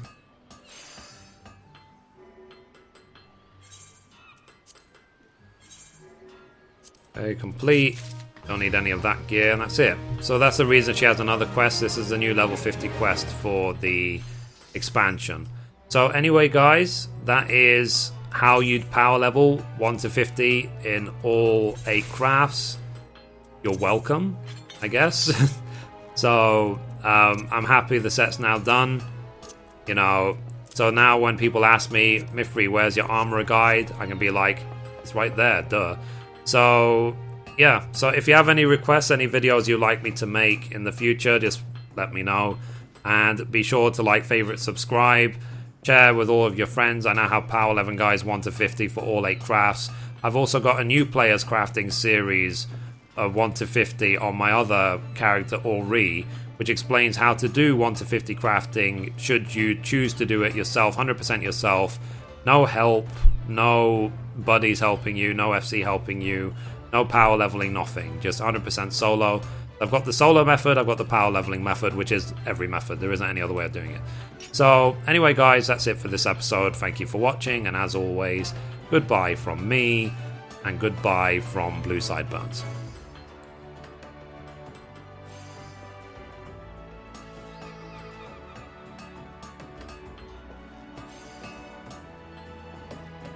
Ooh, that's done. Yes. And what about Gathering? I've only leveled Gathering on my new players crafting series to like 20, but I did originally make a 1 to 50 Gathering. I've actually made a 1 to 60 Gathering series on Mithrie as well, but it's kind of old. So you can obviously see the 50 to 60 stuff because that's recent for Heavensward, but The 1 to 50 stuff is very old, so you can check it out if you want. I have done them at least. But anyway, guys, let's check out YouTube Gaming before I go. So one sec.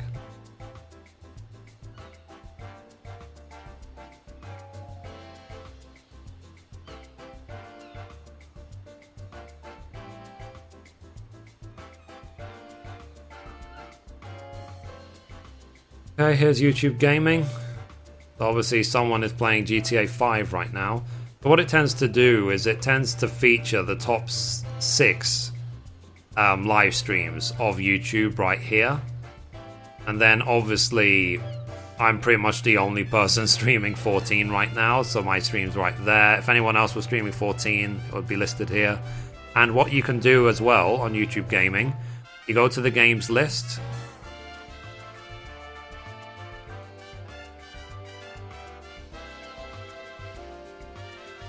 It worked. Okay, there it is. Sorry. Yeah, and then you can see which games are trending and which are the most popular games on YouTube. Obviously, this includes videos, not just live streams. So you can see here Minecraft, Grand Theft Auto 5, blah blah blah. And if you want to add one to your My Games section, you just click this star right here. You can see in my case, I've got 14 right here, so I can click, I just see 14 anytime I like. So, and again, you look here, you see my live stream and any random videos that might be relevant to yourself. And you also have your own version of your YouTube channel on YouTube Gaming. So you can go here, my channel, YouTube Gaming. In my case, my channel is just gaming.youtube.com/Mithrie. Is the easy way. You can see it showing my live stream right now.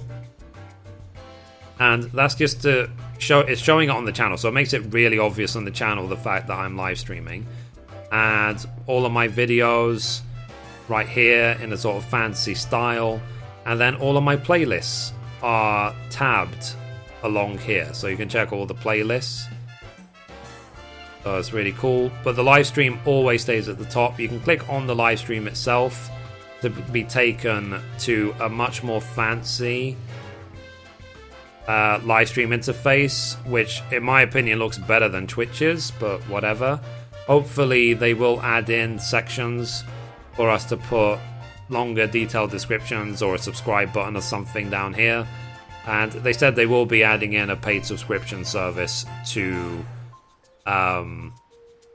YouTube as well. So yeah, anyway guys, that's me. I really should go. It's like 10 to midnight now, so that's good timing. I should just gonna have some water and then just go to bed. I've got work tomorrow, so thank you for being here, guys. I might live stream tomorrow, might not. I might not actually. I'll probably delay it because I'm gonna need the time to edit the guide video for Armored, make sure it gets online. So yeah, I'll see you next time, probably on Thursday for the next live stream. So see you then, guys. Thank you for being here. Remember to like, favorite, subscribe. Remember to follow me on Twitter at MithriMenifil and so on. Are you planning on doing Alex Savage? No, not anytime soon. I really no. I can't find any group to do it with. So yeah, greetings from Brazil. Hello, Brazil. How you doing? So yeah, but yeah, and like I said, be sure to follow me on Twitter, guys, just so you know when I'll be doing the next live stream. So good night, guys. See you next time. Bye bye.